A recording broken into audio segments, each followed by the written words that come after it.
Sacred Symbols, a PlayStation podcast, is brought to you by, well, you. If you want to learn how to support our show, go to patreon.com/laststandmedia. Greetings and salutations. Welcome back to Sacred Symbols, a PlayStation podcast. This is episode number 423. My name is Colin Moriarty. I'm joined as always by my son, Chris Reagan. Chris, it's good to see you today. The mask is behind you, looking at you. It's beckoning you and baiting you, teasing you. How are you today, my friend? I'm well. I'm excited. It's we're back at it. Back to full strength today. It's exciting. We are, yeah. I should have talked to you. I was gonna originally just talk me and you for a minute and then just go on with the show without introducing Dustin for a minute, just pretend that he wasn't even here, but we can't do it. Yeah, well, but that's my own fault. Yeah. That's my own fault. Yeah, because I could have done some modicum of planning. Yeah, some bare minimum, like the barest minimum plan. But it's good to see you. Anything interesting going on in your life? What's going on? I wish I had anything interesting to say. Yeah, that's good on a podcast. Yeah, I really. That's good. I always feel crazy because like people are like, oh, Chris never has anything. It's always the beginning. It's like, oh, I ate. Oh, I'm hungry. Oh, the weather. I woke up moments ago. You know, yeah, what is there to say, really? I haven't even had a real doubt. I don't even know what the vibe of today even is. You know, I might have voicemails on my phone that are telling me, horrific things. I have no idea. Right.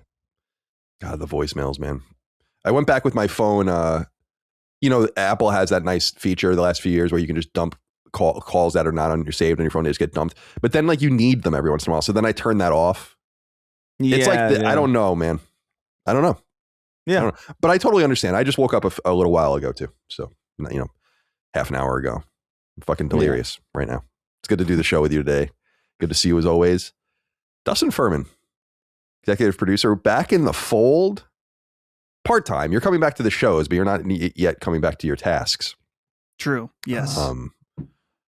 We need you on those tasks eventually because Saint Slayer Physical Edition, all the rest.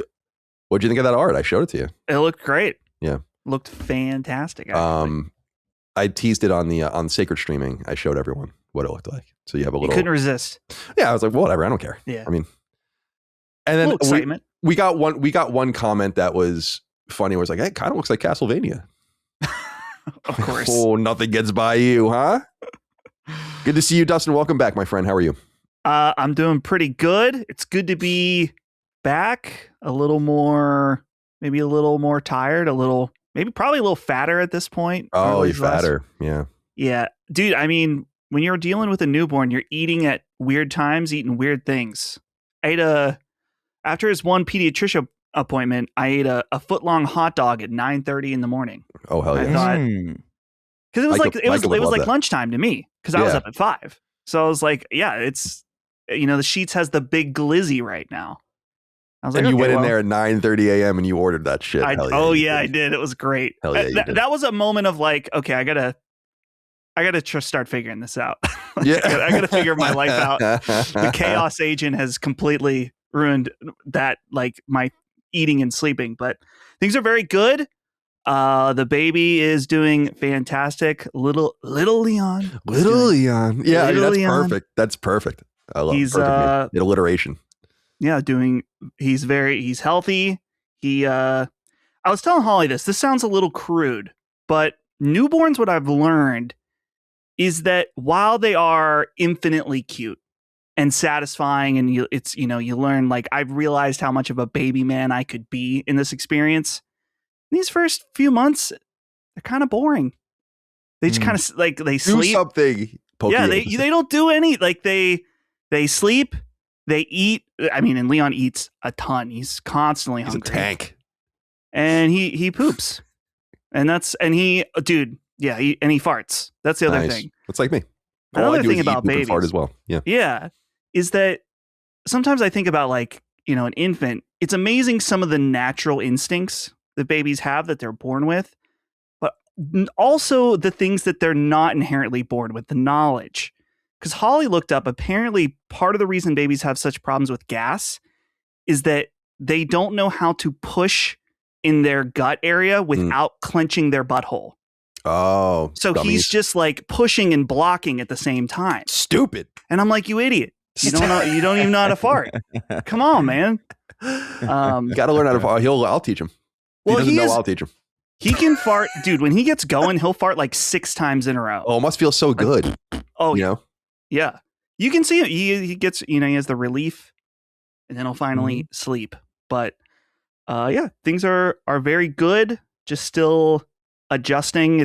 There's no normalcy during this period. Like 1 week is completely different from the next week. So, but he's been good. So I'm happy to be back.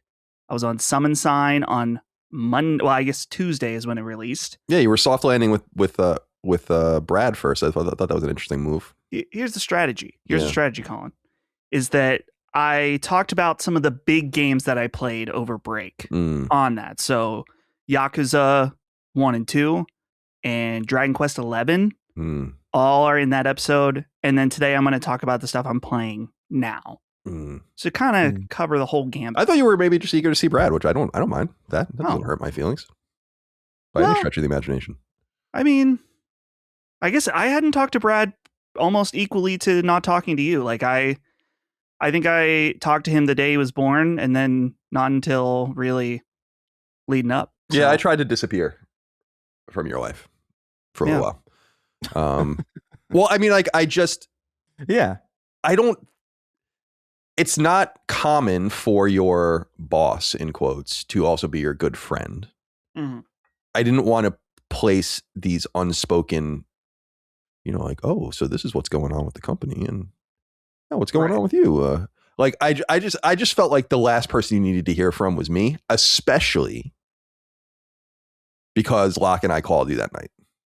Oh yeah, and I was pretty annoyed about that. I'm sure you were too, but I think Locke made the right choice, but I was like, oh God, I am like, you read these things on the internet where like I'm on PTO and my boss called and said they needed to have a 15-minute phone conversation with me because no one knows how this thing works and stuff. I'm like, oh my God. No, I wasn't annoyed at all. Like awesome. I told Locke before I left that I was like, once I'm home, I'm going to be around. So if you need something and you need help, I'd rather just take the time to help you and figure it out. So it was really no problem. The funny thing about that, Colin, though, was when I logged in and saw what had happened to the OBS. Like, it was shocking. It was like, how did this even happen? I don't know. I don't know, but I understand it better now. And dare I say, I don't even know that I really need you anymore, unless we do something really complicated. But otherwise, I kind of get it now. Good. Generally speaking, I don't know why I can't get audio to play on my Brave browser, but that's something for me to figure out. Especially because it did work at one time. Because I had like a show of complete madness once where we watched like the Maury Povich show and like did a bunch of things. It was like super funny, and I had the browser going with the sound at that point. So that was the only thing that I fucked up. But otherwise, and people think, I mean, do I have inquiries here about this? Yeah, the Wubs wrote in and said, Dustin, so glad to have you back. Now that you're here, you can save Colin from the darkness. He's becoming a Heartless before our very own eyes on stream, and without your pure boyish light, he's the Riku to your Sora. He needs you more than ever. People have said I've been falling off the deep end on the stream, which is fun for me because I love falling off the deep end every once in a while. I have, as you know, because I've chatted and I apparently made you very upset. I've tuned into the stream a few times because like that afternoon time is usually like Holly is ready to pass out. So I'm just sitting on the couch with him, tuning in the stream. A couple times I'm tuning in. It's like a circle rage bait between you and the audience. They say something that gets you riled up and you say something to get them riled up. I'm like, wow, this is really becoming something. Yeah, it's interesting here on some of these streams. Yeah, it's interesting. It's been fun. I enjoy it. I look forward to it. It's like a way for me to get my stress out. Oh man, I'm gonna tell you. Well, we have a few things to ask you about later with the new parenthood situation you find yourself in. We'll get there. But welcome one and welcome all back to Sacred Symbols. Like I said, this is episode 423. First time Dustin's been on. Well, you were on the physical disc thing briefly, but how many episodes did you miss? Like 7, 6? You weren't gone for that many, I don't think. Yeah, well, he was born on June 15th. 15, right? So And so it's August 6th today. let's see. I'm gonna sit here. I'm gonna sit here and laboriously figure it out. So 1, 2, About a month and a half. 3, 4, 5, 6, 7. Yeah, you missed 7, I think. It's 6 if you don't count. If you count that you were on that one episode, you were gone for 6 full episodes. Okay. Yeah. 6 full episodes. Okay. That's not so bad. That's not so bad. That's it's about what I expected it to be. So Yeah. month and a half, I'm back. It was too bad that you were gone for all the physical game stuff. Thank God that's died down and no one's talking about it anymore, so we can move on. Honestly, I was telling Brad this on Summon Sign that like when it first was happening, and after that I showed up on Sacred Symbols, I felt like I was missing out on like a very important moment. And as things went on, I actually became really glad that I wasn't here. Yeah, you're lucky, dude. Because this is one of those things, man. Yeah, I can't stand almost anybody involved, which I guess is pretty normal, actually. Yeah. But well, that's why when I had Maddie on to talk about things last week at the audience's request, and I tweeted out, actually likable physical games advocate, Mr. Maddie Plays, appears on Sacred Symbols. Because, yeah, it's like some of the most unlikable people you've ever seen in your entire life. Yep. It's like, holy shit. Unfortunate. It's actually almost like Sony is doing it. You know, Yeah. like it's a total, like, it's totally fake. It's not They're on payroll. Yeah. Yeah. It's like, all right, you guys, we're going to pay each of you, we're going to identify 10 of you, and we want you to be as annoying as possible. Mhm. Like, brilliant metagame Yeah. on Sony's part. And it's not even like I honestly right now, some of the like marketing foiling with the comments is fun. And I kind of like that, sticking it to the man to some degree. Yeah, guerrilla war, like I described it. But there's a lot of physical game advocates on physical game advocate violence going on. Oh. Some pocket watching, even. I would say. Oh yeah. That's common. Can you imagine when the PS6 comes out, the amount of pocket watching that's going to be happening? Boy, oh boy, I'm gonna tell you. Real bad. It's going to get extreme. Because the PS6 will probably be so expensive too. It's going to be extreme levels of pocket watching. Some pocket watching I think is approved because like there's examples of YouTubers that are like, the Switch 2 is so expensive, I refuse to buy it. And then they buy it. Then that's a good kind of pocket watching, I say. But sure. Well, that's keeping people honest. I think Chris and I had discussed this a couple weeks ago where I'm like, I have all these ideas that I'm way too lazy to do. Now, we've been over this many times. I'm a font of ideas, but am I going to do any of them? Absolutely not. And one of the ideas that I had was to just try to chronicle the most outspoken people about this in various outlets, and then just try to link up their PSN name to who they are, and then just watch it. You know, and just see. But really, I mean, I understand people. We'll talk about it more later, but I understand people's consternation. I totally get it. But like, unfortunately, some of the worst advocates for the movement. So that was very clear, very early. Yeah, to me. But that's the way it goes sometimes.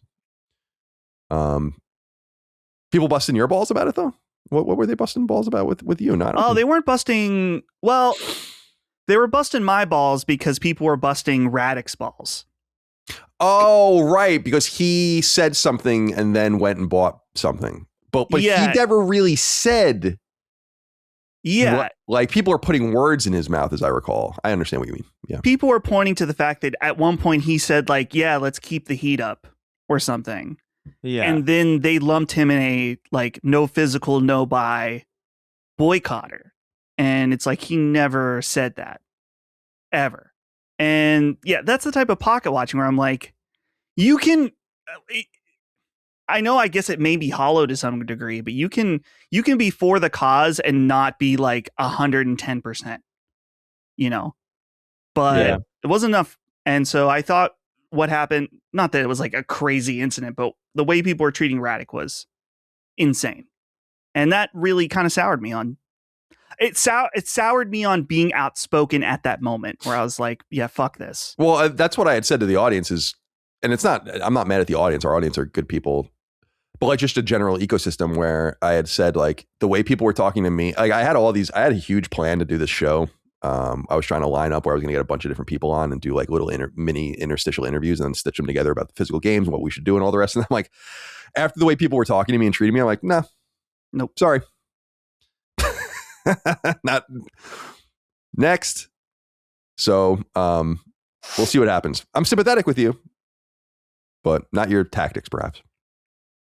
But I'm glad. Yeah, it sucks. It's a tough one to be gone. I understood how you must have felt being gone, but you probably got over it pretty quick. Yeah, I was all right. I mean, you must have been pretty personally sad about it. Oh yeah, I still am. Yeah. And I know there's questions later, so I don't want to get into it too much, but yeah, it's definitely changed my perspective on certain things in the future of my gaming life. The idea I've been talking about recently of settling. Yeah. And where you might be. Yeah, I understand that completely. Yeah. All right. Well, it's Sacred Symbols, like I said. Episode 423. Each and every week we go live. You can get us 3 days early and ad-free. Patreon.com/laststandmedia. Like many thousands of you do, we appreciate you. $5 a month is the sweet spot where most people are, and that gets you early ad-free access to the show, the ability to submit your inquiries to the show, and all the other shows in our network as well. Use the threads in the newsfeed each week. You can get access to our Discord. You can use RSS feeds and Spotify feeds, so you don't have to even be in the app. We'll just send you your early audio if you'd like. And of course, Sacred Symbols Plus. We're going to do Halo Campaign Evolved review discussion and spoilercast tomorrow from when we're recording, and that will go live this weekend. So please look forward to that. Like I said earlier, I had Mr. Matty Plays on, a good friend of ours, obviously the co-host of our show, Defining Duke, the Xbox show on our network, to talk about the physical game stuff because he is a physical games advocate and he's a sad man right now, just like Dustin is. Did an episode with Lockmort that people really loved. We're going to put that free for everyone, I think, soon, but that's on Patreon right now. Had Tom from Moore's Laws on to talk about PlayStation 6. Chris did a really great episode with Cog about the future of Bungie and the death of Destiny. So check all of those things out as well. Sumo Joe 118 wrote in and said, greetings, boys. With the upcoming PS3 and Vita store closures, I think it would be cool if we got a shopping list episode of Sacred Symbols Plus. Perhaps Colin and another PS3 expert in the LSM community could go through the store and find all the best and most obscure stuff that is worth checking out. I have some games in mind I want to get, but I'm sure there's tons of random shit on these stores I've never even heard of that deserve one last spotlight before they get wiped off the PSN forever. We'll do that next year. I promise you we'll get there, but that will have to wait. The store's not closed. Closed. When is it closed? It closes in a. Well, they announced it. I think it was a year and a half ahead. What was it? Now maybe I'm conflating it. Let's see. PS3 Vita store PlayStation blog closure. Yeah, I found it. Oh, okay. Yeah, July 27th. Depending on where you are. Right. So unless you're in like certain Latin American or Middle Eastern countries, you have until July of next year. So about a year from now. So we'll definitely do stuff for PS3 and PSN on PS3 next year. And I'm sure I'll do some Let's Plays and or like, whatever, sacred streaming stuff about it as well. So fear not, but it's not time yet for that. Who has time to worry about PS3 right now with all the games about to come out? We're on the precipice of a deluge of games coming. So don't even worry about it. Sacred streaming continues on Mondays, 1 p.m. Eastern time on our YouTube channel. I just did office hours last week, just talking to the audience, having a good time. Did the Power Wash Simulator one with the Star Wars Power Wash Simulator, which was fun. Just a job. That one I went off the fucking reservation on as well. I don't know if you like. I added so much lore to the Power Washer, and some people thought I was like writing it, and I'm like, no, you have to understand that I'm psychotic enough that this is just all coming up in my head. And really, I felt like I told Micah this. I'm like, I was kind of imbibing fellow Long Islander Tim Dillon. I think I don't know if you guys are into him, but like he goes on these crazy stories and these rants that he does or whatever. Then I went back and watched some of this, and I'm like, oh, I think that like I was kind of subconsciously doing it. So that was fun. It happens. Yeah, that was a fun one. Were you going to say something, Dustin? I thought I might have interrupted you. I saw a clip from the Power Washer stream that was just like you talking, but the hiss. That was all. Well, what was funny is that I was like, it's not that bad. Let's see. We already read that inquiry. Joey Garcia wrote in and said, "Hi, gentlemen. Colin, this one's for you. Sacred streaming is great. Don't get me wrong. Can you please stop going silent for moments at a time? It honestly feels like the stream froze or you dropped dead. Please ease my worry by gaining some weight and breathing uncontrollably into the microphone. Love you. Mean it." Now I just can't stop talking. Apparently, I just have to keep talking. I can't take any breaks. That is part of it. That's wonderful feedback. Thank you, Joey. Don't ever stop. Just talk for 4 hours. I'll tell you, those 4 hours go by pretty quick, though. For me, anyway. Like, it doesn't feel like I'm on for that long. It's madness. Because you're and silent. People say those are minutes. long streams, and they are long streams, but it's like, it doesn't feel like it's that big of a deal. Is it because you're silent for 10 minutes at a time? Right. I'm really I'm collecting my thoughts. That's right. Yeah. That's a good point. Merch, lastdaymedia.store. T-shirts, sweatshirts, hats, whatever. You know, the drill. If you're interested. All right, some topics of discussion. Dustin, we will get back into your parenthood in a moment, but we have a couple inquiries to get out of the way first. Demon's Rage wrote in and said, "What's up, Sacred Slitties? Colin, you said the phrase Beaucoup bucks twice recently. I always thought it was Beaucoup bucks. Can anyone settle this one? I can't speak to what the nomenclature is, but Beaucoup is French for a lot. Yeah. And so I always thought, and it's Beaucoup. So I always thought it B-E-A-U-C-O-U-P is Beaucoup. And so I always thought when someone said Beaucoup bucks, that's what they meant. See, I grew up hearing Buco bucks. So is that am I just wrong that like I just assumed it was the French word for a lot? I would imagine it's a phrase that a lot of people have just butchered, and different versions of it have become the default for various places. Would be my assumption. Yeah, because he's nothing really. Right. He spells it in his letter B-O-K-U and B-O-O-K-U. And I'm like, that's not how I've ever seen it in my mind's eye. I've seen it as the French word Beaucoup. So I don't know what the etymology is. I could look it up very easily. Yeah, we won't. But I won't. I'm not going to, no. My favorite thing is having the opportunity to correct yourself and just not. Yeah, it's like a little nostalgic, you know, like it brings you back to like 2005 or whatever, where you couldn't just Google the answer to any question that you had by pulling your phone out. The best. I like it. You live in the mystery. You know, God, there was so much mystery back then, wasn't there? There really was. Yeah, it's all gone now. all the joy and mysticism is gone. Like, you know, what's reality now. Someone brings up like an actor and it's like, what's that guy's name? And then someone figures it out. They look up a movie and then they go to the filmography and then they find him in there. It's like, if you asked that in 1988, no one would know. Yeah. I don't know. I don't know who you're talking about. There's no way for me to find out. You won't remember. So we're kind of at an impasse. Everything.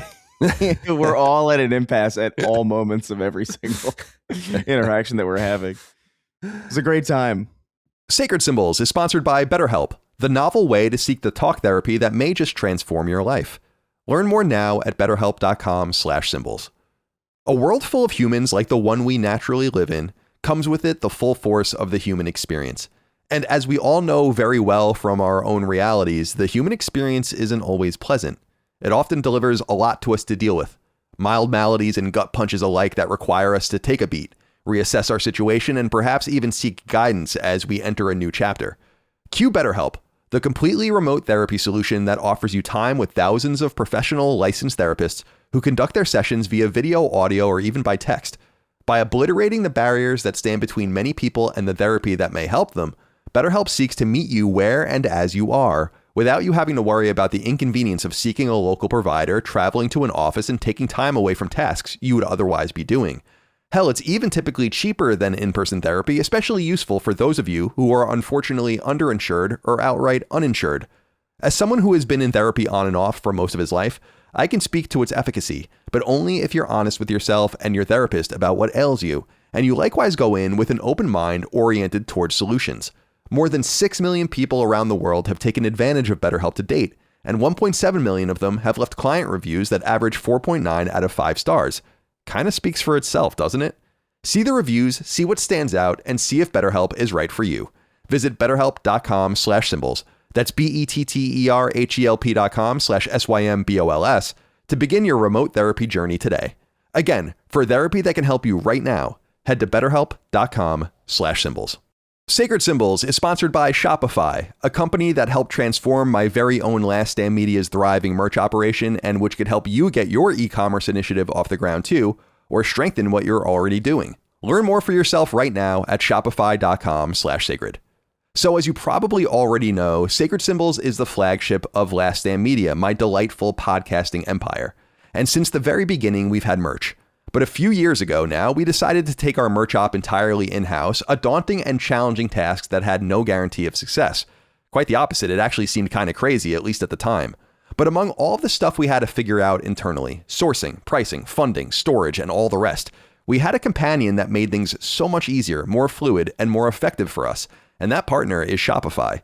Shopify Storefront is a major reason we found success because it takes care of so much for us, allowing us to streamline our operation, meet our customers where they are, and worry about a whole lot less than we thought we'd have to consider as we went down this merch-laden road. Fast forward a few years, and our merch represents the fastest growing segment of our larger business, contributing a substantial amount to the bottom line. One thing I especially love about Shopify is that it makes it comically easy for our customers to check out what the items they want. Something you kind of take for granted after like 30 years on the internet of filling in endless fields over and over again. In a novel approach, Shopify actually centers the customer. Can you believe it? It's basically one-tap shopping, the likes of which you'd see at major retailers, but scaled to your own operation. It's awesome. And since Shopify handles so much for us, it allows me to actually focus on continuing to grow my business as opposed to being perpetually stuck in the weeds, which any fellow business owner can completely understand. There's a reason millions of businesses around the world rely on Shopify because it's rad. Are you next in line to see what they can do for your enterprise? With Shopify, nothing stands between your idea and a real business, so go make it one. If you're ready to stop putting off your business and start hearing, then you're ready for Shopify. Start your free trial at shopify.com/sacred today. That's shopify.com/sacred. You heard that right. Start your free trial today at shopify.com/sacred. That's shopify.com/sacred. Sacred Symbols is sponsored by Quince, the excellent online clothing, accessory, and more store for both men and women, with a ton of excellent options for just about everyone. Check them out for yourself at quince.com/sacred or download their handy dandy Quince app. Listen, I love wearing nice clothes and looking good, but I also accept that age has made me increasingly lazy and complacent in this regard. In this ever-connected online era, I feel it's best if what I need comes to me. And my friends at Quince have mastered just such an approach. Quince is an online store that primarily sells clothing and other wearable accessories for men, women, and even kids, but also furniture and bedding and so on. And what makes them so pioneering is how they've merged high quality with shockingly reasonable prices, all because they've mastered a specific approach called manufacturer to consumer, or if you're a business nerd, M2C. In other words, they keep quality high and prices low by cutting out the middleman and taking what various companies create directly to you without further intermediaries. I recently ordered a couple of items from Quince, some really nice breathable button-downs that my wardrobe badly needed, and indeed, these shirts will help refresh my aesthetic as we enter the fall, when the weather drastically changes and I can no longer live in shorts and t-shirts, not that there's anything wrong with that, of course. As I shopped on Quince, however, I was drawn to just how many options they had in so many categories that even go beyond what I've already brought up. Heck, they sell kitchen gear if you dig deeply enough, but man, back to these button-downs, they're awesome. And they just scratch the surface of what Quince offers. Whether you're shopping for yourself, a partner, a friend or family member, or perhaps just clicking around until something grabs your eye, all appropriately priced to a shocking degree that begs why other companies aren't following suit. My friends, it's time to upgrade your everyday. Download the Quince app for app-exclusive offers or go to quince.com/sacred today. That's QUINCE.com/SACRED. Get free shipping on your order and 365-day returns. Now available in Canada and the UK too.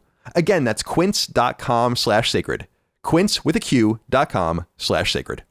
Big dumb stupid idiot wrote in and said, "Hey CDC Colin, have you gone woke? Meeting with your congressman's team to discuss regulating how companies treat our digital goods. What's next? Dyeing your hair blue and joining the neighborhood watch to snitch to the HOA? I don't look at the HOA as a liberal organization. Where has our libertarian father gone? You used to give Rand Paul the gawk soul sucker. You've gone full Bernie Sanders. The audience deserves answers." All right, so two things about this. First of all is that I am meeting with my congressman's team in a couple weeks in their office. And I'm looking forward to it. Actually, I don't know if this is a good idea, but I was thinking about doing a stream where we try to put the deck together, or what should I say? Like what are the things that we should like crowdsource it and see like how do I use this time? If they give me 20 minutes or 30 minutes or whatever they give me, I don't know. What's the most effective way to communicate this? Are they just placating me? Probably. But maybe not. I messaged them in mid-July and I never reached back out again. And then it took them 3 weeks, but they did get back to me. So my assumption is that they like get all these things they collect them, and then they figure out how they should use their time. I don't know that my visit will be very useful, but it is my hope that so I researched, the congressman in my district is a Republican, and he's been the congressman for, I think, 7 or 8 terms or something like that. He's on like Congress for me. Congress for all congressmen is like kind of compartmentalized where like you're on different committees, right? He's on like the Armed Services Committee, which is like a mega powerful committee, and like a few other things, but he's not on like the tech committee or the engineering committees or anything like that. It is my hope that I can kind of deliver this message and be like, listen, there are a few things. I think it's going to require congressmen from outside of the districts where these companies are. I was saying how like logically you would want to talk to someone like Ro Khanna or someone from Silicon Valley or someone like that, but it's like, no, those guys are like kind of in the pockets of these companies. You need like outside congressmen that have really no skin in the game so that no company in their district is going to be affected. So that's the first thing I was going to say to him. The second thing though that I think is even more pertinent is who are your friends in Congress? Who are the, can you give this to someone or bring this to someone's attention that would be able to do something with it? And the third thing I think is that what I'm saying is just manifestly true and obvious, and it would be pretty smart to be on the front end of this, I think. Like, I am confident that this will happen. I don't think it's going to be me that does it, but I'm going to try to make something happen. But I do think that like the era of like the ownerless digital ecosystem, it's on its last legs. There's no way. Mm-hmm. So, and whether it happens here or in Europe, it's going to happen in one of those places, and it will force them to. And frankly, it's probably going to be Europe, as we've said. And then it'll force them to change everywhere. So, all right. So that's that. So I'm looking forward to doing that, and I'll report back. As far as libertarianism is concerned, I do not understand when people say this. I have always and remain a very socially and personally libertarian person. I believe you should be able to dress how you want, act, within reason. You don't want to be like hurt anyone with the way you act or anything like that, but like do whatever you want. I don't give a fuck what you do. I don't know how much more I can wear that on my sleeve. I also don't know how I can wear on my sleeve how much I hate businesses. How much I actually hate free market capitalism, how I think free market capitalism has hollowed the United States out, hollowed its working class out, made us seemingly richer because we can buy cheap things on Temu, but made it so that we make nothing, that these companies are beholden to no one, and that they need to be brought to heel. I've been saying this for years on this show and everywhere else. I'm the one who believes in tariffs. Does that sound very libertarian? It's the antithesis of libertarian. It's literally government control of the economy, which I believe in. Like, I am not a free marketeer. I don't know how many more times I can say it. I believe in capitalism. I believe capitalism has been bastardized and needs to be reined in. And if the companies need to be brought to heel by government interference, then so be it. I don't give a fuck. Mm-hmm. I have I love the products that these companies do. I don't have any love for the companies. I don't care. So I'm confused by that feedback. You guys probably see that feedback about me too, where it's like, well, Colin says he's libertarian. I'm like, you have never heard me make an argument for a libertarian economic policy ever. You've never heard me say it. Never. Because I don't believe it. I don't. Right. That is the simplest explanation.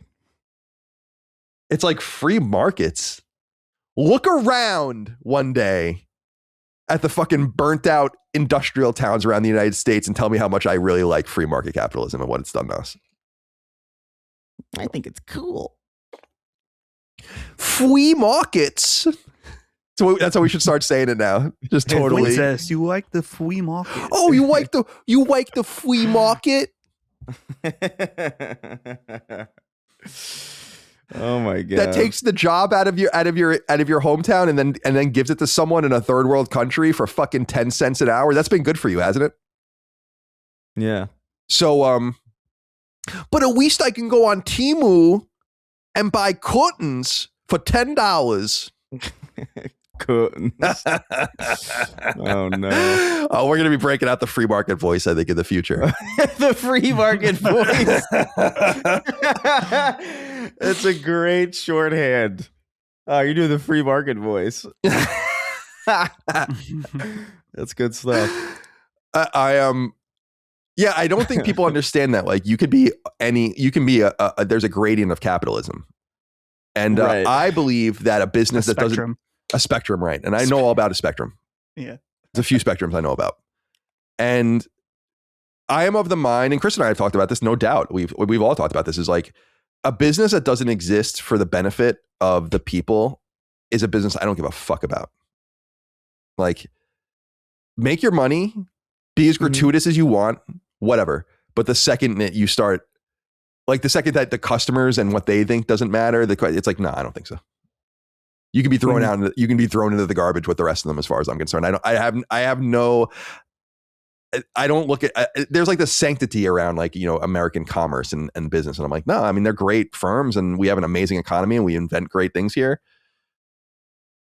But these companies do whatever they want. Who brings them the heel if not us?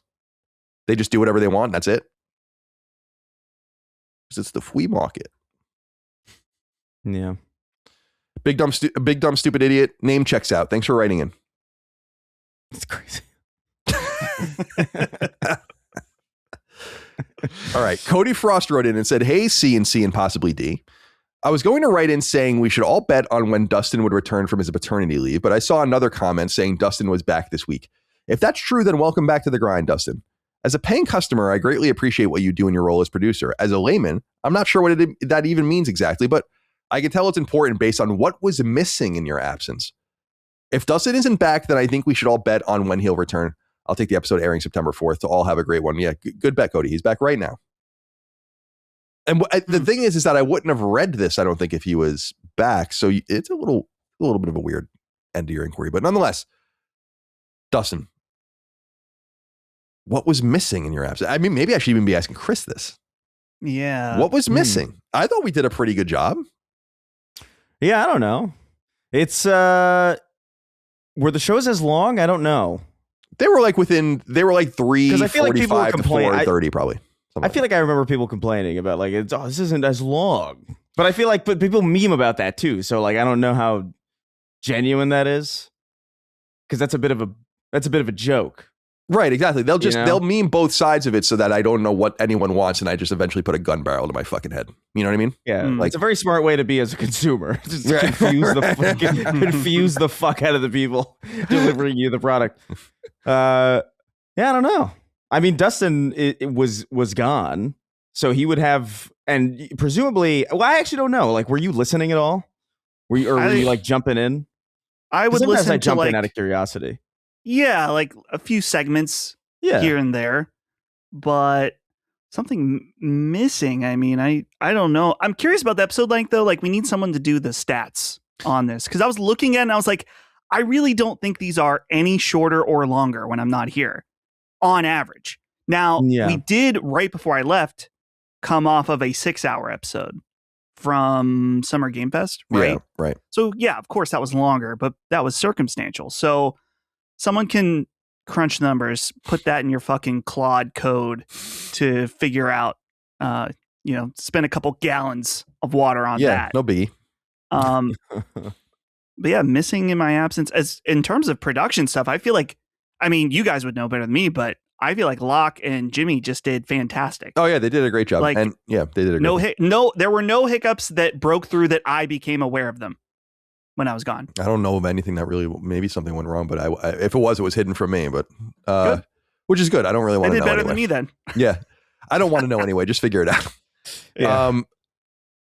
Yeah. Everyone, Locke and Jimmy did a great job. And actually it is worth noting that, and I'll wait to, I haven't talked to Dustin about this at all. Is like, I think, want to incorporate Locke into this show as an active producer.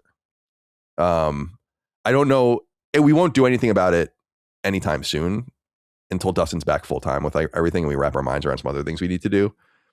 But I feel like Dustin was supposed to be the producer of the show, but he's kind of an active participant. I want everyone focused on the show. Mm-hmm. But it would be nice to have someone, like, I don't even know how it would look, Dustin, or how he would do it, but like even like live switching, trying to like do certain things to kind of up the production value of the show. And I had mentioned this last week, and a lot of people wrote in saying like, I want to be that producer. I want to be that producer. I appreciate people reaching out. I've gotten back to all of you. The reality is that I have the idea of who I would want in that role, like I said, and I'll just be honest with you. I wouldn't just put some random person on Sacred Symbols that I didn't know. It's too risky. But that's kind of like where my mind is on it. Is like I want to try to, keep things moving a little bit. So You're we'll see. The old school Sony approach of like, we've worked with these guys for a while. Right. Let's bring them on. Right. That's very well just put. Hire outward. Well put. I don't know any you cretins. You fucking. Fucking weirdos. Cretin is such a funny word. It is a good one. These fucking cretins. But yeah, I appreciate everyone reaching out. I like your go-getterness. That's what you got to do. It's not always going to work. It's often not going to work. But that's the shit that does work. But not this time. Loom Doom wrote in. Said, Dustin, it's great to have you back. As you said on Summon Sign, your son is becoming more active and it is getting harder to game like you were in the first few weeks of his life. Are there any games you're envisioning that may be able to fit your schedule as it becomes more and more active? God bless, dude. I'm very happy for you and Holly. And I hope Colin and Chris are doing well too, I guess. Thank you for that. That's very nice of you. Yeah, so gaming behaviors, I guess, are already changing, you were saying? Yeah.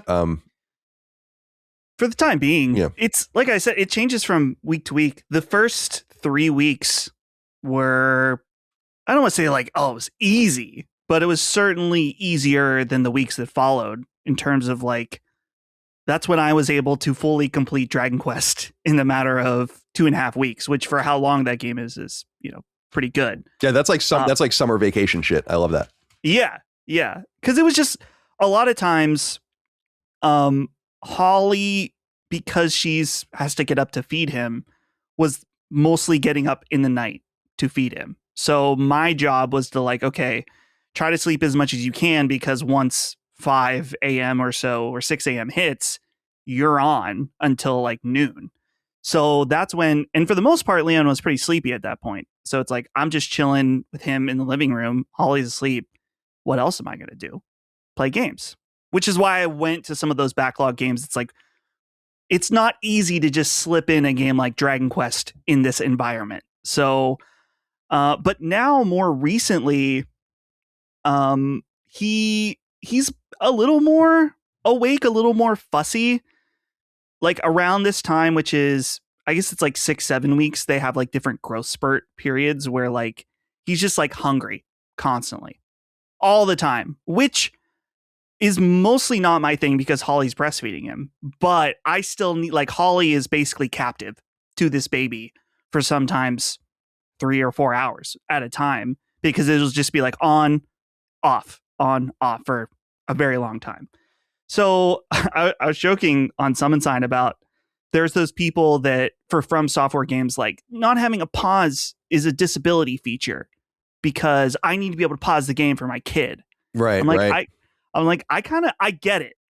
I don't support it because I'm just like, well, I can't play a From Software game right now because I need the ability to pause the game. It's, if you look at my Steam, like games like Yakuza, the first one, the amount of hours on it are astronomical because you just start playing and then it's like, okay, I got to pause to help him out. And then it just cascades into a million things. I'm like, oh, my game has been on for 6 hours on pause. Just without me realizing. So yeah, it's funny. Like the last person who cares about your kid is Miyazaki. Oh yeah. Oh, easily. Yeah. Yeah. Like there's probably no one that cares less about your child than him. So keep that in mind. Keep that in mind. So, but yeah, as of right now, I'm still probably able to game more than normal, but it'll change. Eventually, he's going to be awake for much longer periods. Eventually, he's going to be crawling around.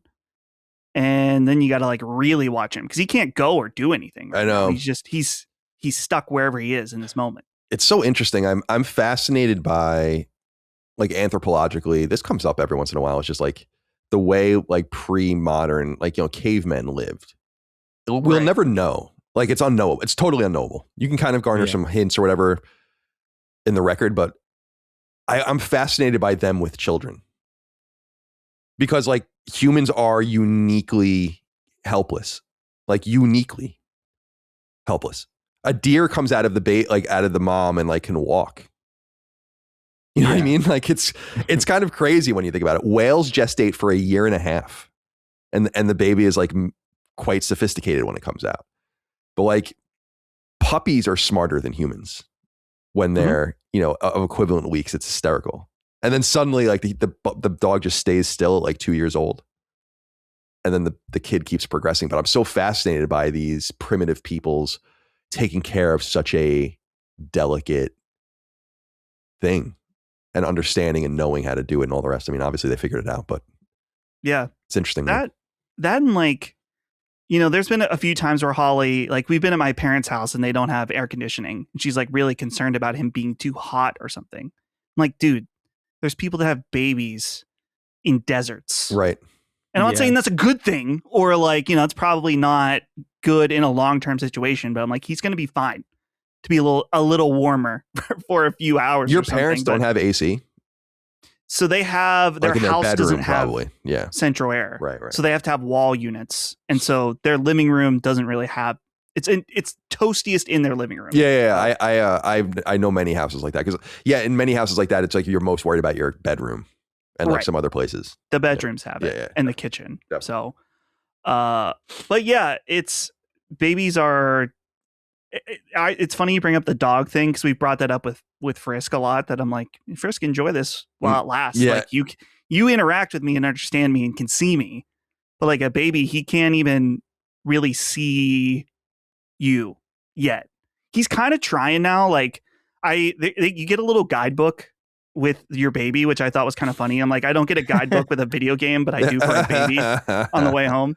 And it's like, if your baby's going cross-eyed, it's nothing to be concerned about. Like occasionally cross-eyed, it's because he's trying to focus because his eyes aren't developed yet. Interesting. So he's starting to do a little more cross-eyed now. Like when you get close to him, he's like, you can tell he's like really focusing to try to figure things out, but it's too stupid. Not for long. Little boy, you will grow strong. Little boy. And Holly's obviously, like you've already brought her up several times, but doing well, hanging in there. Yeah, she has done exceptionally well because we did have a planned C-section, which, dude, a C-section is crazy. Yeah. Like a planned C-section, it's so fast. I remember I got like scrubbed up and they took Holly back to do like the drugs, like the anesthesia or stuff. She wasn't under for it, but she couldn't feel anything basically from like her shoulders down. And so they took her back and they're like, then we'll bring you back once she's ready to start the surgery.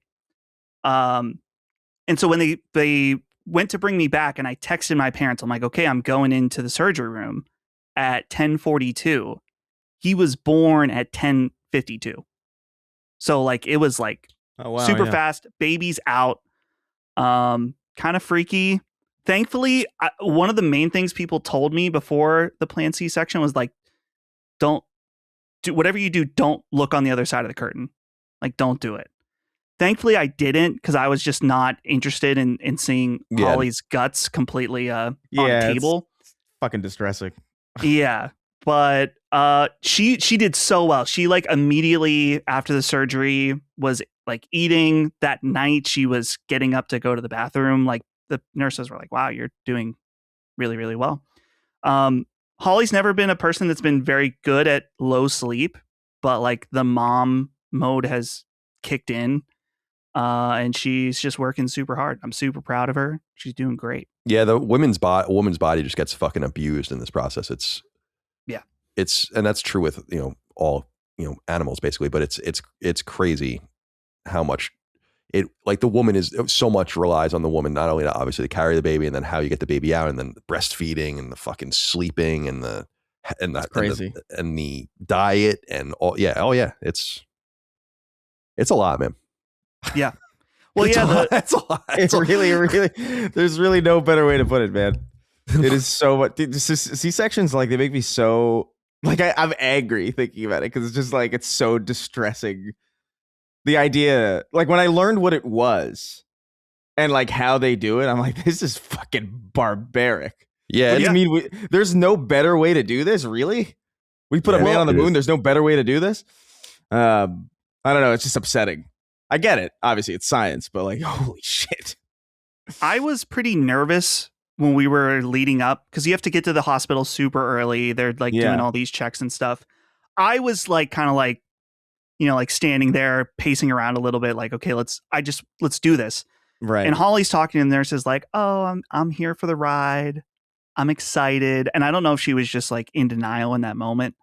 But then during the surgery, of course, Holly was really freaked out because it's like I was on the other side with her, and it was like you could see like her body, like it was like her other lower half of her body was in a washing machine because they're moving around, they're trying to do things as quick as possible. And it's crazy too because the nursing staff, like, at one point when they were getting Holly ready, they were like, one of them was like talking about doing an escape room over the weekend. So it's just like another Monday. Yeah, nurses are psychopaths with that shit. I dated a nurse back in the day, and they are very. And she was an ER nurse, so it's like they were very. They have to be, almost desensitized to the nth degree. It's funny you say that. I was always fascinated by that too. I'm like, you don't want them freaking out the way that you would, though. Like, right. So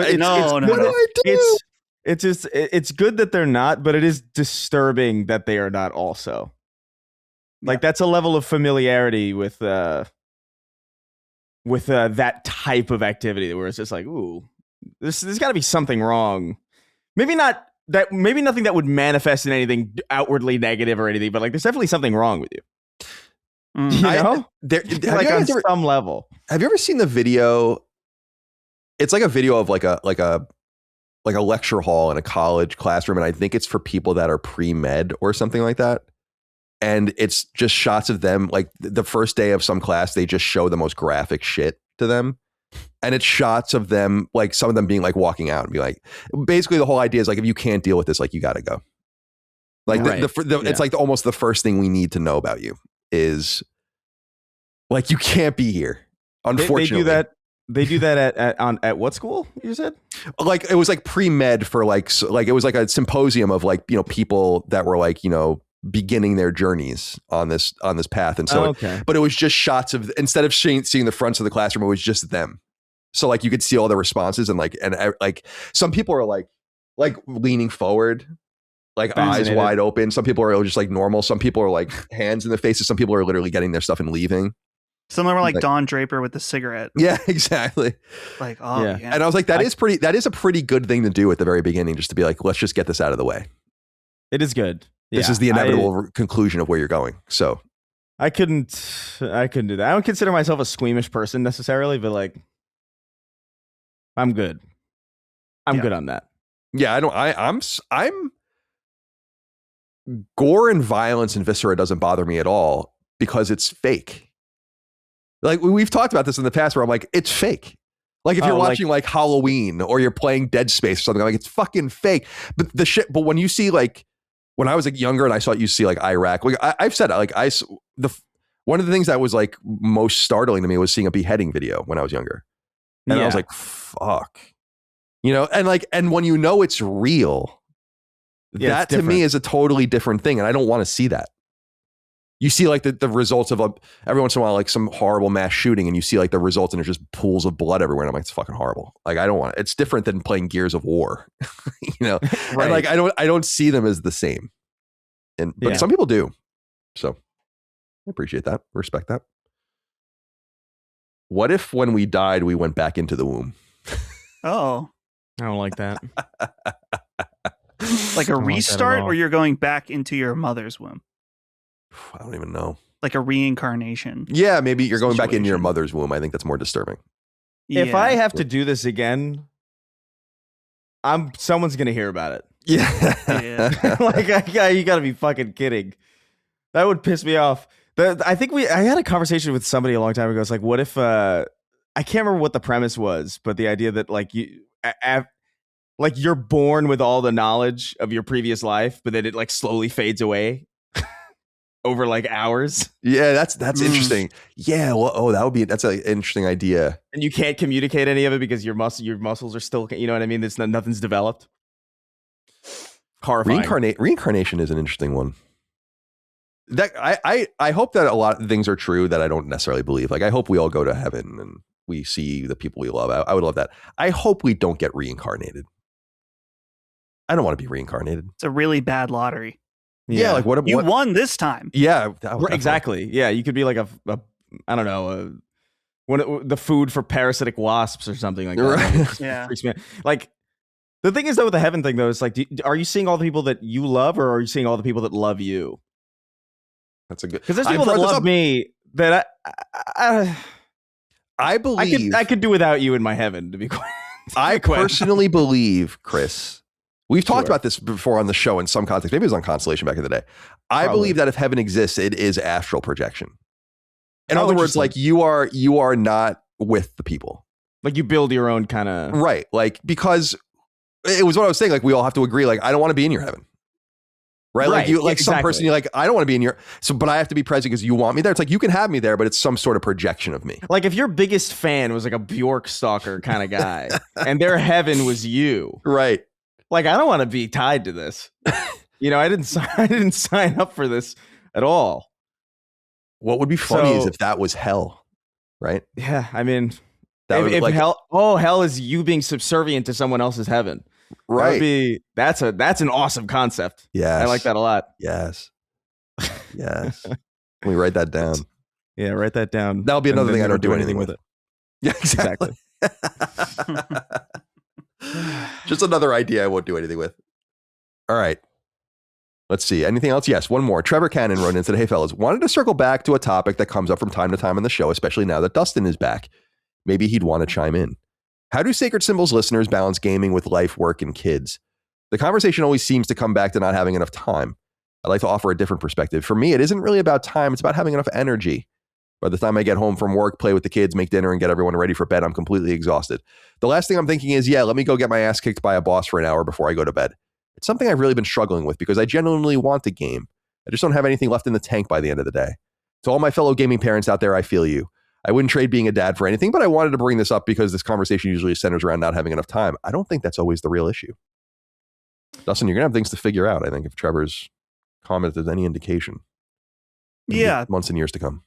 Certainly. And I'm definitely in a privileged position with this, in that I work from home and I can dedicate parts of my workday to playing games as needed for the show.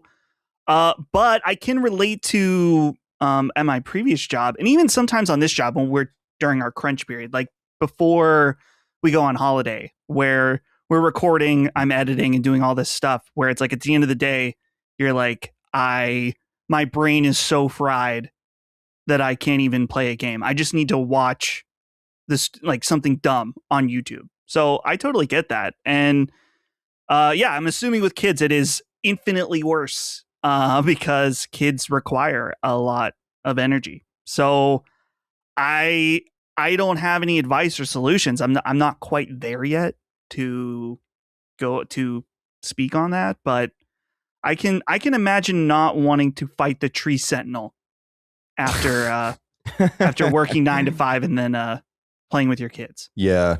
We'll be checking in. Do you guys want to keep going? You're kind of early in it now. But we're kind of early. Holly's already thrown it out there, so probably we have a lot. You're supposed to wait like a year and a half in between. No, so fuck that. I want you guys to, let's see here. I want you to have Irish babies because I think that would be funny as fuck. but it's kind of tough at this point to do. If you have sex, let's get you on this calendar for sex. Let me pull up my calendar. Let's get you on the calendar for sex. Let's call it April of 2027. Right? So April, It's a May, little June, dangerous. July, August, September, October, November, December. Yeah, maybe May. Let's say mid-May you have sex. June, July, August, September, October, November, December, January, February. You could do it, I think. And then you have another, and then you immediately conceive again, and then that kid comes out in like December. Ooh, we're cooking. We're You don't cooking want that. now. Now we're cooking. You don't want that. No. Yeah. You don't want a December birthday. No, Dagan has one too. Yeah, then Let me tell you, like yours. Yeah, it's too close. it sucks. But again, we're not worried about that. What we're worried about is that can we get these 2 kids in the same calendar year, and that's all we can. That's all we can. That's worry all about. you give a shit about. Yeah. You just don't Yeah. care about how it'll affect him at all. Yeah. Merry Christmas. Here's a ripoff. Dude, I'm sorry, Chris. Go ahead, please. No, go ahead. I was just gonna say my parents, especially like Irish families, like Irish American families, were known to be like, have lots of kids. Like my dad's one of 6, for instance, or whatever. And my parents would tell stories about people they knew that had like multiple sets of Irish twins, Right. like where they did it more than once. And it's like, holy Yeah. shit. That's so fucking crazy. Like people with literally 11, 12, 13 kids. It's like, damn, you don't work on a farm. It's not feudal fucking Europe. Yeah. But You got to nonetheless, slow down. Yeah. Dude, I've been thinking about people that have like not only twins, but triplets and beyond. I don't know how you do it. Like, God bless Yeah. anyone who has multiple kids at the exact same time. yeah, the I triplets can't even thing. imagine. Mike and I talk about how if we were to have kids, like I wouldn't mind having twins right away. I think it would be really difficult, obviously. Yeah. But like you just kind of do it all at once. Efficient. Right. Like Holly I'm said all the about- exact same thing. I'm all about the efficiency. Actually, I just went to the dentist last week and they were like, oh, this filling is getting a little old. We should replace this filling. They're like, since you're doing this filling, I guess you could just do this other filling too. We'll probably have to replace it in a couple of years. And I'm like, yeah, let's just fucking Yeah. whatever Just you got to do do. it. Like, Yeah. let's just do it. And so, but then we were saying like, so what if you have a kid and then you have a second kid and then they're the twins? And it's like, oh man, then you get owned. Hey, make it happen. And triplets, like- that's scary shit. Yeah. That's truly scary. I never knew I never knew in person triplets. I knew plenty of twins. My aunts are twins, my mom's sisters. But yeah, so it's in. That's the thing is that I guess it's in my blood. Like there is some chance, like material chance that it'll happen. But yeah, I don't know. What was crazy, the right around the week he was born, in the same hospital, there were 4 sets of triplets born in the same week. Wow. That's wild. And we noticed they're not obviously not allowed to talk about other patients, but we noticed that the care we got was incredible. 10 out of 10. Shout out West Penn Hospital. Shout out. And shout out to the West Penn Hospital. But we noticed at points they were a little frazzled, being that there were 12 babies. That is kind At of least. crazy. Yeah, The fuck is in the water over there? Yeah. I'm getting You're 3. feeling it. It's crazy. It's that lake. It's that Lake Erie water. Yeah. Monongahela. Is that the river?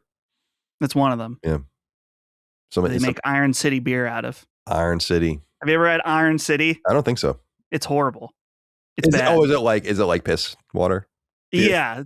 There's Iron City and Iron City Light, but they make a mango variety of Iron City that's fantastic. Oh, cool. Little mango light beer. Sounds really fucking gay, Yeah, it sounds gay. but it's very good. That's all right though. It's 2026. Yeah.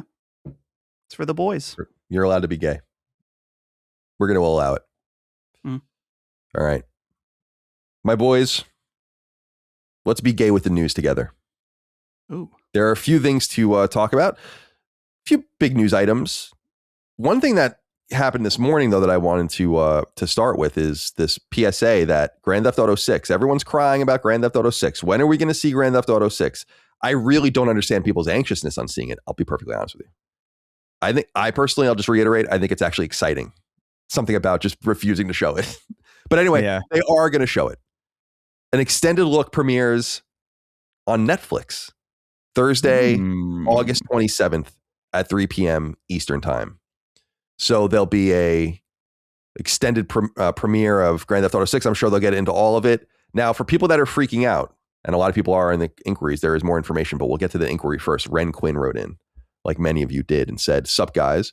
Just saw GTA 6 will have an extended look on Netflix. Thoughts? I find it pretty stingy that they are hiding the reveal gameplay behind a paywall. Why does Rockstar feel the need to do this? Honestly, I feel I couldn't be any less interested in this game just based on how it's currently being treated. Well, I'm sure the game will be great and obviously do well. I almost feel the game deserves to fail. I only feel this way just based on how marketing is going. Crunch somehow prevalent despite years of development, and I've seen apparently Rockstar will be willing to delay the game another 6 months if even one mission is not ready. Just seems like a complete disorganized mess." I had never seen that last part of it. They're not delaying the game. But I understand your fear hearing this news, but it'll be up, I think, 6 hours later on YouTube, something like that. Yeah. Right? Yes. Because they say Grand Theft Auto 6 an extended look will also launch on the official Rockstar Games YouTube channel and the Grand Theft Auto 6 site at 9 p.m. Eastern on August 27th. So just wait 6 hours. And by the way, they really had no choice but to do this should they go with Netflix or something, because people would just record it and put it online. So there's really no getting around that. I think it's weird for the consumer. I don't think it's weird for them. They want money, and they just got more of it. I wonder how much Netflix paid for that. Like, yeah, that is an interesting question. For a 6 hour exclusive. I wonder. It's a strange one. But anyway, what do you guys think of this? Dustin, let's get your thoughts on the first news item since you've been back. Yeah, it feels weird.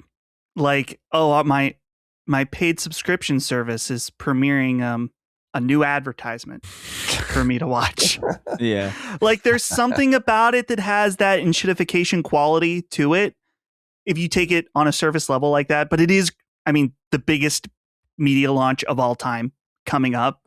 So it is that big of an event.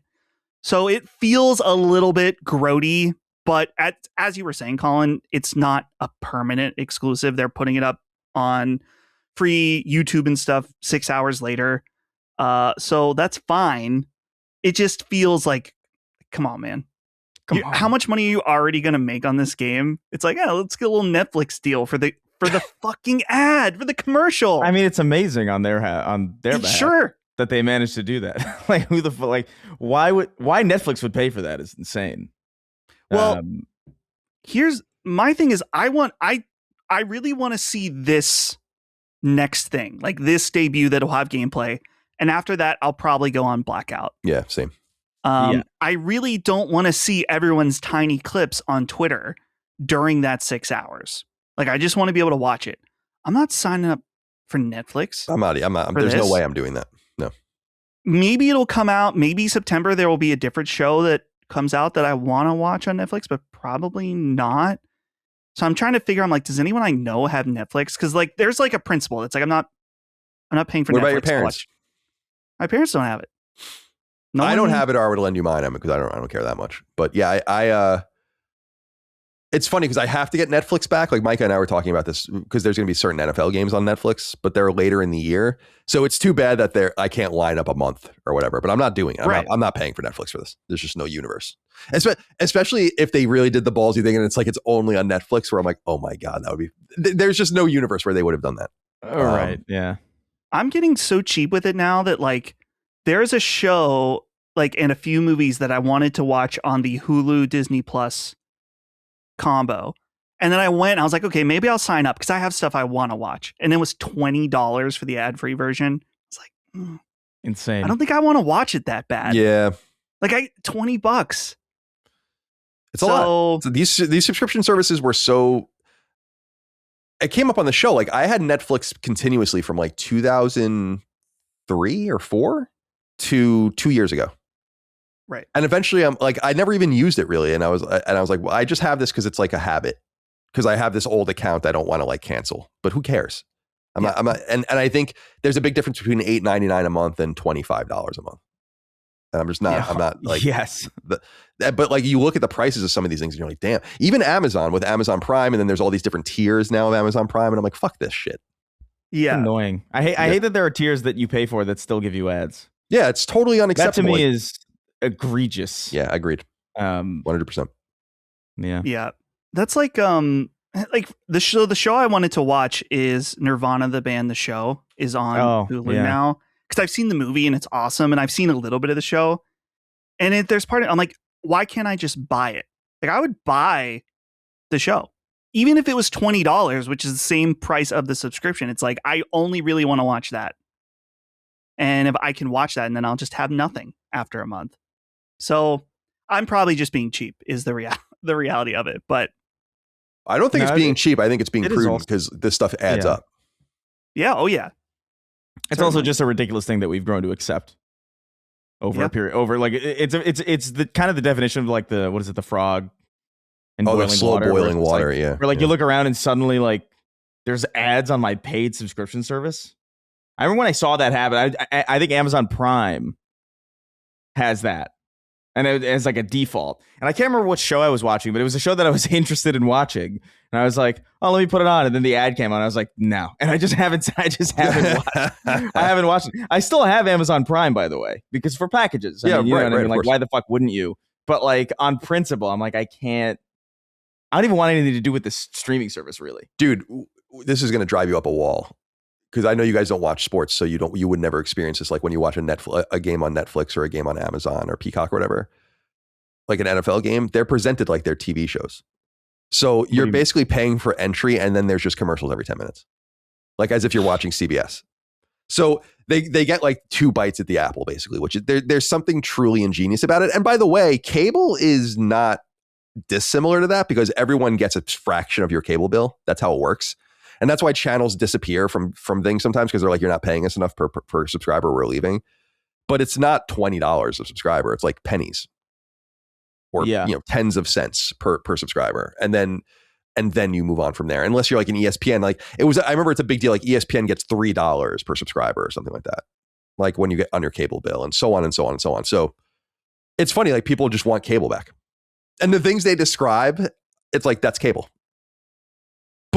But I was all into this too. I got. I was like, this is exactly what I want.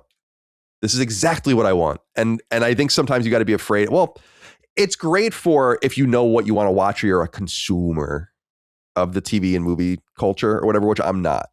Because then I can see you circulating through all of them. But by the way, I've said this before. This is why I think it's really important that we keep subscription prices on The Last Stand down, even though I think we are giving incredible value. Is like, I want it to be in the amount of money, the average $5 or $10 or whatever, like where you're not even worried about it. Right. That's just the better part a way to do business, as opposed to you looking at your bill every year or every month and being like, what do I need to cut? $5. It's like, that's not really going to do anything for you. But $20.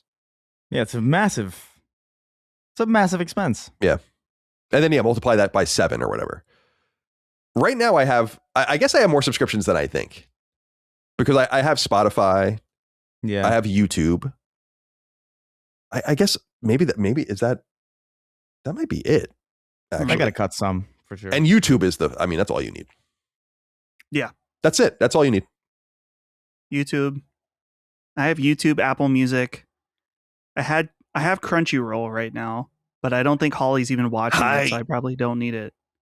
Hi. Oh, Crunchyroll. That was so unnecessary.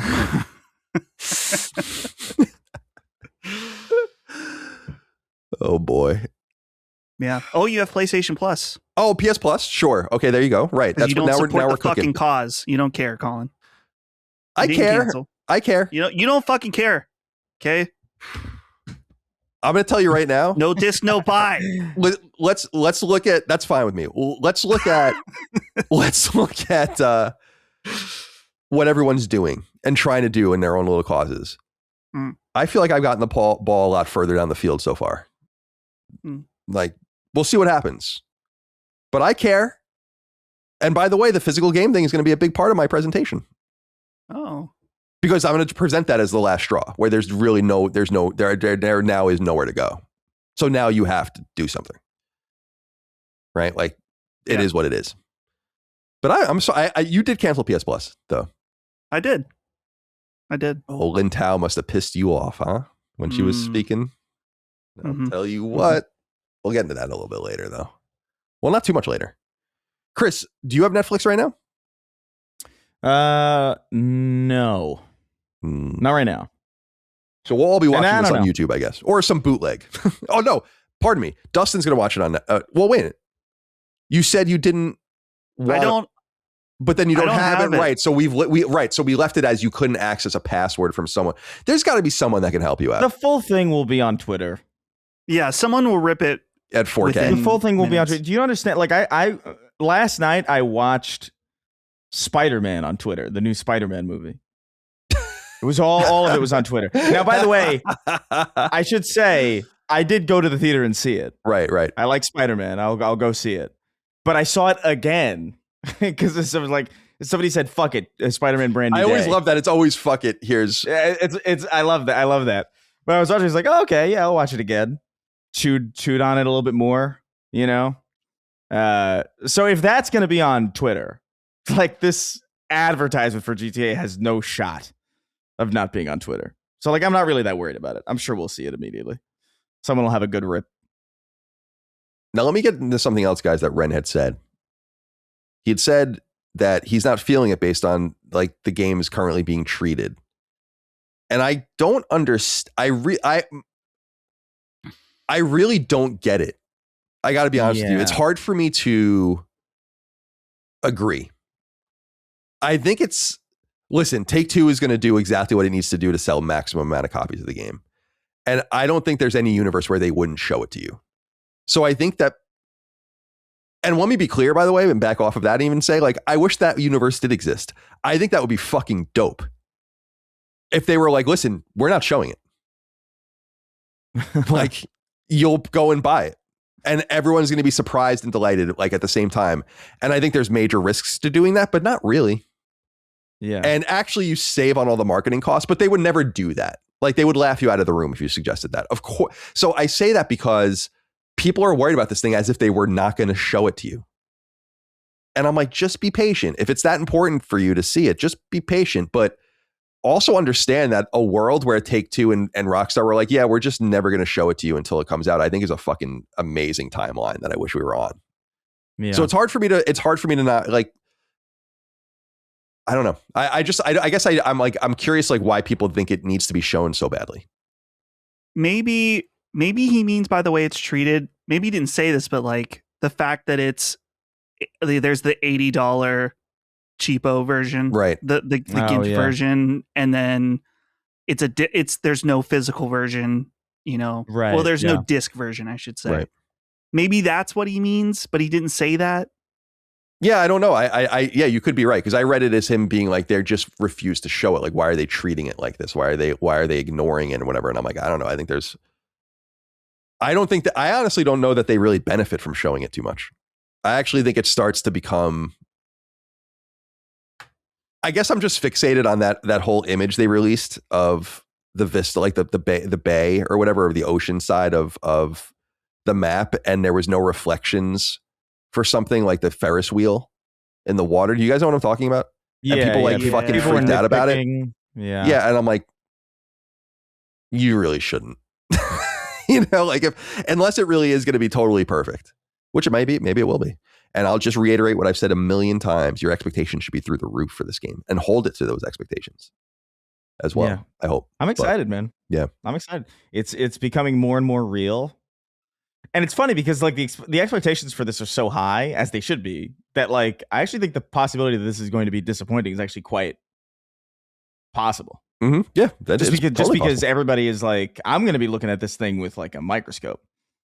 You know, I'm not going to nitpick the shit out of like, oh, this traffic light is floating or whatever, but like I'm gonna notice it more than I would if it was like Lego Batman or something. So it's exciting times. Yeah, you live by the sword, you die by the sword, man. You know, like it's what I always say about Naughty Dog games. It's like if you set a precedent that people are just going to expect now. That's a good problem and a bad problem. Yeah.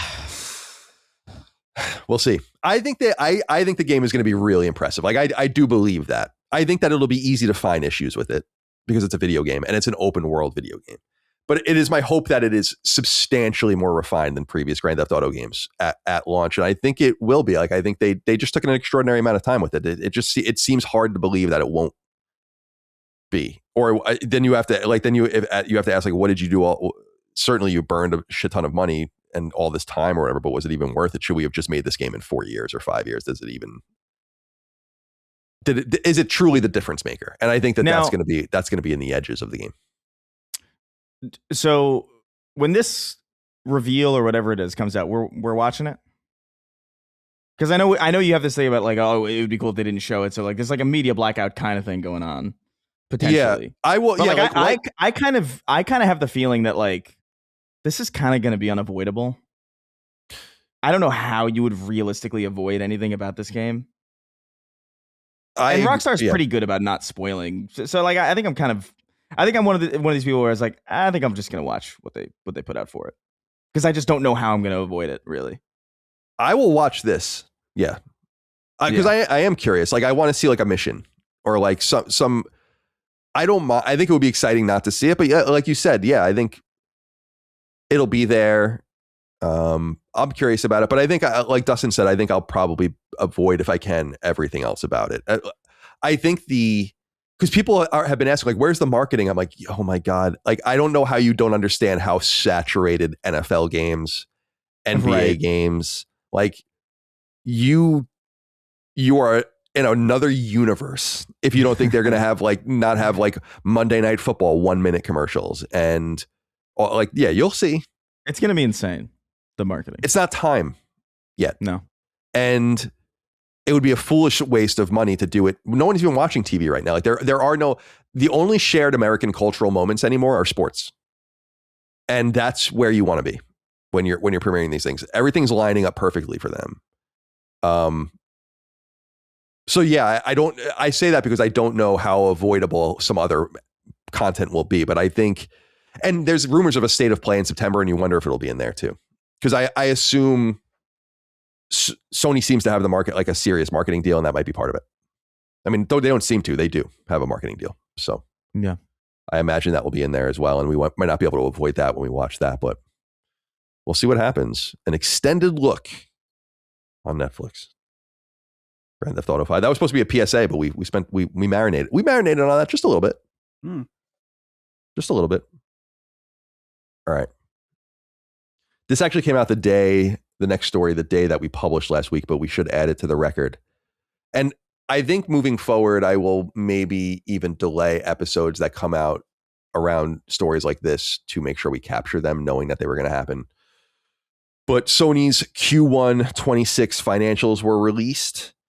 And I brought out some notes about what I think are interesting. I went through all the numbers and stuff just to kind of reduce things for the audience. But there's more to it than that as well, because some stuff happened in the earnings call that really, really illuminated an already fiery situation in the space. And so here are the numbers, if you guys are curious. Q1 runs from April 1st to June 30th. So it's important to remember, as we've talked about since the disc announcement, that the disc announcement happened literally July 1st intentionally to put it at the very beginning of Q2 and give them as much runway as possible, the full 90 days to like let this wash out if it does. And as they said in their financial call, they're not seeing any deleterious effects of the disc situation and any boycotts going on right now, but they only have a month to work with. So we will have a better picture of that. So it's important again to remember this is right before that time. 1.6 million PS5s were sold in that period, down year over year from 2.5 million. Q4 is typically weakest. So the numbers could theoretically get worse than this if the prices continue to go up. So something to keep in mind, because 1.6 million PS5s is very soft. The total is 93.7 million overall. So they'll get to 100 million easily by the end of the year, with Grand Theft Auto and Wolverine helping to push machines. Games sold 66.1 million, up year over year from 65.9 million. Q1 is typically the weakest for game sales. So these are probably the lowest the numbers will really get. As you can see, the numbers are flat Digital ratio, this one's for you, Dustin. 82%, down year over year, 1% from 83%. So actually the physical games sold at 1% better this quarter than the previous quarter. Monthly active users, 125 million, up year over year from 123 million. It is an all-time high for the quarter. The all-time high for the brand is Q3 25 at 133 million. Here's an interesting little wrinkle though. Playtime down 4%. So a couple million more users playing, cumulatively 4% less playtime. I don't know what it means. Might not mean anything. Sony has revised its financial results upward because of foreign exchange rates, because the yen continues to struggle. And I actually don't know if you saw the American government, and Trump talked a little bit about it. We kind of stepped in and helped stabilize the yen because it's getting bad. And did you see his little thing about about Pearl Harbor? He's like, Japan's been very good to us, with the exception of Pearl Harbor. Yeah, it's amazing. Fair enough. Operating income booms 37% up because, and this pisses me off, is tariff refunds. Yeah. So cool? Sony, all corporations that charge tariffs on their imports kept the money, basically. Yeah. And this is what I was saying, Chris. It reminds me, because I support protectionism. It's why this needed to go through Congress. Right. And why I always felt like it was a stupid idea to try to unilaterally do it, because these things happen and it would be kind of impossible to reimburse the money at the point of sale. You know what I mean? Which makes me feel like not that like robbing Peter to pay Paul or whatever the saying is, but it's like, maybe you should have just had no refunds at all. if it's not going to go back to the people, it's like you're just, so in other words, Sony made money twice. Right. They charged you more for the tariffs and then they got the tariff money back anyway. It's kind of like, and it's not their fault. If I were them, I'd be like, this is fucking awesome. Well, yeah, but this is ultimately how tariffs work. It kind of confused me that this was such a point of confusion while the tariff conversation was happening, because like, yeah, the people end up paying for this. Duh. This is how this generally works. I was always kind of befuddled because I saw people shocked by this, and I was like, what do you mean? This is like quite typical. Yeah. And why wouldn't you take that? Like, if you're a company, like, okay. I would take it. Yeah, it's an enormous amount of money. I think it's like, wasn't it like $580 million or something? It's like for Sony. Right.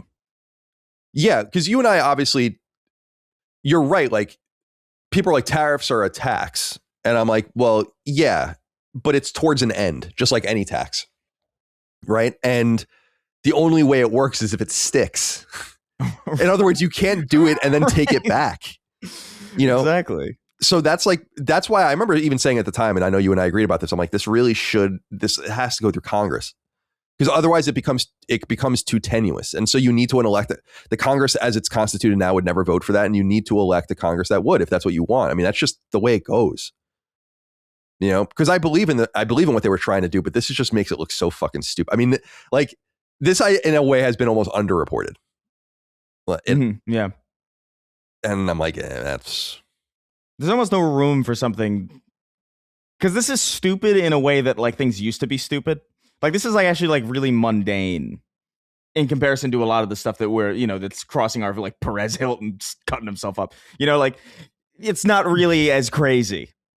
So like this is the kind of thing that kind of flows under the radar. It's like, oh, the tariffs went the way they would normally go, like, duh. And then it kind of gets forgotten, and then the next thing goes up. But like, yeah, I agree. Like, I didn't see much. I saw one thing about this. Yeah, because for people that don't understand, like, in a basic way, the company passes the tariff cost on. It's like the cost of any good, right? So they owe a bill to the government, and then the government just gave them the money back. So they charged more on the assumption they would have to pay a tax that they no longer have to pay. And yes. Yeah. So anyway, like, fucking insane. But okay. Anything else here in my notes? Oh, okay. An important thing. They note, quote, we have secured the quantity of memory necessary to meet our projected sales volume for fiscal year 26. Fiscal year 26 runs from April 1st through March 31st of 2027. So March 31st, 2027, it's over. And this basically says to me, although I don't know that, because they say they secured it. They didn't say the price, but you would assume that the price of PS5 will probably be static through the fiscal year. I mean, that seems to be what they were saying. I don't know for sure. And by the way, I don't know if you guys saw that all memory is already sold, I guess, for next year. Like there is none. So like if you didn't get in, someone wrote in about it actually too, but I don't think I included it, is like if you didn't like get your orders in for these mass purchases, you're not going to get anything. So we'll see how this all goes with PS6 as well. I'm really struggling. I understand how complicated these facilities are that make all of these components. That it's not nothing to invest in them. It costs an enormous amount of money, billions of dollars to make them. But you would just think that there would be an impetus to get this going. Like who's going to get there to start winning? You know what I mean? Like, why is it taking so? I guess we're probably still a year or two out from even really being able to increase manufacturing. I'm like, damn, it must be really that complex. Even running 3 shifts, 365. Like, I don't know. I'm just so surprised that the free market hasn't stepped in yet. Like, it just hasn't. And I wonder, it almost seems collusive in a way where it's like, you guys don't want it to be fixed. Oh, no. Why would you want to spend more to increase production when you can lower production and increase prices? Right. Well, there's that. And I think that there's a risk that if you spend all this money in investing in a new facility, which is billions of dollars, and then suddenly, I don't know, the AI bubble bursts or something, and there isn't as much demand, then that investment was a total waste. So it's like, why risk on the possibility of increasing production when you're already making hand over fist money? Yeah. Makes no sense to invest in a new plant. Yeah, exactly. So get used to it. Buy your electronics now. Colin doesn't care at all. He's texting his DraftKings partners or whatever. Sorry, Micah was at the supermarket and she said she had a question and she said to answer within the next 5 minutes. She gave you a time limit. Yeah, or like, or you have no input. So I'm sorry about that. That's funny. So there's, all right. So we got into all of that. We've gotten into, there was one other thing. I'm sorry. Operating income increased as well, offset by, and this is really nothing not a surprise, but an acknowledgement of PlayStation 6. They were saying quote unquote, increased investments for the next generation, end quote. So it's coming. And also quote unquote, restructuring costs, which I think is in relation to Bungie and the impairments they're taking on Bungie over time. All right. So there's all of that. The other thing that happened in here, as I said, was during the earnings call. Now, I want to let everyone know, I'm not by any stretch of the imagination a financial expert, obviously. But there's this idea that earnings calls that accompany quarterly results and fiscal results from publicly traded companies only speak on the quarter that they're reporting on. And this is important because people have interpreted some of the comments that I'm about to go into about what is going on with disc production as being like, well, they can't possibly have spoken to that. The disc production thing is in the quarterly results that will happen in mid to late October. And I'm like, no, that's not how it works at all. That's never how it worked. Remember, it was only a few quarters ago that they brought up Ghost of Yotei. Someone asked about Yotei, I believe. And maybe they even brought it up outside of the quarter that it would actually be counted in. They have a fiduciary and legal obligation to tell you the truth in these calls. Now, by the way, they're human and people are human. And I'm not saying that they do tell the truth. I don't know. All these people could be lying. What I am telling you is that it's illegal for them to do that. And that if you were an American company, for instance, or an American, a traded company and you go to the SEC and you get fined and can even be jailed for doing shit like that. And Japan has its own version of the SEC that monitors these things as well. So I just say that because I feel like people just think these guys can just say whatever they want. Now they can couch things in certain language and make things really vague and give themselves wiggle room. Yeah. But to act like they just kind of like, just come out and say whatever they want is incorrect, which is important. Now, they're asked really multiple questions about discs, and I'll get into this. A reporter from Nikkei, which is one of Japan's major newspapers, asked the following. And some of the questions are about, by the way, many of the questions that they're asking are about the recent earthquake and a lot of the shit that happened to Sony's infrastructure in Japan. So that's like, the discs actually weren't the first things being asked about. It was more about that stuff. But the discs were definitely the second thing. The reporter from Nikkei says, about the game business, quote, "You're going to end the disc products. I think that you made a comprehensive decision on that, and there was some movement against that. And some of the consumer organizations have criticized you. Some have sued you. How did you come to that decision? And how do you respond to that criticism? Was this a decision that was necessary for the next generation game device? Or was it intended for enhancing the margin? Was that a sales decision?" So, great question. And gets into a lot of different things. But obviously, they're very well prepared to answer this. As far as so she answers most of the question. Remember, these are two questions put together, one about the earthquake, one about the disc. So she answers a bunch of stuff about the earthquake. And then she gets into the stuff about the disc later. She says, quote, "PS5 ending disc production," the second question. "On this point, we announced that January 2028 onwards, we will no longer be manufacturing game discs. 1.5 years ahead, we made this announcement at this time. There are various reasons we made this decision. The biggest being that the digitization of content overall has been progressing.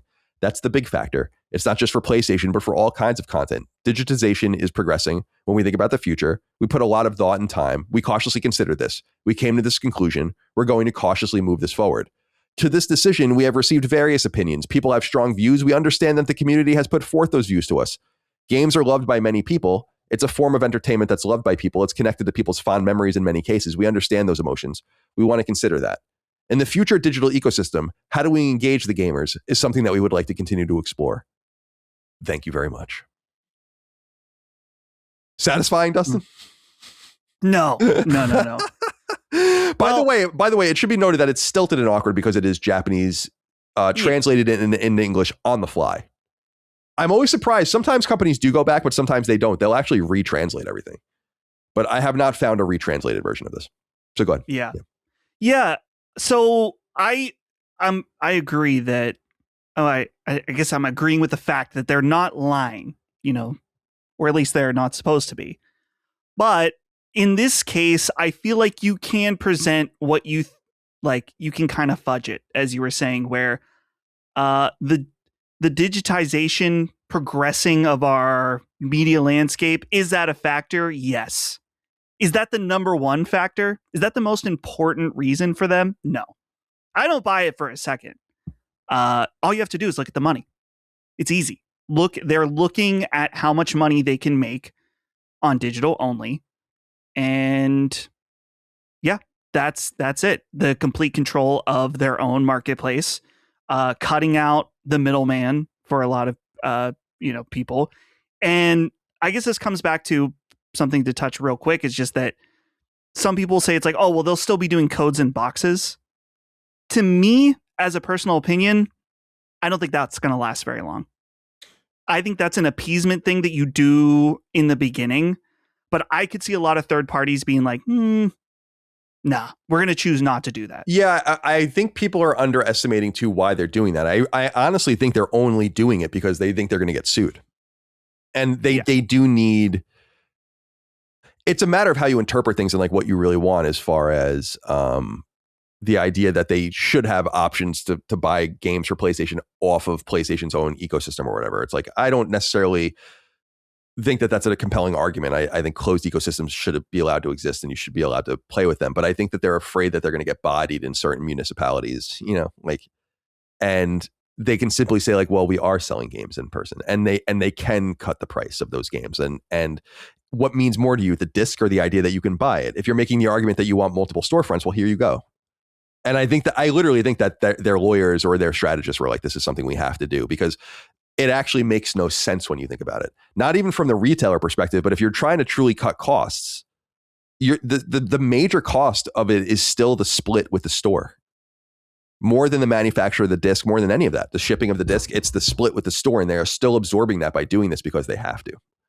Or they feel like they need to. Right. In my opinion, they feel like they need to. So how many of them are they going to make for stores as well? Like, I don't know. There's too many questions up in the air that I'm like, we'll have to wait and see how much they even follow through on that. Yeah, they indicate, I'm fascinated by this too, that there's like some indication, if you listen to what they're saying, that they did tell their major retail partners ahead of time, which I was a little surprised about. Well, I'm not surprised because it's a big thing to do and you want to tell them, but I'm surprised that they did it because I was surprised it didn't leak. Yeah. Right. In other words, it's almost like the kind of thing you would imagine they like send to everyone at the same time. Like they send the email and like the corporate correspondence out at the same time that they publish the blog post, because they realize it's why Xbox publishes all their emails on Xbox Wire, because they just know someone's going to leak it to fucking Tom Warren. So why not just do it ourselves? They are asked elsewhere though about the disc production as well, and this is the one that really annoyed people, I think. I love this. It says, quote, Nishida speaking. Can you hear? Yes. I also have 2 questions. I wish people would just go through this and retranslate. First, well, as we asked about the termination of disc production, at present, for example, are you seeing users and sales going down? Do you have any forecast? Are you saying that you're not in a position to make such forecasts yet? I want to know what you think the impact will be up until 2028.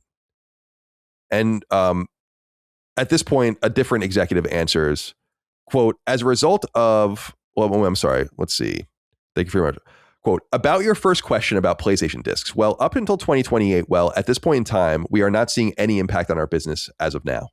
Going forward about the content sales, I think a large part is already digitized. Therefore, as a result of the discontinuation of discs, we don't see that there will be any negative impact on our business. However, as I already said, the users, the players have attachments, and we have to think about how to respond to those feedbacks. This is the one that, kind of set people off a little bit. But I feel like this is where you have to kind of take them at their word, or they're just straight up lying to you, because people are like, well, how would they know yet? And I'm like, you don't think they have like up to the minute data about how everything's going? They would know if people were unsubscribing from PS Plus, if people were stuck, they would definitely know. Right. Well, I think it does feel condescending. I guess the way that they're like, oh, well, they have attachments. They're nostalgic for discs. And I think any honest person in this debate will be like, well, yeah, of course there's an attachment and a nostalgia to buying physical games. But to simply pin it on just that is categorically false for the people that are really invested in this movement or cause or whatever you want to call it. Is that it's like, no, it's way more than just like the ceremony of getting a disc and driving it home and putting it in. It's about the marketplace. It's about Sony's control. It's about the control over the media that you purchase. So I can see that being annoying. The facts about it being like, oh, well, we're not seeing the effects. I totally believe that. I can totally believe that everyone being very loud about this, myself included, represents so small of a minority that it's not making an impact. I totally believe that. It's unfortunate, but it's probably it feels like it's probably the truth. Yeah, I think I was saying that the unfortunate reality is that there probably was this blip of like, oh, people conspicuously canceling PS Plus, maybe disengaging a little bit, a small number of people. But then I was saying there's something, I don't think they necessarily line this up intentionally, but it's like something like Black Ops coming out. Then you get all of these kind of more casual people. We'll talk about the sales figures later, like massive amount of people playing these games and getting sick. They need PS Plus to play it, and I'm like, it's like the number's probably higher right now than it was before the announcement, which is, so it's hard to fight against things when it feels like it's doing no damage. And it probably isn't. And I agree with you that it does sound condescending, but I really wonder if it's because of the language barrier stuff. Yeah, that's certainly an aspect. I mean, the Japanese do communicate in a much more straightforward way, especially in professional settings, no doubt. there is something stilted and weird about the way they talk about everything. So it wouldn't be surprising if they sounded a little off kilter there too. But let's see. Ed H wrote in and said, "Hey CCD, well, those comments from Sony's quarterly statement from Lin Tao suggest that the advocates for physical games have done a shit job of communicating. Sony seems to think the issue is about a nostalgic desire to have a circle of plastic to put in a sleeve on a shelf, rather than anything to do with ownership rights. This could have been a moment that forced walled garden stores to come up with a way to make digital games as good to buy as physical games. Instead, it seems from Lin's comments that Sony is just going to try to figure out ways of upselling us more digital crap to capitalize on a perceived emotional reaction. Slow clap to all involved." I mean, I don't necessarily blame people for this interpretation. I'm not entirely sure that yet. I am not entirely sure that the environment of people that are kind of advocating for this stuff right now are doing a very good job of talking about what the future is, which is about digital ownership, of course, and ownership rights. But I think there's a conflict there too, in that like solving the ownership rights situation digitally will make discs useless. And I think that's what people like. Truly, there would be no argument for them at that point, in my opinion. And at that point, then the disc does become a preference. And so I think solving for one actually kind of hurts the other. And I think people are maybe more aware of that than you think. And that's just, and it doesn't go both ways. The removal of physical games helps digital advocates. You know what I mean? If that makes any sense anyway. Yeah. Yeah. I don't know. This is ultimately, you know what this reminds me of? It reminds me a little bit of like the like the Gamergate thing. Where it's like you could maybe make an argument that like a fraction of the people really were like, yeah, what are you doing giving promotional coverage to games from people that you know and not recusing yourself or whatever? Like there was an ethics argument. But the loud majority of people probably, like the loud majority of people in this instance probably are just nostalgic.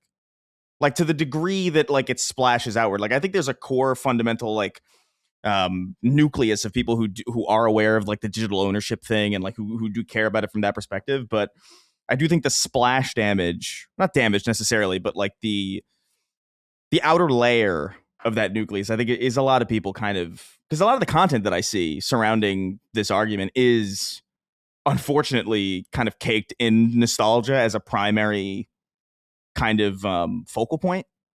As like, oh, this made me feel like this when I was a kid. And I was like, well, that's not really what the conversation's about. Like, I agree, but like, it's just unfortunate. Things kind of grow beyond the scope of like the original kind of core idea, and then they become kind of not flanderized necessarily, but a little bit simplified.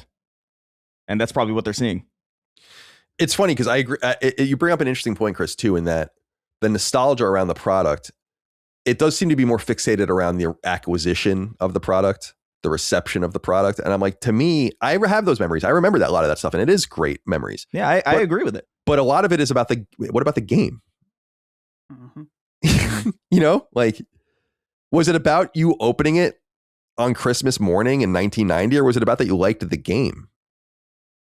And for some people, I guess it's a little bit of both, but I wonder if one is driving the other at this point. I think the serious people are talking about like, this is about ownership, and like I like having this game because I can play it today, and there's no bullshit DRM or whatever. Like those are the serious people, but I don't want to say they're few and far between, but like, I mean, this argument is huge, you know, so it's incorporating a lot of people who are casual, who are maybe not in the weeds, and they're kind of getting loud online as well. And their arguments are just not as sophisticated. And I don't know. It's unfortunate reality of these types of things online and on the internet. Everything just gets flanderized to fuck. What is this? I don't know if I know this word. Let me see. Flanderization?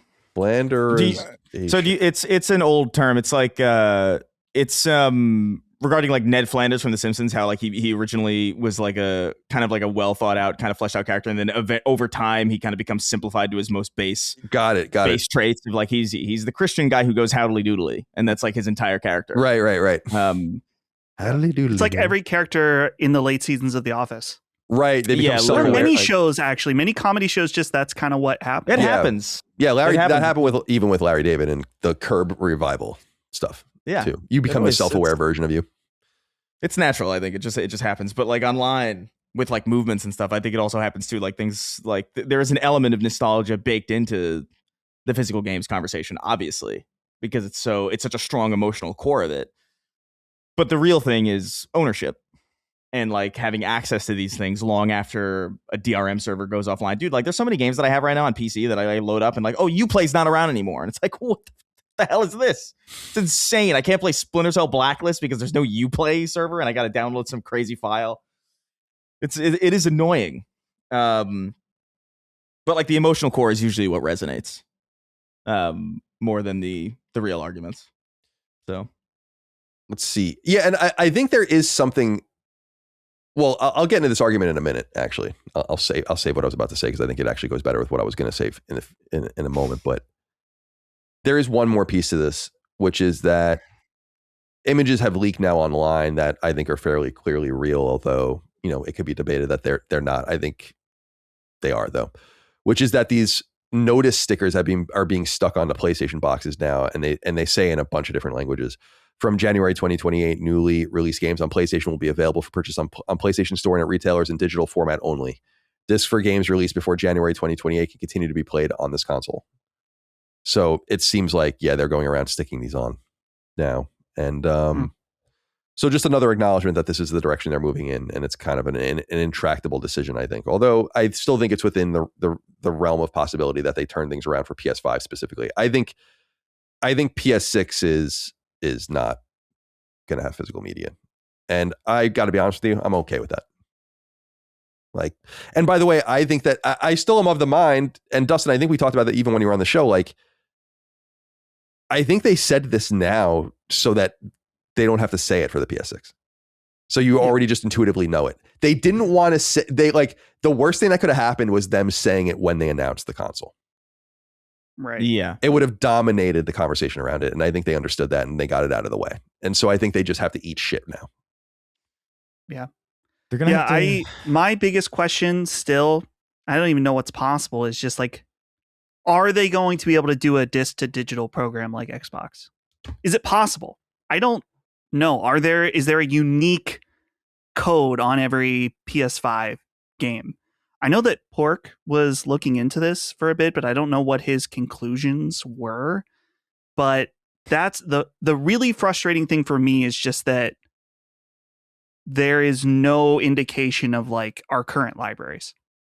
Am I basically starting fresh on like, is all my total investment in disc games on PS5 like, oh, well, you can just play those on PS5 and you'll never be able to play them on your PS6. I just think there's a catch-22 for Sony, and they put themselves in this pincer, of course, but if they put a disc drive on the PS6 to play your PS5 games, then people are going to be like, why can't we just have PS6 discs? Like, that's literally like, they're just begging for people to do that.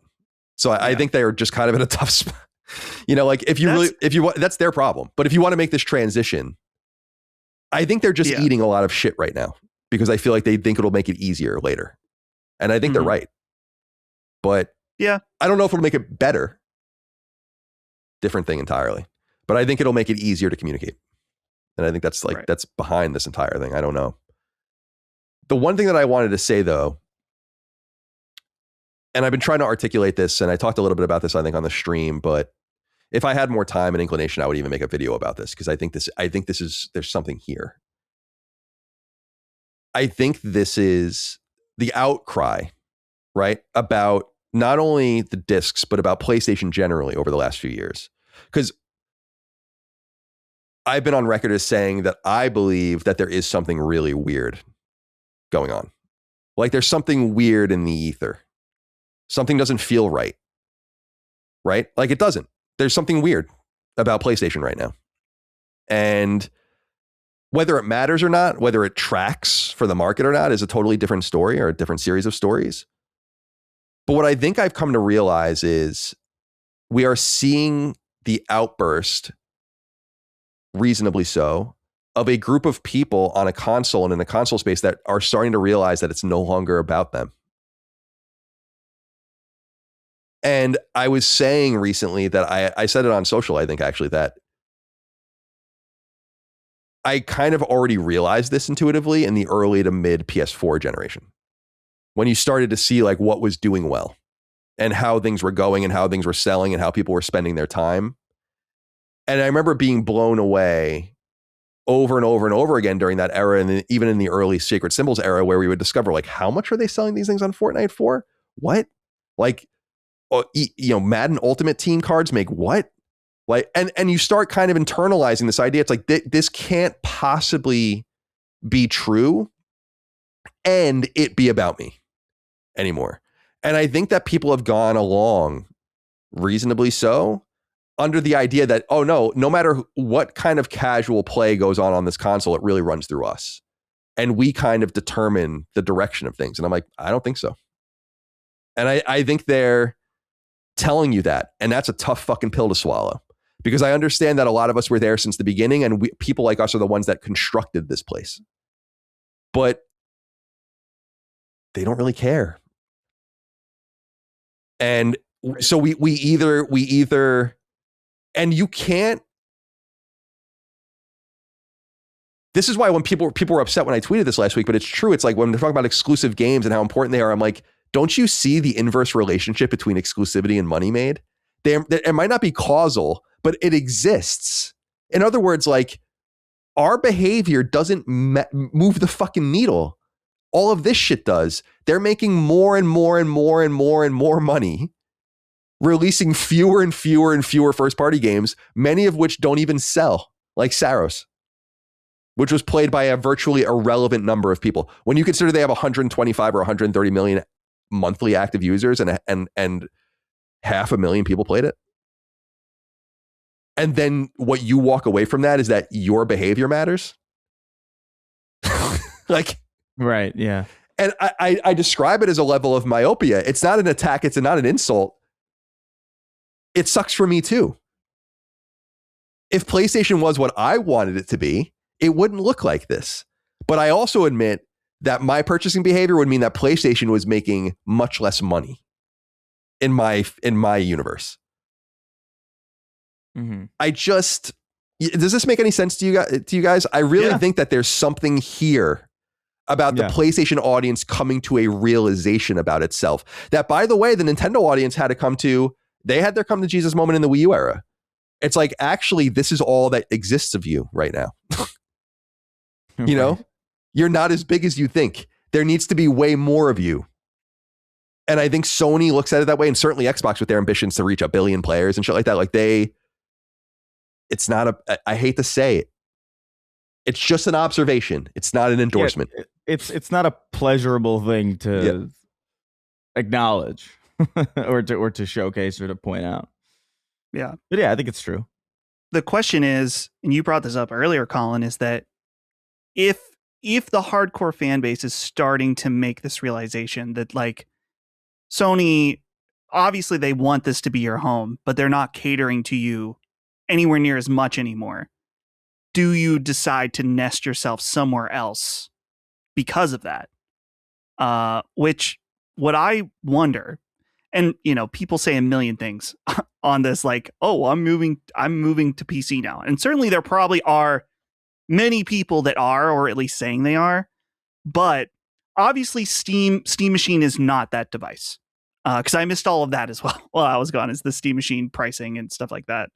But I do wonder that Valve, when they've released products like the Steam Deck and now the Steam Machine, their version of it isn't always the most desirable version of it, but they are launching a platform.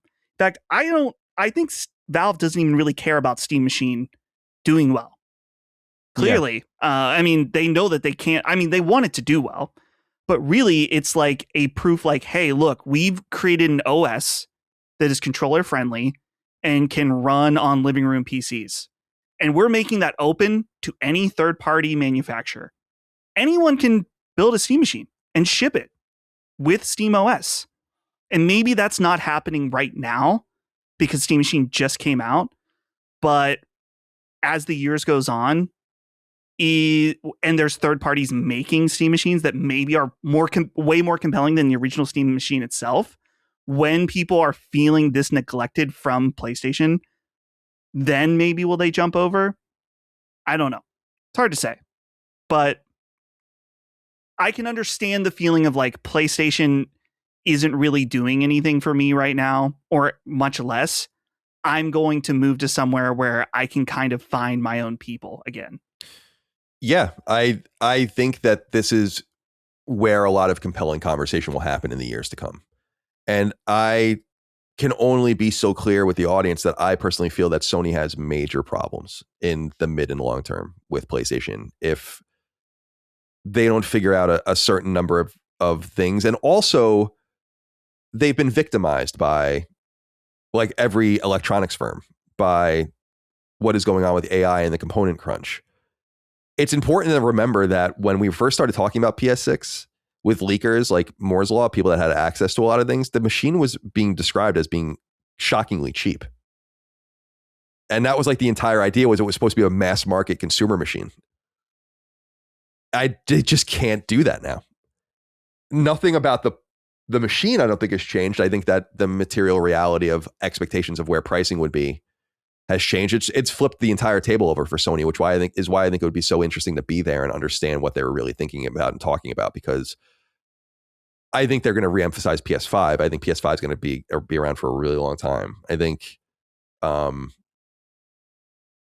when they release the machine is even up in the air, but I think they will release the machine. I think it either has to be, next fall or spring 28.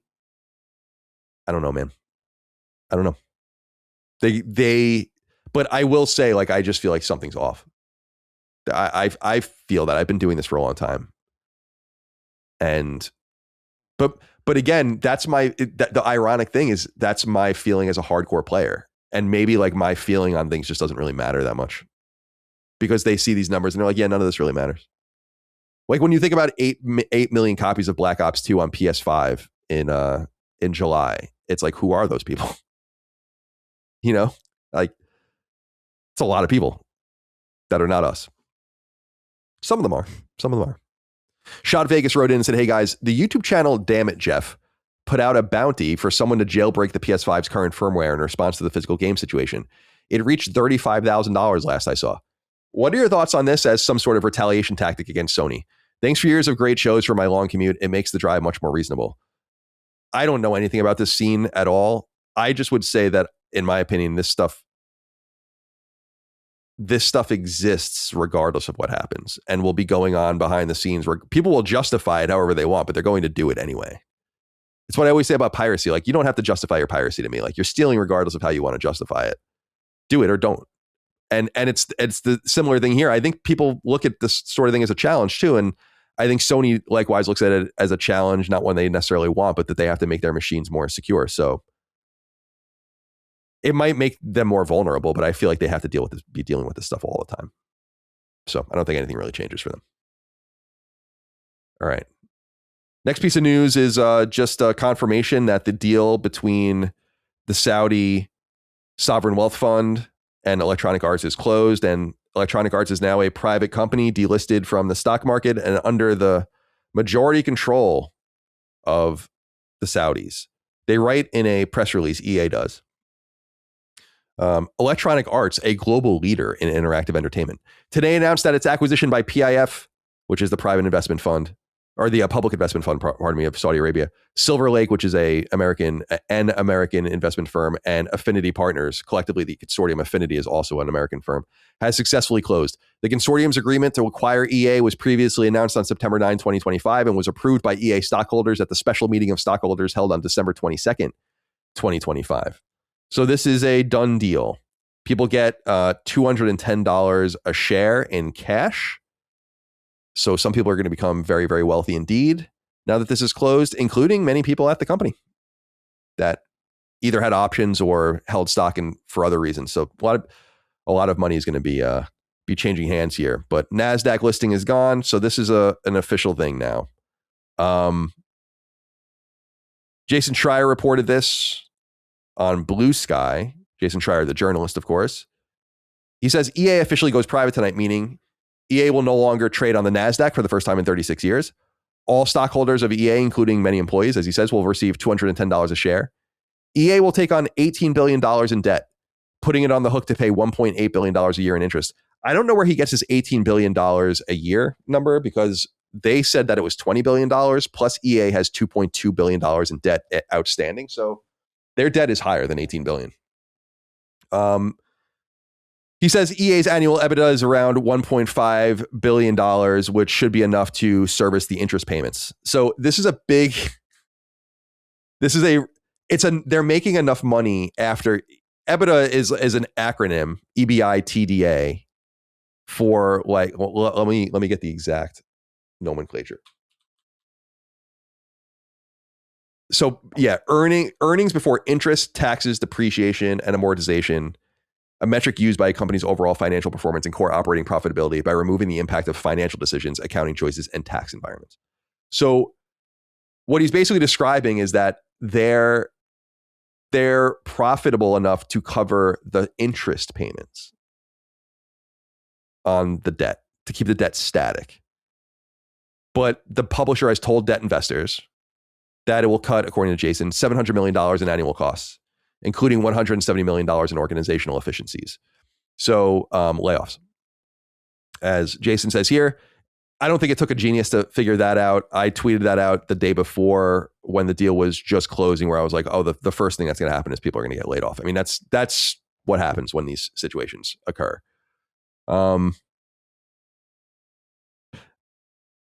EA is going to monetize its games like you've never seen before. And remember, Chris, I was saying this with the college football. You weren't here for this, Dustin, I don't think, but there was a drama with college football 27 and its monetization, and people freaked out enough where EA actually fixed it. But remember, Chris, I pointed out in the letter something interesting where they're like, in the future, when we make change, like in so many words, in the future, when these things happen, we will communicate better. Right. In other words, like we won't just drop them in your lap like we did this time, because there's just no universe where they can service that debt, the consortium's debt, while maintaining the status quo. And the layoffs will bring fixed costs down, but they're still going to have a big nut to fill, unfortunately. So I have a lot to say about this deal, and I know we've already said a lot about it. I think from my perspective, and I'm curious what you guys think as we kind of put this in the rearview mirror, because it is what it is. I am surprised things like this are illegal for multiple reasons. I'm talking about the free market before. And this is just to reiterate for people that don't understand, this is the biggest leveraged buyout in the history of mankind. It's not the biggest leveraged buyout in the history of the gaming industry or in the history of the electronics or space or whatever. It's the biggest ever. And what a leveraged buyout in a basic way, it basically, you're borrowing money. Instead of acquiring a company for assets, part of what you're acquiring the company for is borrowed money. And you take that money and strap it to the company. So it's a very dangerous thing. If you read about leverage buyouts that are even much smaller, leverage buyouts have a 1 in 5 chance of just outright failing in bankruptcy within the first decade. It's a very high failure rate, considering how much money is being spent. And a lot of people look at deals like this as ways to kind of take all the meat off the bones and destroy the company. And that happens. And I don't know that they bought EA to do that. In fact, I really doubt they do. And I did. And I feel like they have a plan. But it's such an enormous, it's such an enormous thing to take a company, to take an entity and 10x its debt. Someone had pointed out, which I thought was fascinating. Apple has 4 times EA's current debt and 50 times its revenue. Like, let that wash over you. Apple has 4 times EA's debt, but 50 times its revenue. So this is a strapped company. And will they figure it out? Maybe. What will happen? I don't know. I think in the short term, the layoffs are obvious, and I think they're going to you're going to see a very efficiently run EA that focuses on big things. Like, I personally wouldn't, maybe I'm just speaking out of my ass, but I personally wouldn't be surprised if they went to BioWare and they're like, you guys are done. Or they sell BioWare, or they sell Mass Effect, they sell Dragon Age. Because that's the other thing that happens in leverage buyouts and situations like this, is like you start paying down the debt by figuring out what you can use, and driving revenue by figuring out what this company has that you can use and what you can sell and get rid of. Not only to lower your own fixed costs, but to maybe make some money back on the back end. And the thing is, EA does sit on a lot of shit. And if they're not going to use it, they might as well get rid of it. So, Yeah. But moreover, I think you guys might recall that I expressed this pretty vehemently when it was going on. We simply it simply shouldn't be legal for foreign entities to come in and take over American firms like this. And it's not just that the Saudis are doing it and we have, some sort of problem with them, although in a lot of ways we do, and we'll talk about that in a minute. But it's that America is a unique place that creates a lot of amazing stuff. A lot of creative people are here. The biggest tech firms in the world are here. Some of the biggest game companies are here. Hollywood and all of the rest in our music industry and all of it. It's all part of the American texture. And we shouldn't spend decades building up these amazing firms to allow foreign entities to come in and poach them and all of the benefits from them, and or run them into the ground. Whatever the outcome is, it's not really beneficial to us. And I'm surprised that in situations like this, talking about more regulation of the market, it's like when a deal like this is on the table, really there should be some sort of play to be like, is there any domestic investors that would be interested in this? If this is like what you want to do, how can we make it so that we're not sacrificing our companies to these outside entities? And I have a big problem with it. I don't like it. So, because I feel like it's just, you can't blame the stockholders for voting overwhelmingly to do this. It's a lot of money. It's an enormous amount of money. But what does it mean for EA? Like, what does it mean for the people that work there and their structure and the games that they play and stuff like that, or games that they make and all the rest? I don't know, man. I know I've talked a lot about this in the past, but it's just weird to me that you're even allowed to really do something like this. And it's people have a problem with the big leverage, which I have a problem with too, but it's more just like, where's the pride in the things that we build? Maybe that's just a naive stance though. Yeah. I was going to say that, man, it's crazy that an entity can just take on $80 billion of debt. But then I thought about our government. Yeah. I was like, Yeah. oh, all right. Yeah. The no biggie. Yeah, exactly. It's the American government is in so much debt that it's just fake.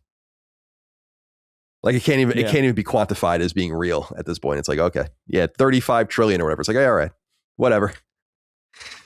Like, what do you do with that? What do you want me to do? All right. Insane. Jason Polite wrote in and said, hey, CDC. With EA's acquisition by the Saudi PIF being finalized this week, do you think we will see any pushback or boycotts by gamers similar to when SNK was purchased? EA is a bigger name in the US, so this may garner more attention. Also, what are your thoughts on Madden being the only NFL licensed simulation game being owned by a foreign entity? Thanks for all that you guys do, and welcome back, Dustin. I hope fatherhood is treating you well. I don't believe that it is interesting, Chris, you and I talked about this, I think, right? That there were like SNK fighting games that were going to be at Games Done Quick that were thrown out of it, I think, or something like that because of its connection to SNK. So like there are people that are doing stuff. And EA for a lot of core gamers will be much easier to avoid. Like Micah and I were discussing it where I'm like, I'm not really even an EA customer. I bought Plants vs. Zombies. We both did. But I'm like, before that, I guess it was Immortals of Avium was the last EA game I bought. So I can do without EA. I almost don't even really give a shit from that perspective. But I don't think there'll be any serious boycotting of the company, especially because, and you could say the same thing for SNK, and we've said this, is that the Saudis aren't interested in leveraging their control over these, and they're not interested in leveraging social control, which almost makes it worse because they don't really believe in what they say. They just want the money. it actually somehow makes it worse than buying, like if they bought EA and they're like, yeah, we're putting all the players in burkas. You know, Right. it's like that would be insane, but at least you had like principles. Here, it's like, no, we're gonna buy your shit. We're not gonna do anything to it, and we're not gonna. money. And yeah, we just want the money. It's just money. It's all money. It'll be money until everything's hollowed out, and then there's no money left. It's I don't know. What do you even say about a situation like this? I'm with you in the sense that like EA doesn't really. The last EA thing that I was involved with, I guess, was Battlefield, and that was bought for me. So like, before that, I don't even remember. You know, the last time, maybe Mass Effect Collection. Yeah, Mass Effect. Yeah, something Mass Effect. Yeah.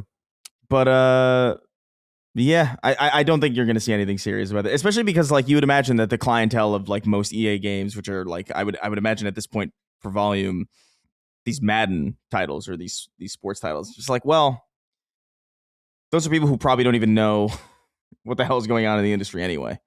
So they'll be fine.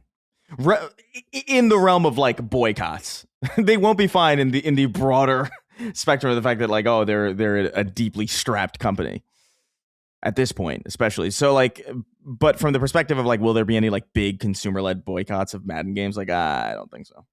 No, I don't either. And SNK hasn't really experienced any pushback either. So.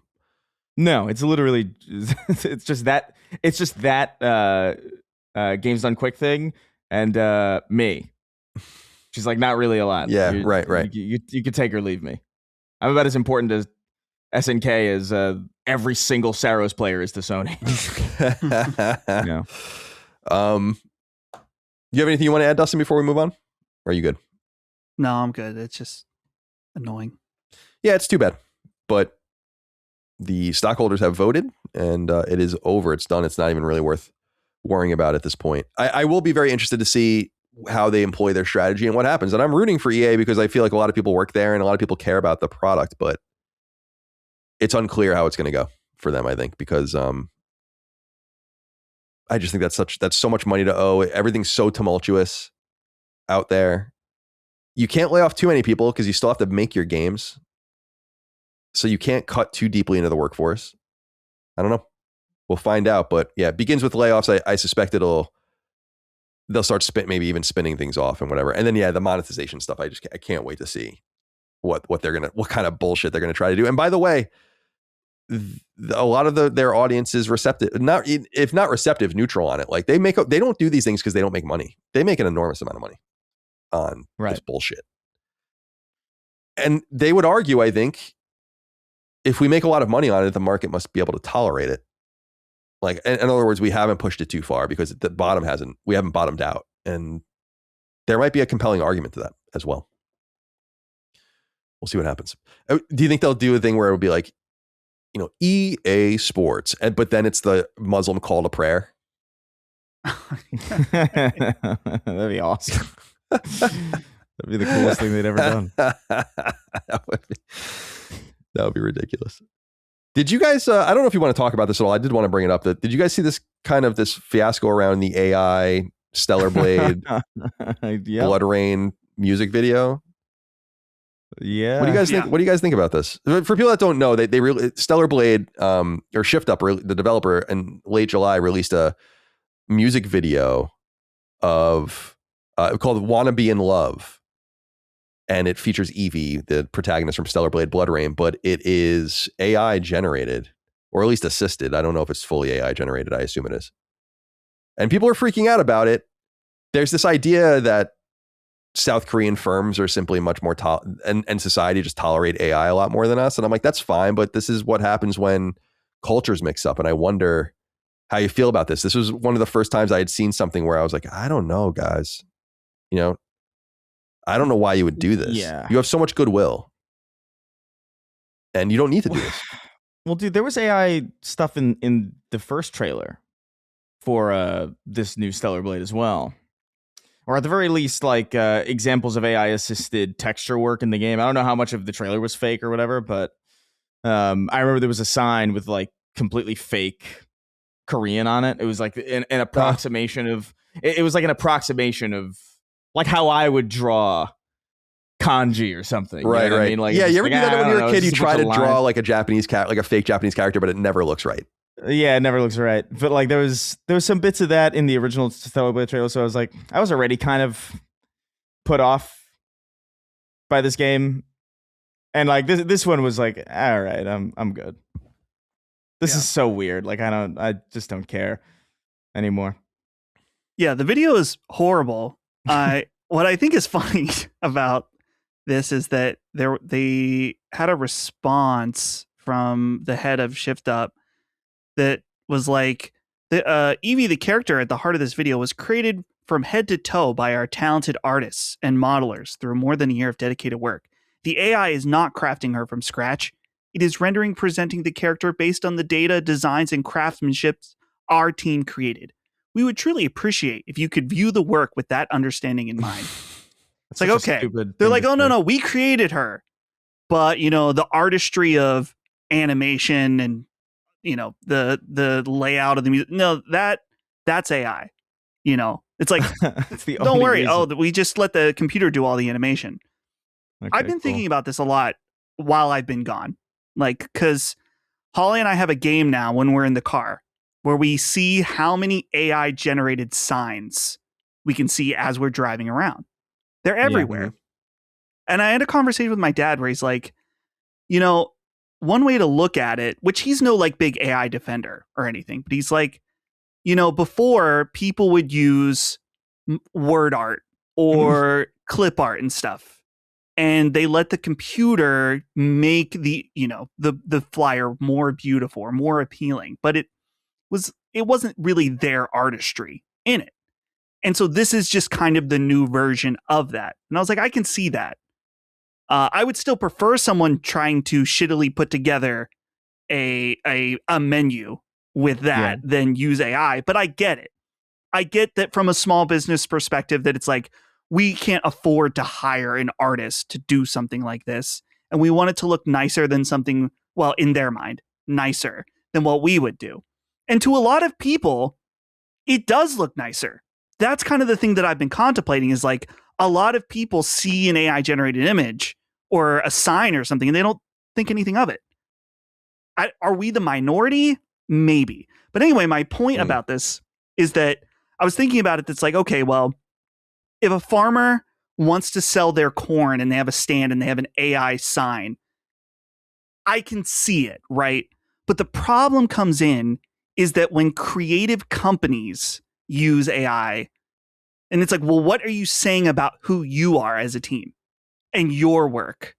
That you're offloading what you do. And I know this has been a big point for you, Colin, so I don't want to belabor it too much. But when I see a company like Shift Up that clearly has such insane levels of artistic talent that we saw in Stellar Blade, then be like, okay, we want to make a music video. We're just going to offload half the work, more than half the work, to an AI. It's like, well, what does that say about you guys then? So anyway, that's the only thing that I thought about this. Just like, why? What was the point? Yeah, of this, I don't understand that. Other than making you look bad to your Western audience, which. Yeah, I don't know, man. It's really weird. I think people don't. I get the argument about like small businesses or whatever. For the same reason that you said, it's like they're not creative businesses, whatever. It still bothers me, and I'm just like, this is gross. Yeah. And dude, a lot of the time that AI generated food looks gnarly and disgusting. I don't even know how you could possibly think that looks better. Like I would much prefer you just took an unflattering photo of the food you do sell. But yeah, I don't think people. And again, this is a side effect of people just caring more about bottom line and money than they do about the.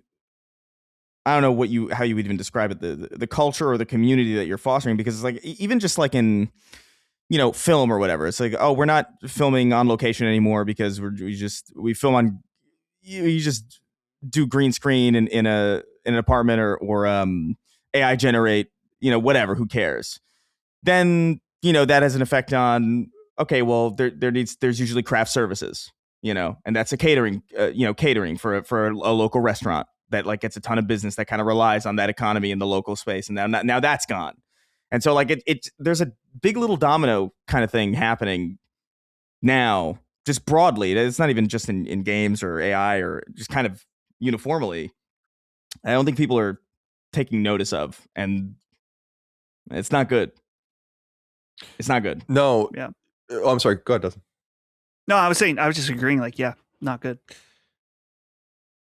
I just think that I don't like people's excuse making for shift up in the sense that it's like, well, they're a South Korean firm. And like I said, that they're just more tolerant in that society of that stuff. And I'm like, that's cool, but you have an international product and an international audience. And you have to decide how you want to position your product. I actually think we're probably not very important to Stellar Blade's success. I think Stellar Blade's success has a lot to do with South Korea, Japan, and especially China. And yeah, for sure. They just might have a different outlook on that. And I understand that, but I'm just put off by this sort of thing because you just, I think you articulated it well too, Dustin. You both did, where it was like, you don't need to do this. No one's asking for this. Right. No one wants this. And you guys are obviously incredibly talented aesthetic artists. You shouldn't want to do this. You literally should want to have some level of modicum of control beyond prompting Claude to make your bullshit for you. It'll all come down to people's tolerance for this. It is that simple. And I'm becoming more and more of a believer, as we've said, and I think your dad articulated it well too, is people don't care. Yeah. Because I see a lot of that stuff too, like the fucking shitty, you see like a van for like an AC company, an HVAC company, and it's got some AI bullshit. You see some menu at a restaurant, it's got some AI bullshit. You see, it's like, and it all looks the same. AI is starting to kind of look the same. It even has a certain aesthetic to it, very similar to how it's all reducing to a similar style of writing, which is strange. And maybe one of the unforeseen circumstances of doing AI, of finding like what it thinks is the best, most efficient, most universal, whatever. And it's like, here's this. The thing too is that it's like there's so many more AI generated images than there are real images now, that a lot of new AI images is being trained on previously created AI images. So it's not even being trained on real shit anymore. So now you're just getting like a complete facsimile of, I think I saw like a rendering of like a chicken nugget that was like bit in half, or like it was like cut in half, and it looked like ramen noodles. Yeah. And I was like, what the hell is this, dude? Like you don't even understand what chicken is anymore. Yeah, it does. Yeah, it does. It's depressing. But I don't know. It is what it is. I'm not that interested in. I'm no longer really interested in this game at all. Yeah, like, I liked the first Stellar Blade well enough, but like I don't need another one if this is kind of where they're headed. Yeah, I want to see. That's where I was going with it too. Is that I really like. We all like Stellar Blade, and I think it's a great game. But I'm gonna wait and see. Like, how are you gonna react to this? Like, maybe this is maybe they'll just stick to what they've been doing, but maybe they'll be like, yeah, maybe we're wrong, or maybe this is not the right thing for our product, and we need to be more careful about what we're doing. The video on their own YouTube channel has 11,000 thumbs up and 22,000 thumbs down. So. Mm-hmm. Some people say these numbers are fake, but I don't know if that's true or not. I don't know why or how they would be fake. Maybe they're like approximations or something.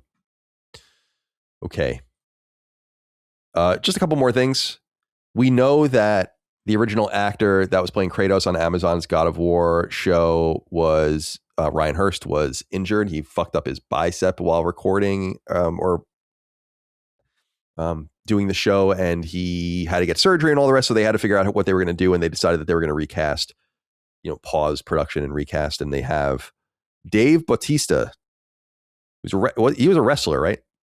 Mm-hmm. Yeah. And then kind of made the transition over, is going to play Kratos. I thought there was interesting stuff here in this Deadline article that announces it, where he apparently was already, like things just kind of lined up where this works, because they write here, quote, Bautista's extensive background as a decorated professional wrestler would allow him to step into a physically demanding role such as Kratos with limited preparation given the tight schedule. What's more, he's coming off shooting a similarly physical fantasy project, the new Highlander movie, which required him to bulk up, end quote.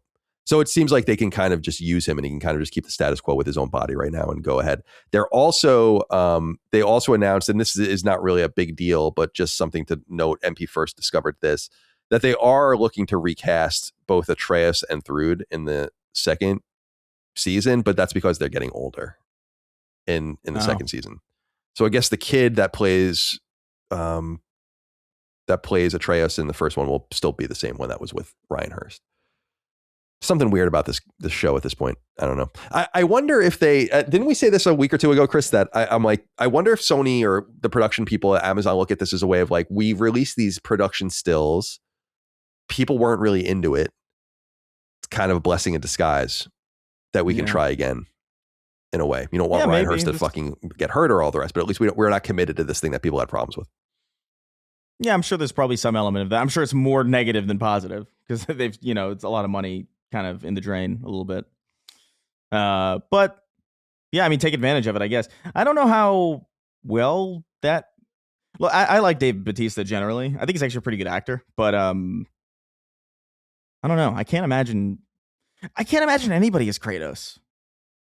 Yeah, is the big problem here really? Yeah. Because I think he was like, wasn't the big thing with Dave Bautista that like he was people really wanted him for Marcus Phoenix for for Gears. The Gears movie. I think there's even a character model of Dave Bautista that you can equip as Marcus in one of the games. I can't remember which one of them. Maybe the Reloaded, the first time they did the Ultimate Edition, maybe, or something like that. But I remember that from a long time ago. We'll see. Yeah, see how it goes. Yeah, I'm not looking forward to this one. Yeah, me neither. I feel like he fits the role and the look probably better than the last guy, but okay, I hate to make this comparison, but Colin, I think you were right that maybe Sony has a Sonic movie situation on their hand. That first Sonic that looked horrifying, and now it's like, okay, well, it seemed like they were going to go through with it, but then they had this little opportunity where they're like, well, now we can do it. And so I saw a lot of people saying like, this project is doomed now. And I'm like, no, I kind of when things run into production issues like this and they really take the time to, like, if it seems like that there's problems, it's like, no, that means they're probably fixing things that weren't working. Yeah. Which doesn't necessarily mean that the end result will be good, but it's showing that they're trying to make it work instead of just, they saw this opportunity where it's like, okay, well, this wasn't working. Let's do it.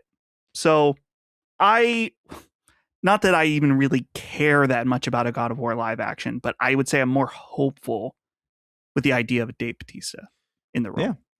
I think what's for sure is that the run of kind of good feelings about PlayStation productions has kind of tripped up a little bit because things started really well. I mean, and things were good. I mean, you had the Uncharted movie, you had The Last of Us HBO season 1 was very well received. Twisted Metal has been very well received and so on. But then you start getting things like Until Dawn, which was a little softer. Then you get the second season of The Last of Us on HBO, which people weren't crazy about, although I'm sure it did very well. The Horizon stuff at Netflix, that series got canceled because of the showrunner or whatever. And now that's like, they don't really know what they're doing with that. And then the God of War thing with the recasting of Ryan Hurst and, as Kratos, and also like, where's the second Uncharted movie? And like, it seems like things are, after some good hits, it seems like things are kind of falling back to earth. And I'm to earth. Two more quick pieces of news I wanted to share with you guys. One is that, and I did a little bit of research on this. This is apparently a reliable source of Lego news, BrickTap. They announced that Astrobot will be included with the Lego PS1 that will apparently be released October 1st. It is going to cost $160 and it will be 1,911 pieces. So there's that. I like Astrobot. Actually, someone sent me a little Astrobot toy. You won't be able to see him, but he's back there. I put on my shelf. And then the other thing, we already talked about this, is that Reese Elliott over at Alinea released some data about the sales of Call of Duty. And I'm actually going to delete this inquiry because we really don't need to talk about it any further. But that Call of Duty Black Ops 2 on PlayStation 4 and PlayStation 5 both for the month of July sold 8.2 million copies. Call of Duty Black Ops 1 sold 3 million copies. And Black Flag Resynced at 1.6 million copies. A nice little hit for Ubisoft. And then a bunch of other EA stuff. Look at Grand Theft Auto. 846,000 new copies of GTA 5 sold on PS5 last month. And Halo, a lot of people were fixated. Halo, apparently, according to him, only sold 350,000 copies. Pal World. They released the 1.0 version of it, I guess. I didn't know it sold 479,000 copies apparently on PlayStation. I thought I guess I was just wrong. I thought it kind of came and went. But I guess people were waiting patiently for its 1.0. All right, that's all we have for the news. We're into what we're playing now. I'm still playing Halo Campaign Evolved. And by the way, you put that in the chat and on the footnotes. Yeah. Rusty. No, yeah, you got to get back on. Get on back. Oh, I got to save Lockmort. I've been hearing about some of your timestamps. Yeah, it's bad. It's been bad. So yeah, I've been playing Campaign Evolved still. I am playing through on hard, whatever that's called. Heroic. And it's hard, man. You know, Heroic's insane. Yeah. So I am enjoying that. I'm almost done with it. I'm trying to collect the skulls as I go and so I'm like using a guide to try to find the skulls in the terminals, of which I found almost none in my normal playthrough. So what's a little annoying is that there are a few of them where you're trying to play through it linearly and you really need to go back even again with a certain skull in order to get another skull, which I'm like, that's a little fucking annoying. But we're about to do the spoilercast and review discussion. I'm prepared for that. So I'll just save my conjecture about the game. But I will say I don't have an affinity for Halo like Chris does or a lot of other people do, but I like Halo and I really like this game. And I think there's so much hate about it. And I'm like, I think it's great. I don't see why everyone's so upset about it. But again, I'm not a purist and I am not I'm an old fan. I had the game in 2003, but it's so a little later than it came out, but I understand some people are upset about it. So that's what I am playing, but I know you guys are also playing it as well. So I guess we'll stick with that. Chris, and Dustin, if you guys want to talk about it at any length, please do. Otherwise, we'll save it for the show. Yeah, I don't know if I have much. Like I platinumed it already, so like we'll be getting into the meat of it. I do want to say, like, I think ultimately, like most normal people will play this and like it. Like I don't think it's flawed in any real deep way to the point where your average person is going to be like, this isn't quite right. Like it really is like the people who have been paying attention who are going to have the most nitpicks. I have plenty. But I think it's like serviceable and fine. I do think the issue really comes in with the fact that it's just like, this should be better than serviceable and fine. You know, like there is an entire component of the game missing in the fact that like the multiplayer is not there. And, you know, the bonus missions, in my opinion, are very like, I don't know about this. But the core game, the core remake, I think is pretty solid. I like the changes that they made overall. I don't really have that many issues with it. But it is kind of weird to see. I guess the way that I feel about it is you'd think that this IP would be more important to them enough for them to not throw it out early to avoid GTA. Mm-hmm. You know, which is clearly the case. There's like some like minor polishing issues that they definitely they should have cleared up. And I don't know. I do think it's good, but I do think there's a distinct difference between a game like this or a remake like this and like Resident Evil 2. You know what I mean? Or Resident Evil 4 remake. You know what I mean? Like there's like I don't know if you want to call it a difference in care necessarily, but I feel like Halo should be more important to Xbox than it feels like it is with this game.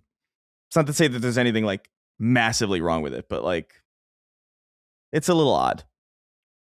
But I like it. I think it's perfectly adequate.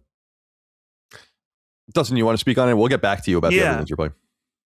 So I've played not a lot of it. I'm on the Silent Cartographer mission, which I think is mission 3 or 4. Yeah, it's 4. Yeah, it's 4. I don't really like it. I don't think it's bad. It's funny as I was playing it because I wasn't extremely excited for it, but I really like that first Halo. I have a ton of nostalgia for it. Yeah, and I think I was just hoping to feel something from it. But I feel like I learned something about myself playing this game that I was like, man, I just don't care that the graphics are nicer at all. In fact, as I'm playing it, I'm constant, and this is a me problem. So that's why I'm trying to.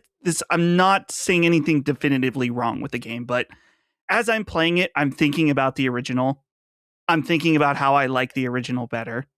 Is that nostalgia? Probably a good part of it, maybe not all of it. I think there are some cool changes in it. I think that the fact that they added new, like some of the later weapons games into it, like the SMG.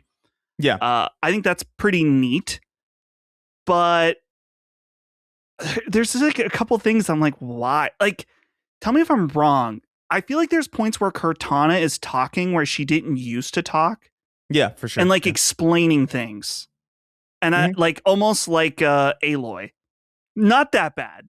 There's points where I'm like, no, you don't need to say anything right now. So I haven't played it in probably a week now. And I'm just not really feeling it. And there's really nothing wrong with it, really. Yeah. That's the weird part. This is the thing. It's like, see, for me, like I love the original trilogy and I love the original Bungie games quite a bit, but Halo Combat Evolved is my least favorite of those games. So like, but I've still played it a million times, and I think ultimately I still kind of do prefer the original, just because like there is a charm, there's like a readability to it, and there is something about it that is just good. But the way that I approached it was just like, all right, I've played this game a million times. If this is a remix and this is gonna give me kind of the same experience, but like tweaked and kind of different in weird ways, like I'm okay with that. And I came away kind of like I came away liking it generally. But it is one of those things where it's just like, if you have a real affinity for Halo 1, like I'll put it this way. If they did this exact thing with Halo 2 and Halo 3, I would probably be up the wall with all sorts of complaints. Because those are the ones that I really know like the back of my hand and that I really love deeply. And I can't imagine them doing a better job than those original games, especially with Halo 2, because they already they did the anniversary of that too. So we'll get into the deeper stuff in the spoiler cast, but I think if you've never played Halo Combat Evolved before, I think you'll like it. Like it's still ultimately the bones of a really, really good shooter. And it's paced relatively well, and the difference in line delivery or the differences in like what Cortana says and what she doesn't say isn't going to bother you, because you won't have a point of reference. Was it comparison is the thief of joy? I think that is like, there's no game where it's more true than this game, I think.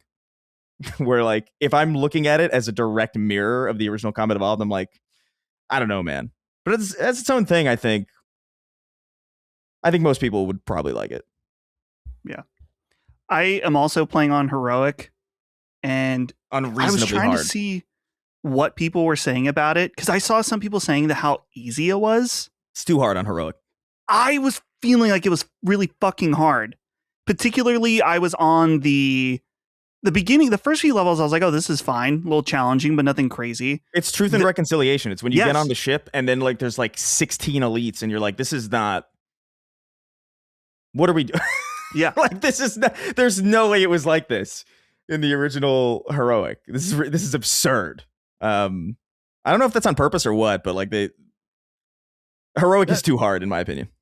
I think when I go back to it, I could muscle through it and do it on Heroic, but I don't want to. So I'm probably just going to do it on normal, and play it to see the rest of it. But I'm just not really feeling it.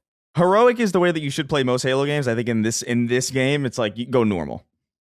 Yeah. The best experience is normal or legendary, because you're kind of prepared for that difficult experience. But Heroic is not. I was getting my shit pushed in Heroic, and I was like, how is this possible? Like, with respect. Yeah, what I find in my own playthrough, because I played through it on normal all the way, just like, blind, and then I started using the guide for the skulls and all the rest and playing on Heroic, and I find that I cruise for a little while, and then I come to a place where I'm like, damn, and then I literally die 10 times before I get through this one thing, and because the checkpoints are dynamic, I've started to try to trick the checkpoints throughout the game, which I've successfully done a few times, because there's this one part where you have to. Where am I? I'm like, you I don't even know. I don't even know what the stage is, but you're flying the Covenant ship to these various little perches and going in and like fucking up these servers or whatever you're doing. And there's this one part where there's a hidden skull, but you have to like beat all of these enemies in this area first. It's like a totally optional area. It's I've never encountered anything like that in Halo 1 except for this area. You have to like open a door and then go in the opposite direction, and then you're there for like a long time fighting these enemies. And then if you kill them all, a skull appears, and I literally died probably 25 times doing it. It's hard. So yeah, so it's like I'm not the greatest gamer in the world, but I'm not that bad. No, I'm telling you, it's as a veteran of this stuff, it's heroic is not, in my opinion, not well tuned. But so I'm gonna stick with it. I want to do more with it, but I'm really interested, and none of us are playing it yet. But I think Beast of Reincarnation looks really good, and I want to play that game. It's gotten kind of mixed reviews. I mean, people seem to like it, but it seems like it's maybe a little boring or something. But I think it looks pretty good. So that's kind of on my mind, but I want to stick with Halo for a little while longer, get a little more out of it. But I don't know how long I'll be playing it beyond that. All right, Chris, let's just go over to you. You're playing GTA San Andreas as well. Do you want to speak on that? There's really not much more to say. Like I just I put it on the back burner a little bit with Halo, and just I've been getting back in the marathon a little bit because that PvE mode has been out for a minute, and I've been quite liking that. But I realized like, oh yeah, fuck, I was I was working on San Andreas. I got to get back to that. So I'm kind of getting back in the fold again with that. I still like it. There's not really much more to say about it. I don't know how deep into the game I am. I didn't look up like how many missions there were, or like you know what I mean? Like I kind of like going into these games blind. But I'm at the point, like I've been to San Francisco, like the in-game San Francisco, like diegetically through missions and stuff. So I would imagine I'm healthily deep into it, but I like it. I like it a lot. I've come around on it quite a bit. Like I've gotten used to the weird controls, like which is crazy because like I do think early on, like the first like 5 hours, I was like, yo, even the first 10 hours, I was like, this is quite archaic, and it is. It's not archaic, but like you do kind of get a muscle memory for it, and you kind of learn how to trick the camera into doing what you want, which is its own kind of weird metagame of enjoyment that I'm quite liking. So yeah, I still think it's really fun, and I love the characters in it. I'm excited. It's getting me more excited for GTA 6, honestly. Yeah, great. It's getting me in that mode. Although I honestly don't know if I'm going to go to GTA 5, to be honest. Yeah, it kind of got a little long in the tooth for me. I still have to go and like just beat it because I'm like right at the end. I do that with games sometimes where I'm like, I just don't even care anymore about this. But it's not the game either. Like you have to appreciate a game so dense, with shit to do, and it's quite impressive actually. But at the same time, I'm like, I don't know, man. I just think the main reason why I like these Rockstar games is that they're so focused on a character. And I remember that being my main problem with GTA 5 was that like we're kind of swapping constantly, and I'm like, this is cool, like technologically speaking, and it's interesting and it's kind of innovative, but like this doesn't work for me really in the way that San Andreas is working, or certainly in the way that GTA 4 works. Sure. Or even 3 and Vice City, you know, like I just think stick with the protagonist. 3 is a very interesting game. It's like liminal almost at this point. It is very. San Andreas is liminal as well. Like those everything before GTA, and even GTA 4 is kind of like it's out of that space a little bit, but those early GTA games are quite liminal. Yeah, it's cool. They're creepy. Cool. Yeah, I like them. All right, Dusty Boy, you're back. Like you said earlier in the show, you were on Summon Sign talking about some of the deeper things you were playing over time. So this is more what you're playing now. So people should go listen to that for the full breadth of what you might have been playing over the last couple of months. Yeah. But here it says you're playing Big Walk, which just came out on PS Plus, actually, although you don't have it anymore, so you couldn't get it. And then Splatoon Raiders, which Mike has been playing and really enjoying as well. So I'm interested to hear what you have to say. Yeah, let's start with Splatoon. So I just sort of finished it last night. I got to the final boss and did the credits, but there's more afterwards. But this was a really surprising game for me because I played Splatoon 2 and 3 and I liked those a good deal, but I wasn't in love with them. I like the PvP. It's very unique, really well designed games, but I was never very good at them in a PvP stance. So I always played them a little bit, but moved on. Didn't finish the campaign of either one of those games. So I picked up Splatoon Raiders because I saw the reviews were really good, and I was like, I like Splatoon games, and the fact that it's PvE is interesting. And so this is a Splatoon looter shooter game at its core, where you go on these different raids, and most of them take anywhere between like 7 to 15 minutes, depending on what type of raid that it is. And the main, I guess, core mechanic of the combat in this is that you have 3 different types of backpacks that give you different special abilities that reload really quickly. So there's one that's built on speed, there's one that's more tactical focused, and then one that's just kind of like raw power. And as you play, you'll unlock more of these special abilities, whether it's like a window around you that spreads ink, or you can get like a little drone that sets up to shoot things. And what surprised me about this game was you really can't just settle on like one build. There are certain levels that are clearly designed for you. Like, you need to switch up your build, and you need to use something that's like, okay, I need a longer range weapon, and I need to use the special abilities that can have a better distance, or I need just raw up close power output, something like that. And there's just a surprising amount of depth in that, the amount of which you can customize your different builds. I'm trying to think what else about it. So you can do co-op in this game, which is really convenient because there are certain levels that were actually, I'm playing on normal, and there were some levels I'm like, man, I cannot do this. And so you just press this button that's like ask for help, and it will matchmake you with 2 other random people. You can't talk to them, which is actually nice. And you can go in, and it does the scaling for 3 people instead of just you. And it was kind of fun just be able to like hop in. It felt very old school. And just hopping into a match, 2 other players, we're have a shared goal. We're not competing. And then just when that match is over, they're gone. And you say goodbye. So now I'm at the end of the game. I've completed all of the primary raids. Apparently there's like a really extensive end game that I'm getting into now, which is pretty cool. But yeah, I was really surprised by Splatoon Raiders. One thing that I really appreciate too is that the game looks almost exactly the same as Splatoon 3 on a graphical level, other than, of course, it's at a higher resolution. But Nintendo really used the horsepower of the Switch 2 to increase the enemy count. And there are points in this game where it's like absolute fucking chaos, where there are not hundreds, but it feels like you're completely surrounded by enemies. There's explosions happening everywhere. And I always appreciate Nintendo sometimes for that, because they get dragged a lot for, I famously always call it Stinky Switch, and it's often deserved. But I think they do a good job sometimes being smart, where it's like, we don't need this game to look any more beautiful. How can we use this power to actually do new things with gameplay? So they did a good job with that on Splatoon Raiders. So for a spin-off game that is not even full price, this is one of the best games on Switch too. And some new novel slurs coming out of it, I hear, as well. I saw that. Yeah. What was it? I'm trying to remember. I feel even weird saying it. Was it? I don't remember. I think it was Squigger is what I Squigger or something. Yeah. Which is fucking crazy.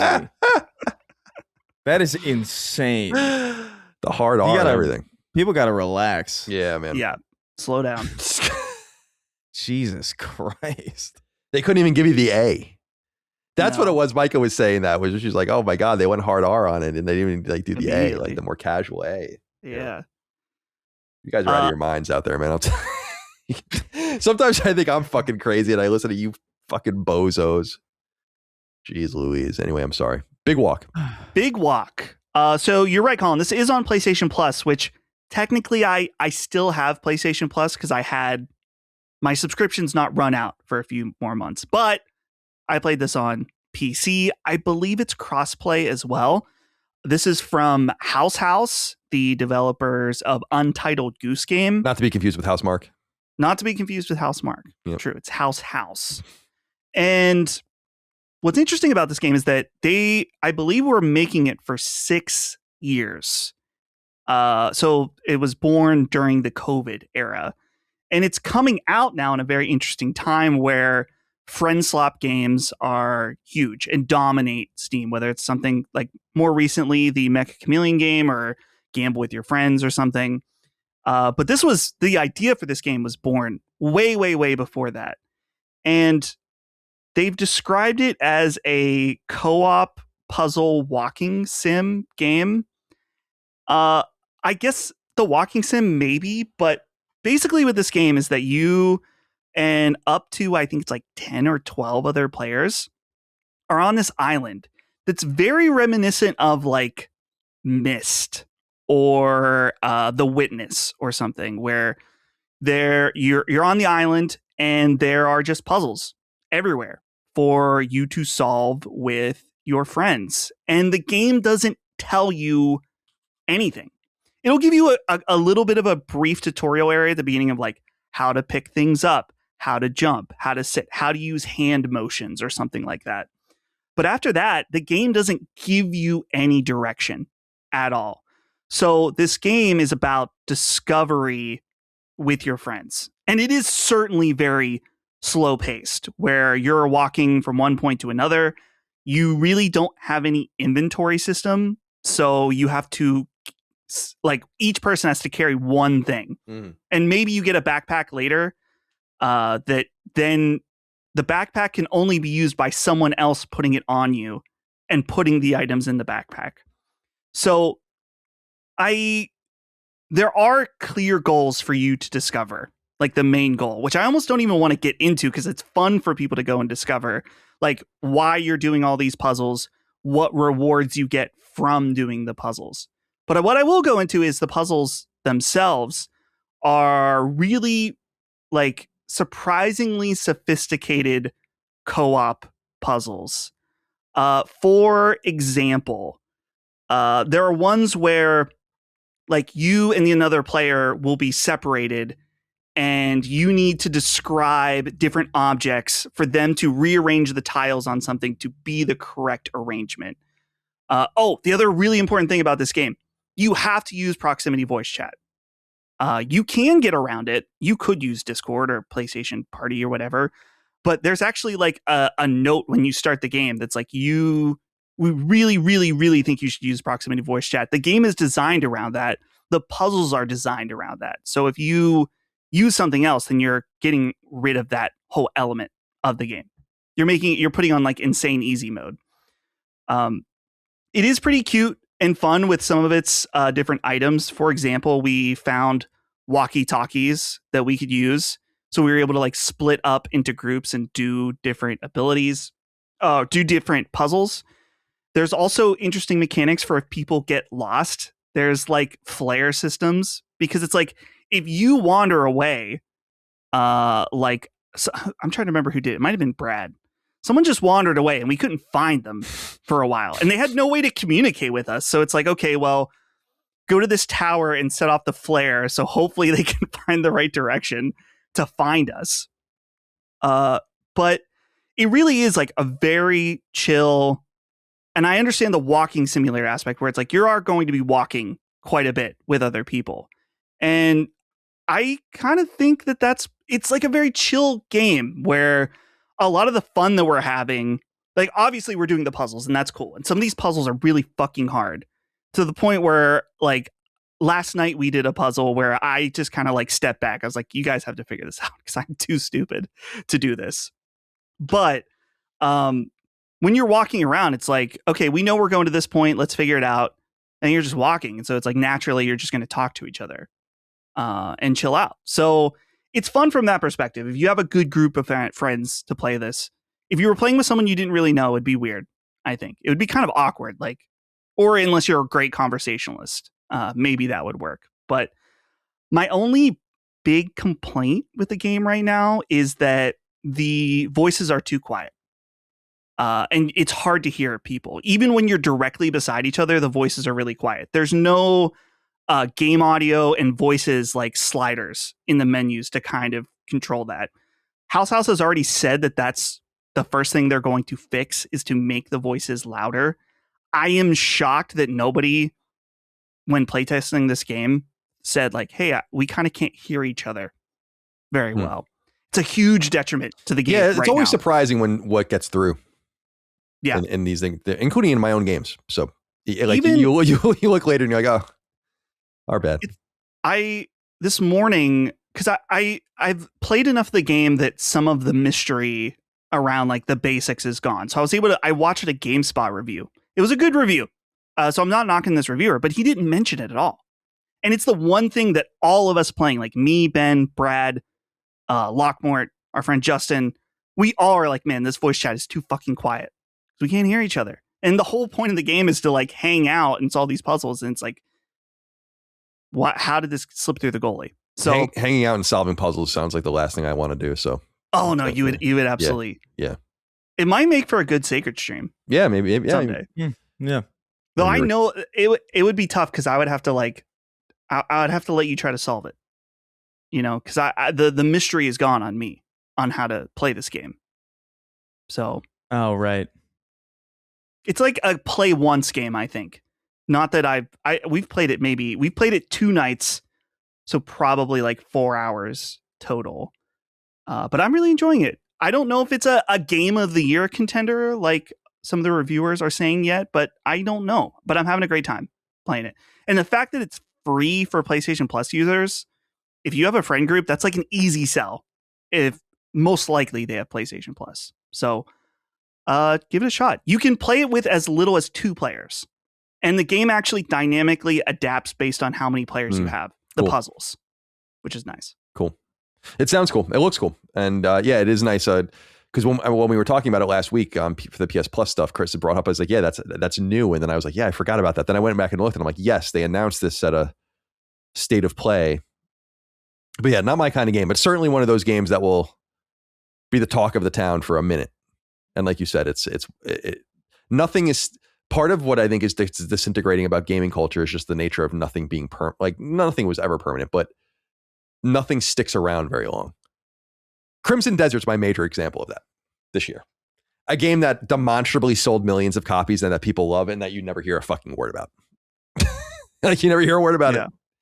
There are millions of people playing the new Assassin's Creed re-release. You saw videos for 36 hours. And then that's that. Now that's in the fucking dustbin of history. All right. Well, that's what we're playing. Good to hear back your thoughts again, Dustin, on the games that you are enjoying. And we'll, of course, be back next week with more, as we always are. We'll get into 6 questions, comments, concerns, thoughts, and ideas now from the audience over on patreon.com/lastdaymedia and wrap this episode up as we always do with your thoughts. This first one is long, but it is crazy. And I am very curious. In fact, I feel like if this is true, and I suspect it is, although I can't verify it myself, I think this is huge news and something that people should be aware of. But I didn't want to put it in the news or whatever. And it's like, we'll talk about it here. Game Over Dad wrote in. She said, hello, CC, and hopefully Big Succulent D. First time writing, but I've been a listener for over 10 years, since the Beyond days. Last week, I made a post on the Marathon subreddit that became the top post for about 2 days. It also sparked enough controversy that multiple follow-up threads were created just to mock or rehash it. I thought it would make for an interesting discussion about AI moderation and where gaming is headed. Here's what happened. I was playing the new solo Vault Breaker mode and was having the run of my life. After clearing several vaults, I got cornered by 2 commanders and 2 ghost UESC. In a moment of frustration and panic, I called one of my AI enemies a slur, an alternative word for cigarette. I somehow survived with literally 1 hit point. About a minute later, a large red banner appeared saying I had violated the voice chat terms of service and should check my inbox. The message from Bungie said I had used hate speech and warned that repeated offenses could result in my Bungie or PlayStation accounts being banned or deleted. Here's the important part. I was completely alone. I was in the new solo queue. There wasn't another player in my lobby, on my team, or anywhere else that could have heard me. I was simply playing Marathon on PS5 with my Pulse Elite headset. Since the microphone is hot by default, Bungie and Sony's AI heard everything. I'm not the only person this has happened to. More players have shared similar stories ranging from much more severe language to far less. As far as I can tell, neither Bungie nor Sony has clearly explained what crosses the line into account-ending territory. Personally, I think this is a massive overreach. Regardless of where someone stands on hate speech, AI actively monitoring players in private solo sessions and issuing warnings that threaten their accounts is a conversation worth having.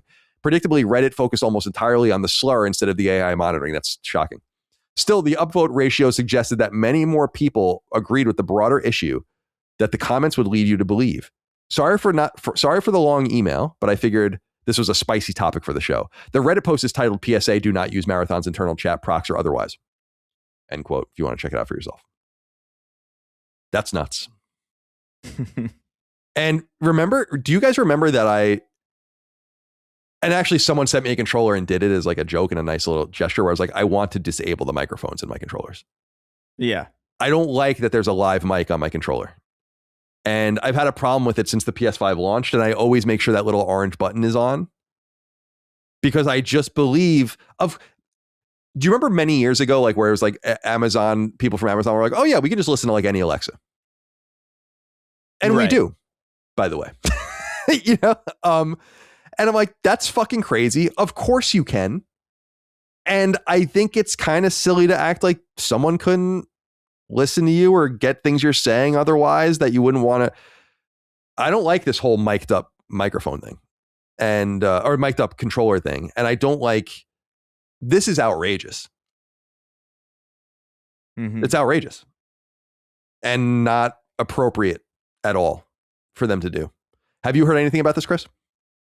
No, I mean, not from my experience. I don't know. I just assume this is happening everywhere. So like this is like, yeah, this is bad, I guess.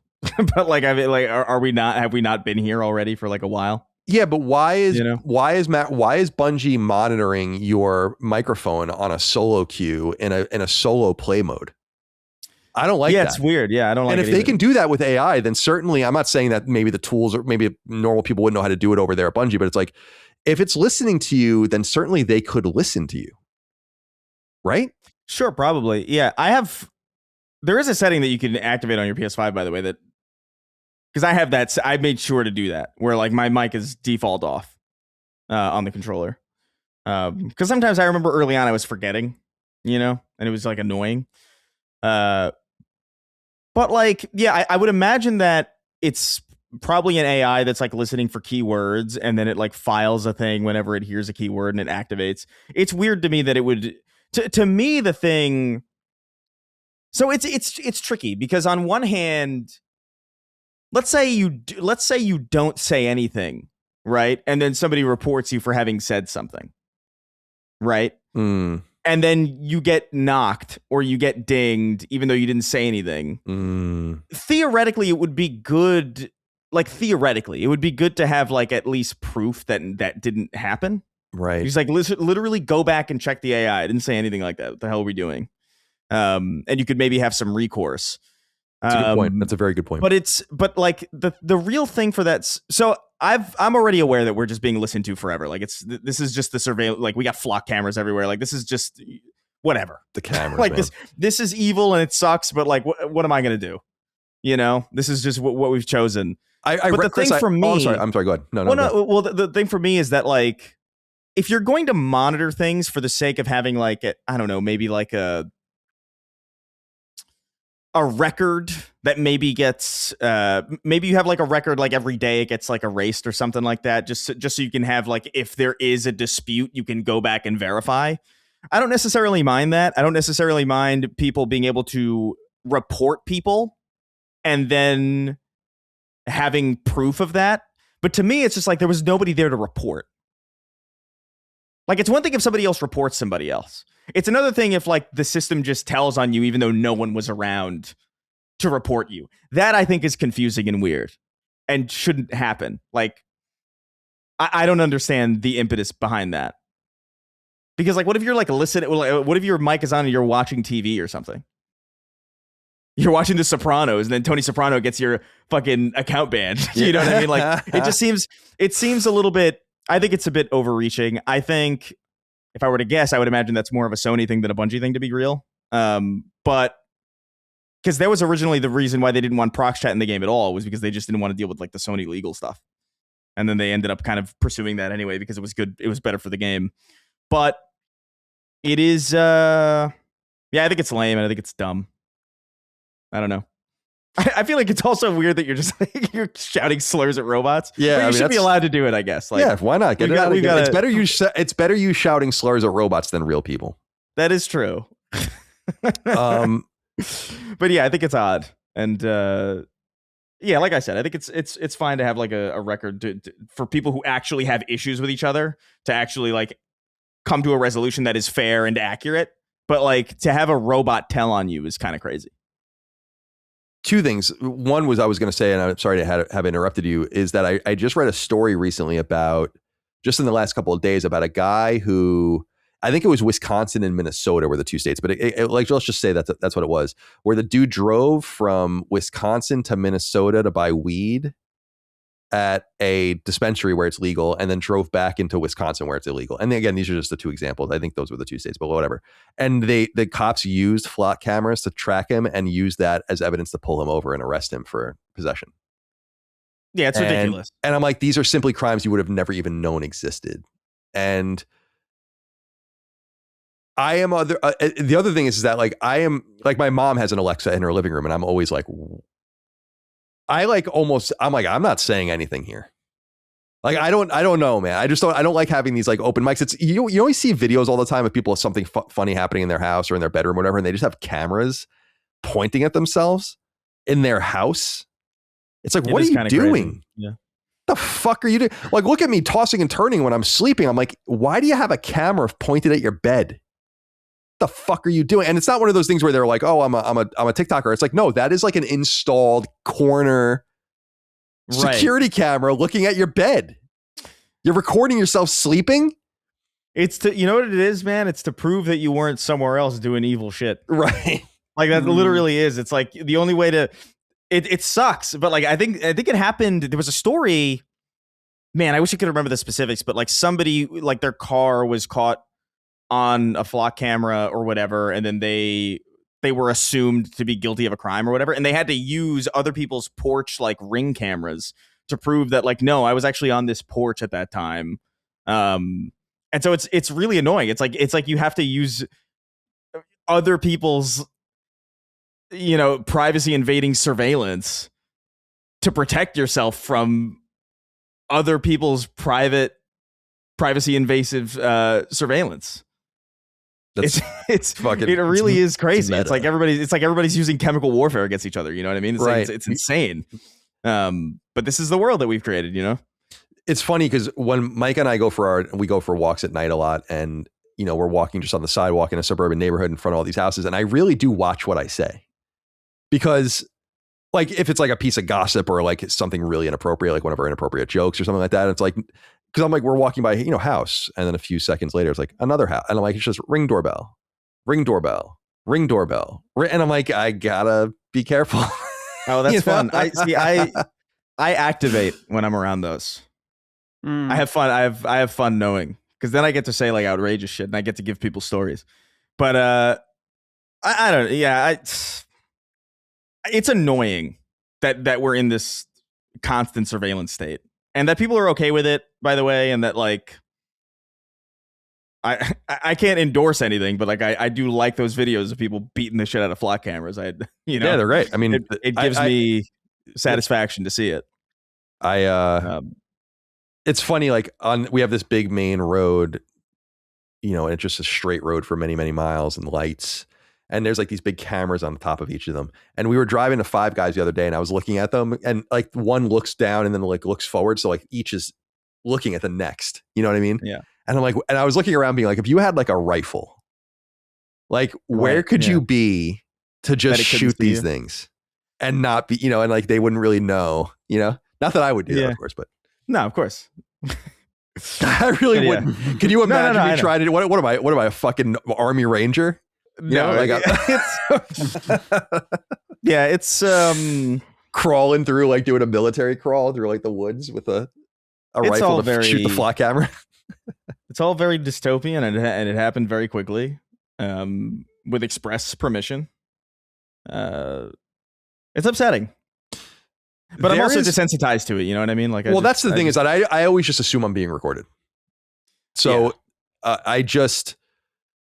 And you are always being recorded. And I guess there is an upside. There are societal upsides to it. Like, presumably things are safer now. People don't get away with shit. You know, like we bring it up every once in a while. I'm fascinated by old crime. Or I'm like it's like, oh, this guy killed someone in 1810 and he got caught. And it's like, how? Yeah, you gotta really be caught? bad at killing people to be caught. Yeah. Pre-forensics. It's insane. Who caught you? The fuck are you talking about? You ever have this? You ever have this? You ever have this thought? And I understand this is an insane thought, but this is purely what do you call intrusive? But you just think like, this was 1800. I could kill this person. Oh, definitely. I could like this person in front, like they're on the escalator. It's like I could kick this person down the stairs right now and then just flee, and then it would be a mystery for forever. Like before forensics or before like people gave a shit to take down and people. I'm always like mesmerized by the people who like in even in like the 60s who like or like the 50s or something like that, like not even that distant in the past, where they're like, yeah, I have a completely different family and they live like 2 towns away, right? And they live their whole lives just like they didn't get caught at all. What do you mean? Yeah, I'm fascinated now by how much like ancestry and all those things has fucked shit up for people that have gotten away with crimes like long ago. Because like basically the like you could put in a DNA sample and it could be like this person is this person's second cousin, this person is this person's uncle, and then like you're like if you committed some heinous crime in like the 60s or 70s and like you're still kind of going on, or the 80s and you got away with it, like you have to be like counting your time until they get you, because it's over. Like once they get like just some of your familial connections, they'll make it. And I watch videos like that of how they often have people getting caught like that. And it's like, damn, that's wild. It's crazy, man. Yeah. Like presumably we are better off. Maybe you could maybe make the argument. I certainly feel freer because I'm just like, I don't know, I'll just say whatever insane shit publicly then. If, you know, what do I care? I guess at this point. Yeah, at the very least, you could say that there's no mystery as to what happened, but sure. But then some of them are wrong. I mean, I'm against it. But then some of them are wrong, like that lady who proved that she was on the porch at different times. So like, it's not even really as foolproof as people would like to assume it is. So there's probably people getting, you know, arrested and. You know, I really think it's just because we need labor. It's just like, we got to arrest these people so we can get some free labor out of them. Make license plates. I really do think that's like my tinfoil hat is like they're just looking for reasons to lock people up so they can just make them work for free. We don't, if anything, the prisoners are not doing enough. Fucking license plates. We should have them make games. Yeah. Prison studios. That'd be awesome. San Quentin Studios presents Sony San Quentin. Sony San Quentin. Let's do it. Let's see what they make. Oh, they do their Vidocs and they're all in the they're all in their jump shoots. Yeah, it's like we built this for everybody, and it's like some dude rules. Blood still on his face. Dustin, do you have anything you want to add about this before we move on? It's definitely concerning. My theory on why it happened to him was in a single player, quote unquote, single player match, is that you can't play Marathon offline, even if you're playing a single player match. It's just online, regardless. And yeah, it's so a server, he was on their server, and they probably don't have it to like not listen because this mode is relatively new. And so that's just how that server runs. So that's probably why it happened. Obviously, it's concerning just because, like, who determines what words are okay and what isn't okay? Like, there's words that we can universally agree that's like, okay, I get that's part of your moderation system, right? The other thing is about like mistakes. I mean, you brought up, Chris, like if the TV is on or something, certainly, but it's like in this case, like what if someone said maggot instead? And it's like, oh, I heard you say that. Oh, you know, like, or what if somebody like sitting next to you says it? They shout it into your controller and get, you know what I mean? Like people, look, man, I can't play games with a hot mic around my Snark Tank co-hosts. That's it's impossible. Like I'd get immediately killed. So the moderation is what is okay. I guess they're a private company. They can set that however they want. And maybe you could argue that maybe you should probably be trained to not say these things on a microphone to strangers anyway. But like, I still think it's ultimately like, just let people. I don't know. Right. It just strikes me as a little bit overreachy. It is a bit. I'm thinking about like, there's been with the re-release of Black Ops 2, there's been a lot of the lobby chat videos coming up. Yep. And it's like the culture shift is extreme, which like I would assume those Black Ops chats are still like that on the new version. I've seen some of the emblems and holy shit. The emblems are crazy. The emblems are so crazy. So it is weird that it's like, though that game's fine, but I guess it's like a company by company basis. Like it's not surprising that Bungie is very sensitive to anyone saying a slur in their game as opposed to Activision, right? But I don't know. It's weird. It's weird that it's an AI listening all the time, transcribing all the things you say. Yeah. It's just so ironic that like the only way to protect yourself from it is to have the recording. The paradox. Right. Yeah, exactly. Yeah. Enraged Seahawk wrote in and said, "Hello, Sacred. I wanted to ask, with the MLB lockout looking likely to happen in 2027, can we see Sony San Diego take a year off and maybe do something bigger? I understand they're probably losing out on easy sales while people are hungry for baseball, but perhaps letting people miss it wouldn't be so bad. P.S. Seahawks Hard Knock episode 1 was fantastic. I don't have HBO right now, so I have not been watching Hard Knocks. And we've talked back to the subscription stuff. It's like, I just don't want HBO right now. I'll get it for the Gilded Age when that comes back. But you guys are not sports fans, but there is a very big story going on with baseball right now, which is that there almost certainly will not be a season next year. And basically the MLB and the MLBPA have to kind of come up, the MLB, really the teams and the players and the Player Association and their representatives under a new CBA have to come to a deal. And the basic thing here that's going on is there's no salary cap in baseball. So players have the opportunity to make an enormous amount of money on these various teams that are willing to spend, but it, based on the argument about what's going on, it unbalances the competitive advantages that teams have and so on and so forth. And there's a bunch of arguments about it. I'm not here to have any of those arguments, but it's clear that the baseball owners and the owners of the teams and the players are on different sides of this argument, and they're going to be in an impasse soon enough. And there simply won't be a season. There'll be a lockout, at least for a time.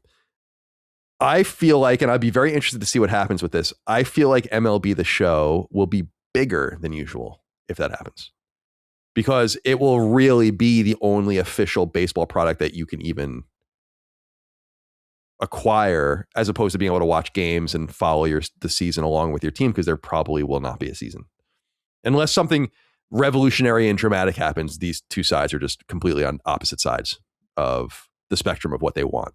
So it's an interesting question, Enraged Seahawk, and I like the question, but of course they shouldn't take a year off. They won't take a year off, and as you said, I think people are actually going to be unusually hungry for it because it might be their only option. I have an idea. Yeah. Okay, instead of a regular baseball game, let's do PlayStation All-Stars Baseball. That'd be sick.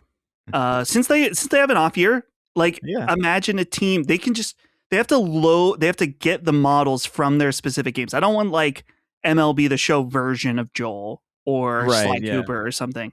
I want those assets in a hyper realistic world playing baseball. There you go. It's very Nintendo. Yeah, exactly. Take advantage of the opportunity when you don't have anything to do. MLB The Show is so important to Sony that I don't think they're going to do anything to it. I know that we're not being serious, of course, but yeah. I don't know. Like, I would be curious to know how they feel about it. Of course, real baseball helps sell MLB The Show. Your excitement about the game, you just watched a great game, you went to a great game, whatever, and then you're like, yeah, I want to play the fucking show. But I just feel like there's something about, like, what are you going to do? You can watch minor league baseball, you can watch local baseball, college baseball, but you're not going to watch Major League Baseball, and that might be your only way in. So, Japanese baseball, of course. They did release an English version of the Japanese version of MLB The Show this year, like whatever it's called, Pro Baseball Spirits or something. Have you seen that on the store? That's like a big game in Japan. I think Konami does it. Because the Japanese baseball league, like their domestic baseball league, is huge. It's like a big sport, and so they have their own their own game, but it's obviously never been localized until recently. Okay. Portuguese wrote in and said, hey guys, first of all, welcome back, Dustin. I was listening to Punching Up and Gene decided to rant about trophies that we try to optimize games too much.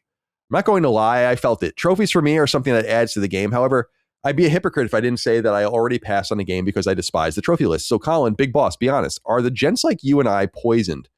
I find myself adding movies to Letterboxd, shows to Refract, RIP TV time, and hoping for trophies and achievements on my games.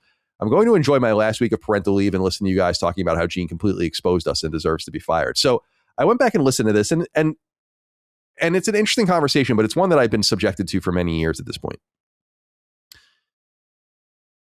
I think people should play video games for whatever reason they want and towards whatever ends they want to play them for, like whatever they get enjoyment out of them. I just want to reiterate that what Portuguese is talking about here for people that don't understand is like the idea of optimizing your runs through games to earn trophies. For that to be and Gene goes into the Persona thing and how much that really bothered him that I play Persona games or play those kinds of, even Retartazio, I played the same way. Yeah. But to me, it's like I've always had this very paralyzing need to do everything in a game. I think people can't comprehend that it predates trophies. And the proof is in the facts that I used to write. Right? Like, right. I don't know. People think it's like this new phenomenon that I was brain broken by this certain thing, which I was. But it is so much older and deeper than that. It's kind of just always how I've played.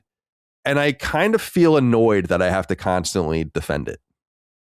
I'm not telling anyone else how to play their games. I give you recommendations sometimes and try to tell you what I think would work best for you. But ultimately, if you get enjoyment out of just running through games as quickly as possible, if you get enjoyment out of beating the game on the hardest difficulty level, if you get enjoyment out of buying games and not even taking them out of the cellophane and leaving them on your shelf, I just feel like that's kind of up to you.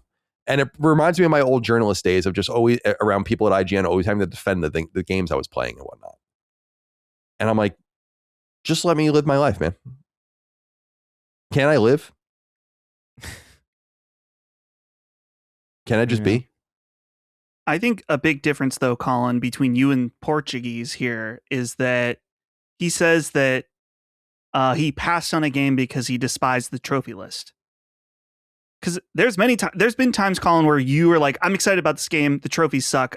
Okay, that's fine. Yeah, I don't do that. I mean, you can basically see if I've played there are exceptions because sometimes I just bail out of a game. But if I've played a game with no platinum trophy, it just means that I didn't care. Yeah, I'm not trying to. I love trophies. I love getting platinum trophies. I like trying. I find the metagame fun of optimizing your runs but there are things like where I care about a game too, and I'll platinum it, but I'll worry about that later. And I think that that's the way a lot of trophy people do approach things, and that people don't quite understand that philosophy. So a good example recently was Halo was an example of that, but before that, First Light was an example of that. Where and I was actually kind of annoyed that I did it this way after the fact because I was like, God, I don't want to, but I was like, no, I want to kind of just play it and experience it. Doesn't matter. Like I'll figure it out later. And that happens often. Like when Intergalactic comes out, or the big thing for me, and it doesn't even require that much optimization because often all you have to do is go look at a trophy roadmap and just say like, are there missable trophies? The answer is usually no. And then it's like, okay, I'll worry about this later. So too much micromanagement out there of other people's gaming behaviors, in my opinion. And I'll also say this, that I play games very completely. And like I said, I've always played them like that. I've always been obsessed. Like, can I get all of I remember Zelda 1. And actually, you guys can read my walkthrough on GameFAQs about this. I like optimized the fuck out of that game when I was in high school. Like sat down and really was like, all right, I can get these heart pieces, this armor, this sword, this candle, this, and this before I even go to the first dungeon. Like that's the kind of shit I always loved doing. Just beating the ever-loving shit out of it. And doing every little angle and every little thing and fighting every enemy and getting every item and leveling up to 99 and doing like, it's not trophies that did that to me. It's some other malady that did that to me. undefined. Yeah, you were predisposed to being trophy minded. Right. And what's funny is that it required even a certain kind of, like, I was never really an Xbox guy, so achievements were not going to capture me per se. But when achievement points came out, I was like, this is fucking stupid.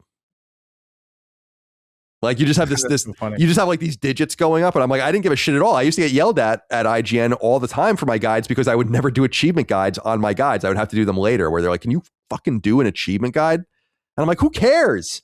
You know, I remember that specifically with Medal of Honor Airborne, like where they were like, can you please do the achievement guide already? And I'm like, but I'm doing like the walkthrough, and like, it doesn't matter.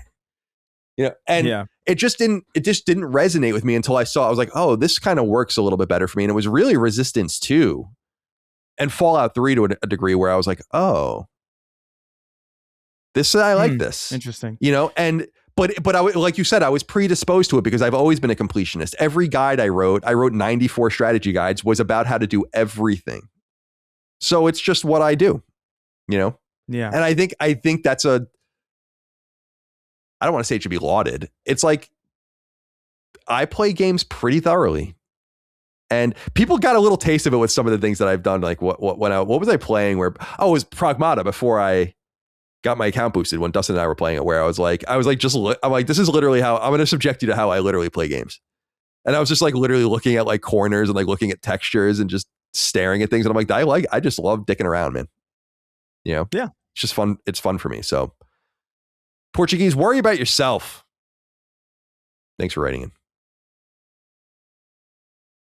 Chase Carter wrote in and said, gentlemen, of everything that is sacred, I don't think I've ever heard anyone properly mention why Sony or Microsoft doesn't have a digital storefront where gamers can buy and sell game licenses from one another.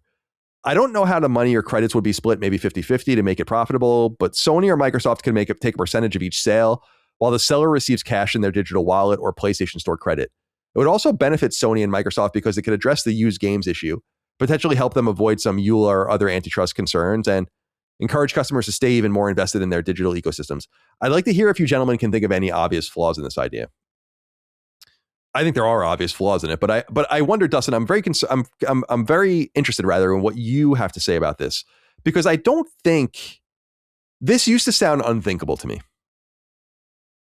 I often recall during the PS3 era, and you guys might remember that there was a time where GameStop was trying to like actively explore how they might get into used digital games. And the news cycle lasted like 5 hours because everyone's like, that's what? And then like the story went away and everyone's like, it doesn't make any sense. What you're saying doesn't even make any sense.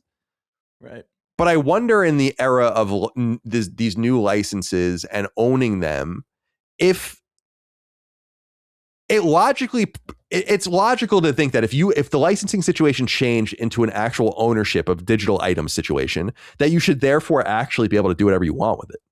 I mean, I wonder if that's too much to ask, and we shouldn't probably start there, but that might be where things go. And I don't know that I necessarily mind it, though I think there are a million reasons why it could go haywire and get all fucked up over time, including that there's no scarcity argument. Right. So it's hard to sell things on a secondhand market that's digital. I can't think of any example of that. Right? Like, what is a secondhand digital item? I can't even think of it.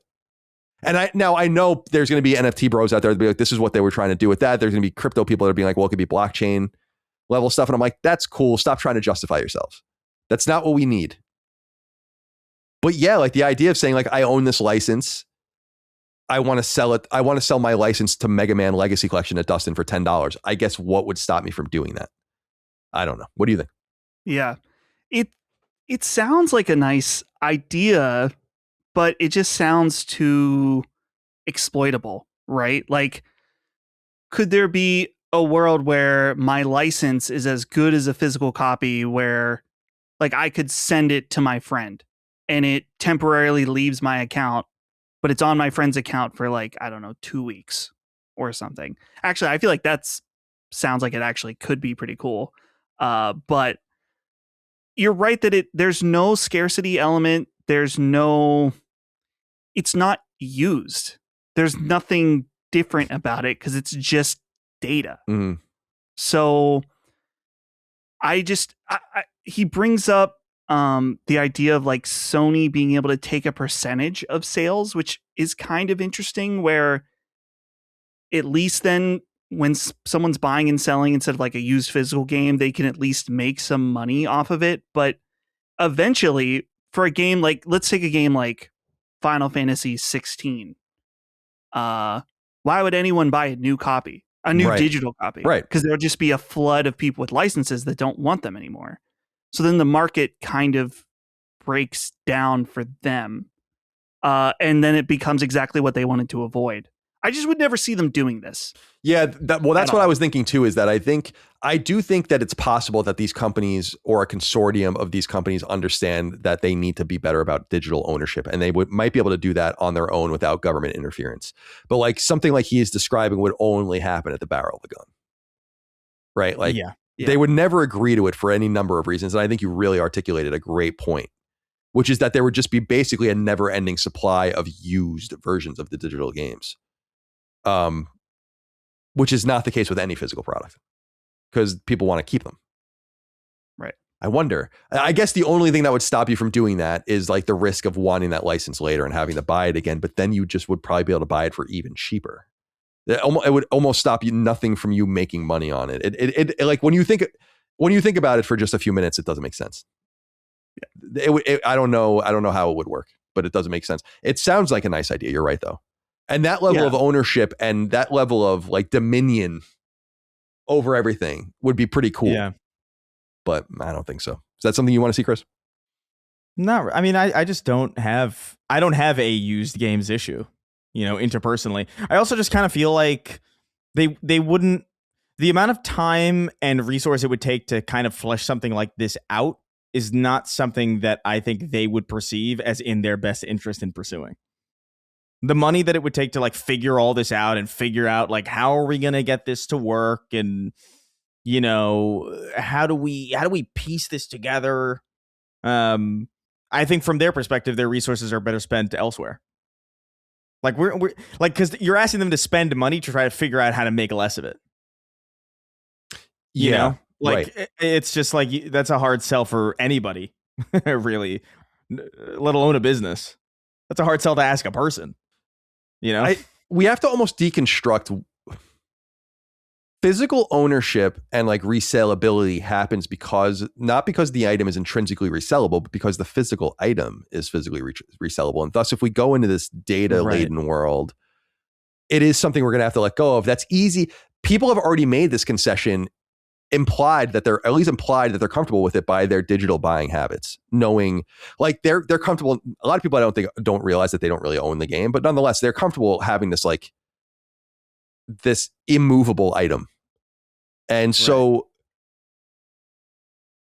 it needs to be reframed. I'm sorry.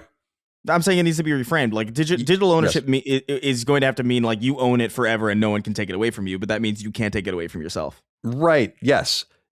Or at least like it's like your account's transferable, right? Sure. Everything, or you can maybe splinter. I don't know how the fuck you would do it, but I do think this obsession with selling used games, I do think that there's this is where Colin's going to tell you things you don't want to hear, right? But like, so shoot the messenger if you want.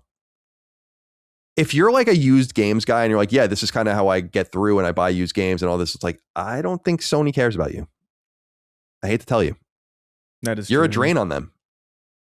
Like they don't want to lose. This is why I think I've said before, they've signaled, overtly signaled that they're de-emphasizing monthly active users and that level of engagement. I think because they understand they will lose some people. But I think they realize it's what we say, right? It's a little bit different, but our subscription numbers or whatever, X, we lose 5 subscribers that each subscribed at $1, but we get 1 new subscriber at $5. It's the same. It's -4 net subscribers, but the same amount of money. And the reality is Sony makes no money off of you if like you're obsessed with buying used games and selling your games and doing all that kind of stuff. They're not making money on you. And I think they've kind of realized it's not that they don't want you, that they want your PlayStation Plus subscription. They want the digital shit you might buy occasionally. They want your MAU and DAU and all of the rest. But I think they realize like you're not that valuable.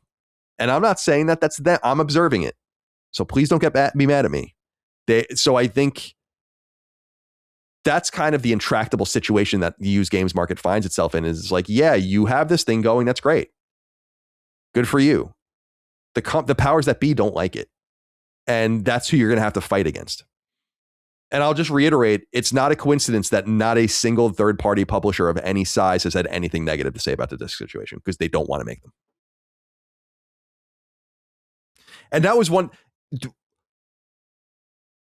Is it possible that Sony is jumping on a grenade? They are the first party. They are the hardware manufacturer. They are the storefront. So they do have to set the cadence. But I think they understand what everyone wants internally. And I think they're like, yeah, all right, we'll do it. Because I just think that they know they're not going to at least get any industry pushback. And that might be allow them to put their guard down in one way and then worry about these other things. Again, I still think, I wouldn't be surprised, although I don't think they're going to do it, but I wouldn't be surprised if in the future, maybe even after PS6 is announced, where they're like, by the way, we'll just keep making discs for PS5. Like that wouldn't surprise me, but I don't know why you would wait so long. And like do all this destruction to your brand in the meantime. All right. Nice idea, Chase. I mean, it's these are the kinds of intellectual exercises we're going to have to go through. Try to figure out how this all looks. Joseph Jury wrote in and said, is gaming truly in such a dire state, or is it the lack of true games media skewing the perspective around the industry? I think back to when Sega discontinued the Dreamcast and left the hardware market. The primary voices of video games coverage at that time were magazines and nascent websites that sprung up from the magazine template. These voices were curated to some extent by editors and at least a modicum of journalistic integrity that simply does not exist in today's climate outside of maybe Game Informer and some sites like GamesIndustry.biz and the Jason Schreiers of the world. When Sega made this decision, magazines such as Next Generation, EGM, and GamePro ran retrospectives on Sega and their impact on gaming, as well as commenting on what may come next for the company as they transition to a third-party software publisher. Now compare that to today, where if Microsoft were to make that same decision, you would have 10,000 rage bait-inducing chuds on YouTube screaming how the industry is over and crash is coming. Is gaming really in such a bad place, or are we merely letting the wrong voices influence our enthusiast perspective? Yes. The answer is yes. Yeah. Both, for sure. both is true. Yeah. Right. Gaming financially is not in a bad place. You're looking at a roughly $200 billion industry. I don't know if you remember, Chris, a few weeks ago, I pulled out the numbers of like what the numbers look like after the video game crash. They're unadjusted.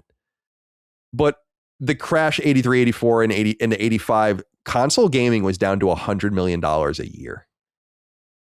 Can you imagine that? $100 million a year. As I said at the time, that's basically what Mouse PI for Hire made. That was like the whole games industry, right, on the hardware side. And it wasn't until the mid to late 90s that it ever even recovered.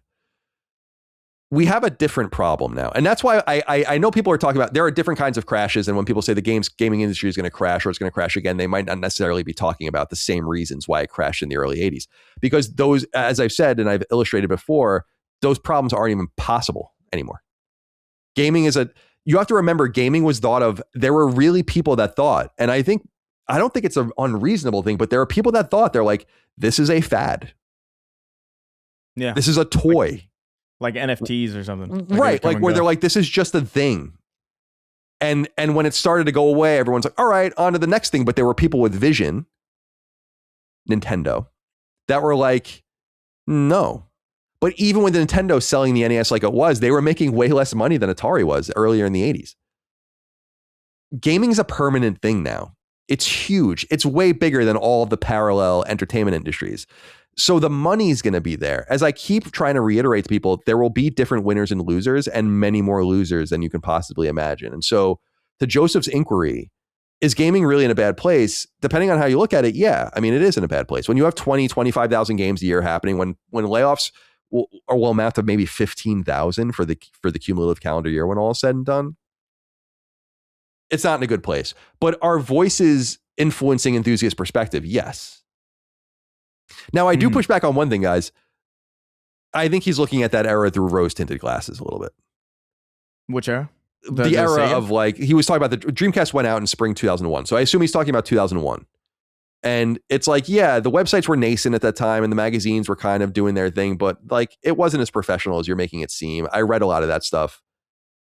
it was cool and they were a little bit more serious, but it was just different. There's no doubt now that people just take advantage of your rage, and it's not exclusive to video games. And people will make look like the whole saga with Ghost of Yotei about how like still to this day people pretend that game didn't sell well. To this day, it's like that game made Sony an enormous amount of money.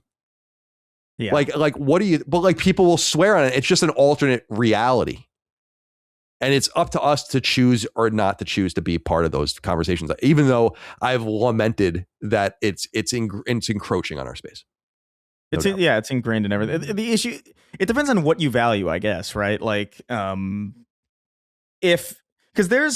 gaming is going to continue to be what it is, and it's going to continue to change. And there's probably like millions upon maybe even hundreds of millions of people who are going to continue on and not really notice that anything's changed. But like we will notice, the people who pay attention, like, is like as far as like AAA gaming in America or like AAA homegrown game, like that's I think on borrowed time, and that's gonna go away. I think to some degree, like way less than we used to have it. And a lot of it's going to fluctuate towards markets, either new markets or older markets, or even just like completely new upstart markets that are kind of beginning to join the fold. Like it's going to go over there. And so that's bad, in my opinion, because I like generally when American companies do AAA stuff. It's cool. But most people might not care or notice, or maybe they'll be like, okay, we're still getting AAA games. They're just not from America, and they don't know the difference. So there's a myriad of things. I don't think it's uniquely the gaming industry that's having this problem. I think it's a broad, global kind of economic, technological issue. I think it's a bunch of shit. But like, we're not gonna have like a video game crash. Like that's not really how it'll manifest. No, because it's not the early 80s anymore. And I really do encourage people to read and study more about the games industry, the games crash in 83, particularly because it's fascinating. It's like there are a lot of lessons learned in the way people reacted and responded, especially Nintendo. Like the Nintendo seal of quality is a total response to that era. Nintendo's five games per publisher thing is like a response to that era. It's just different now. Anyway, Dustin, do you have anything you want to add before we move on to the final question? Yeah, he brings up like letting the wrong voices in, and I don't know. I think that sometimes that we can inflate like someone like a Smash JT. It's like, yes, they get a lot of views, but they're not really influential people or something like that. Like we have to, I bring this up so often, but it's like, we got to remember our bubble. And I think Chris was touching on this too. That's like, there's certain things that just don't really escape that. So, yeah, that's it. Fair enough. And you're right. You're both right. And I'm bad at remembering that too sometimes. Anyway, Shuhei Yoshida's constant clicking wrote in the final inquiry. He says, greetings, Colin, Chris, and not Dustin. Well, he's here. We all know how ridiculous hardware prices are getting, and they're projected to get even more comical in the very immediate future. My question is whether you think it's feasible for Sony to offset this problem by selling PS6 in the same way that cell phones to you in the colonies are sold, i.e. signing you up for a 2-year contract that the cost of the phone is split across those monthly payments. Could Sony give you a PS6 and 2 years of PS Plus for a princely sum of say $60 or whatever a month to get more people in the door? This would come with the added benefit of getting these people on PS Plus, which is where Sony wants them. What do you think? Is this workable, or should I just go back to playing Lost Judgment and shut my fucking hole? Jesus Christ. Oh, Jesus. I saw Microsoft had talked about doing this, I think, with Xbox recently, right? Have you guys seen this? About like some payment plans, and people freaked out about it, or some people freaked out about it, but I'm like, I don't really get what the problem is personally. It's just an option. Yeah, and it's them exploring ways to like get it out there, knowing that people can't afford the price, basically acting as your credit card. I don't hate it. I got to be honest. I mean, it might be the best you can fucking hope for if everything's going the way it's gonna go. I think this question kind of made me like, I feel kind of insane because I feel like Xbox did this already with like Series X. I remember them doing like a kind of payment plan, or maybe not X, or maybe it was Xbox One X or something. Like it was around between 2018 and 2021. Or yeah, two, I know what you're think. talking about. You're right. I think. They had like a payment plan kind of option for Xbox, and maybe even it might have been Series X and S.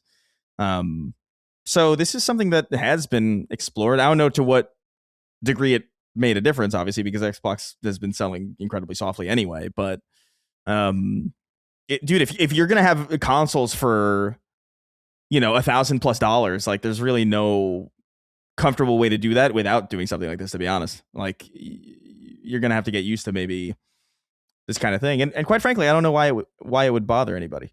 Yeah, like I think it would bother me. Let me be clear. If they were charging you interest, it would bother me.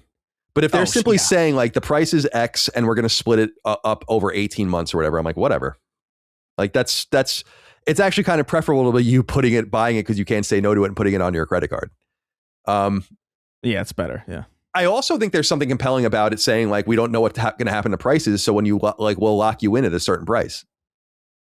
Right. And if pricing goes, and you can what would be fascinating is if they were like, when this would really hurt them because they're obviously paying for the components that you're buying at the time and the cost that it is to make.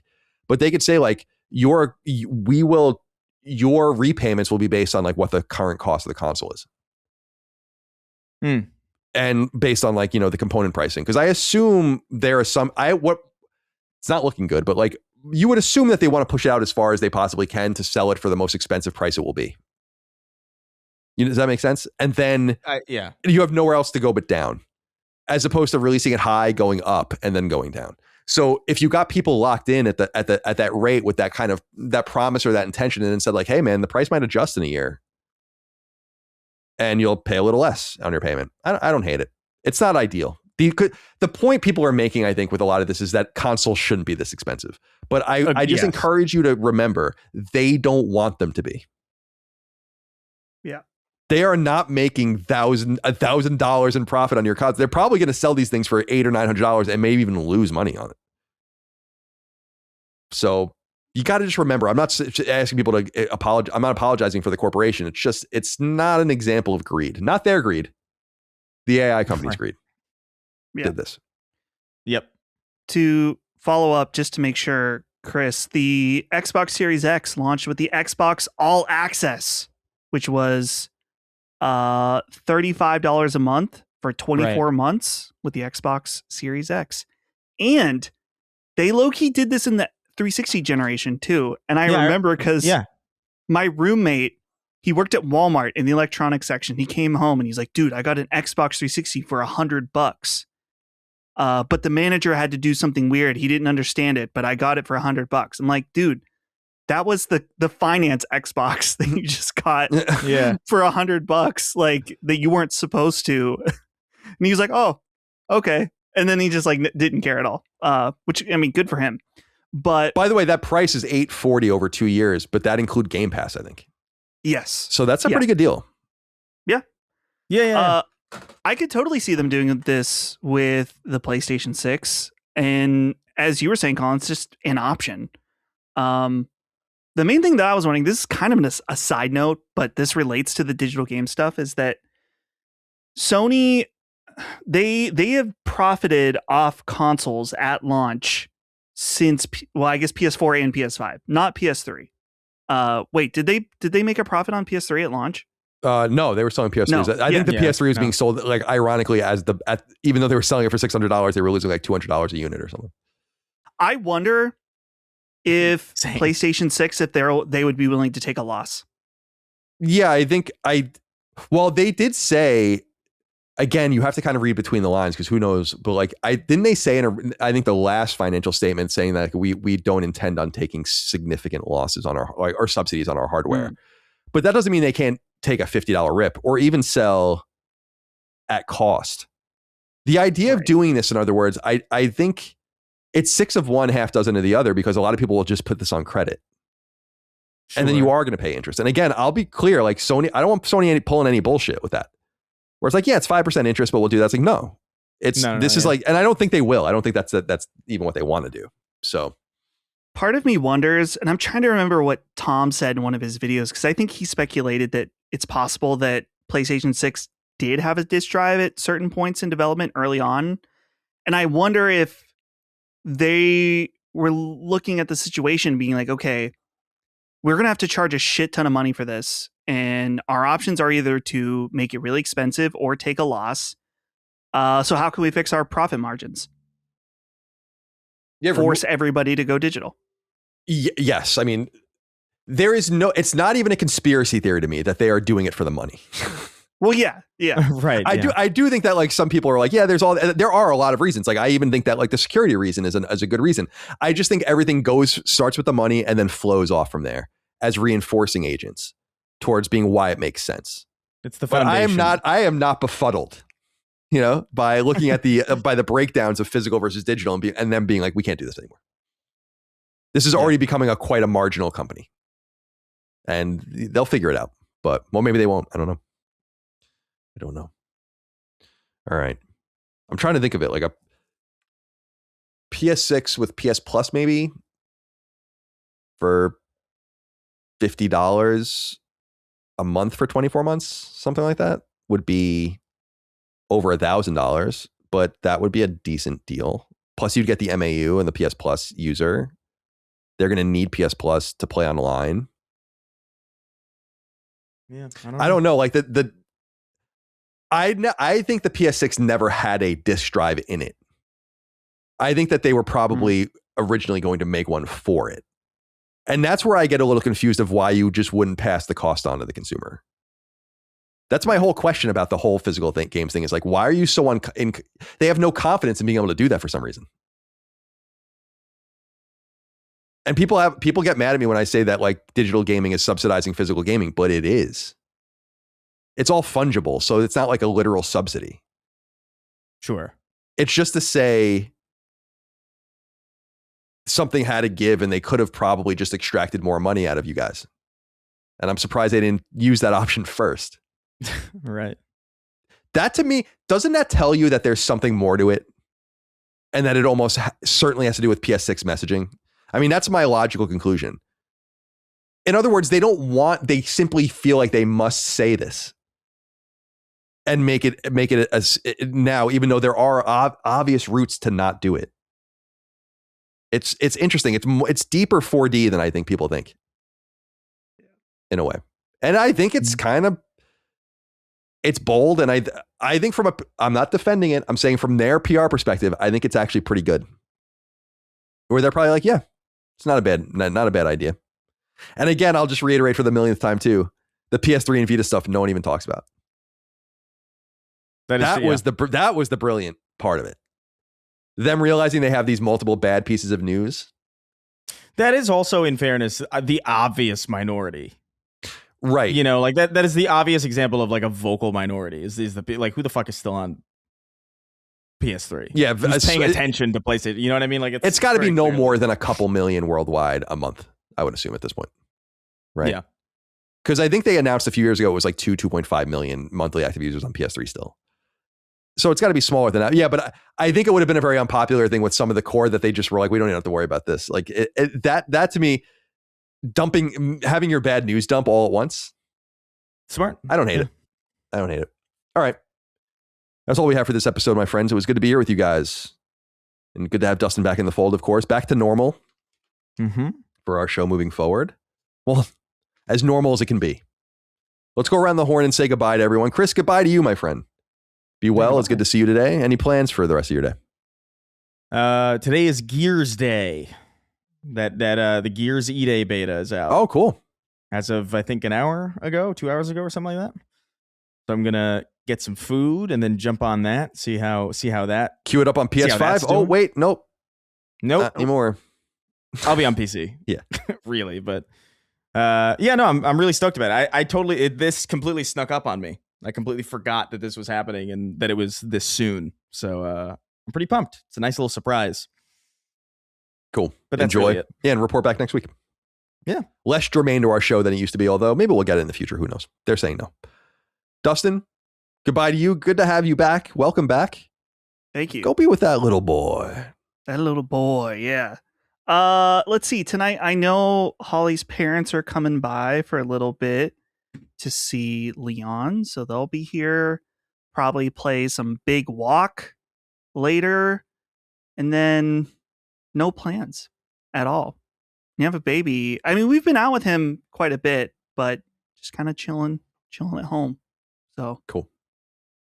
It is hot as fuck outside right now, but I have to mow the lawn, so I'll go do that. And my dad's coming in tonight, and tomorrow we're having everyone over for dinner, like a barbecue or whatever. So I have to get the shit straightened up, you know. Mm-hmm. So I got to just bite the bullet and do that. So that's what I'll be doing for the rest of the day. Nice. And then we'll be recording Halo tomorrow. So if you guys are listening to this, the day we publish on Patreon, look forward to that on Patreon. We will have that published imminently. But otherwise, good to have the family back together. We're no longer separated. Right. Much more to. I mean, guys, it's starting to kind of pick up. I mean, well, obviously, Beast of Reincarnation's out now. There's a few other odds and ends, but really, we're less than a month away from a deluge of games where selections will have to be made, concessions will have to be made. Very excited. I'm excited, man. I'm excited about Dawnwalker, Onimusha, Control 2. There's also, and I forgot about this. There's Metal Gear Solid 4 at the end of the month, right? Right. Yeah. This collection volume 2. Mm-hmm. That's a big deal. That's like it is finally liberated from PlayStation 3. Yeah. So yeah, there's a lot of stuff coming. Then there's like a little bit of a lull in October. There's some stuff, but like that's like when a lot of like the shooters will come out and all the rest. But then November, obviously Grand Theft Auto, and yeah, it's gonna be a very productive fall. Plus we have Gamescom coming up right at some point, Tokyo Game Show, right? And then the Game Awards at the end of the year. So, and then dude, next year's PS6. I don't know if it's going to come out next year, but they will certainly start talking about it next year. And good big times for Sacred Symbols. Our second console launch. Yeah. Which is exciting. So long ago with the PS5, but I still love it. I still have a soft place in my heart for it. Anyway, guys, good to see you, and good to see all of you out there. Thank you for being here with us. Appreciate you as always. Patreon.com/LastStandMedia for early ad-free access, and LastStandMedia.store for merch. We'll see you next time. Until then, goodbye. See ya. Take care, guys.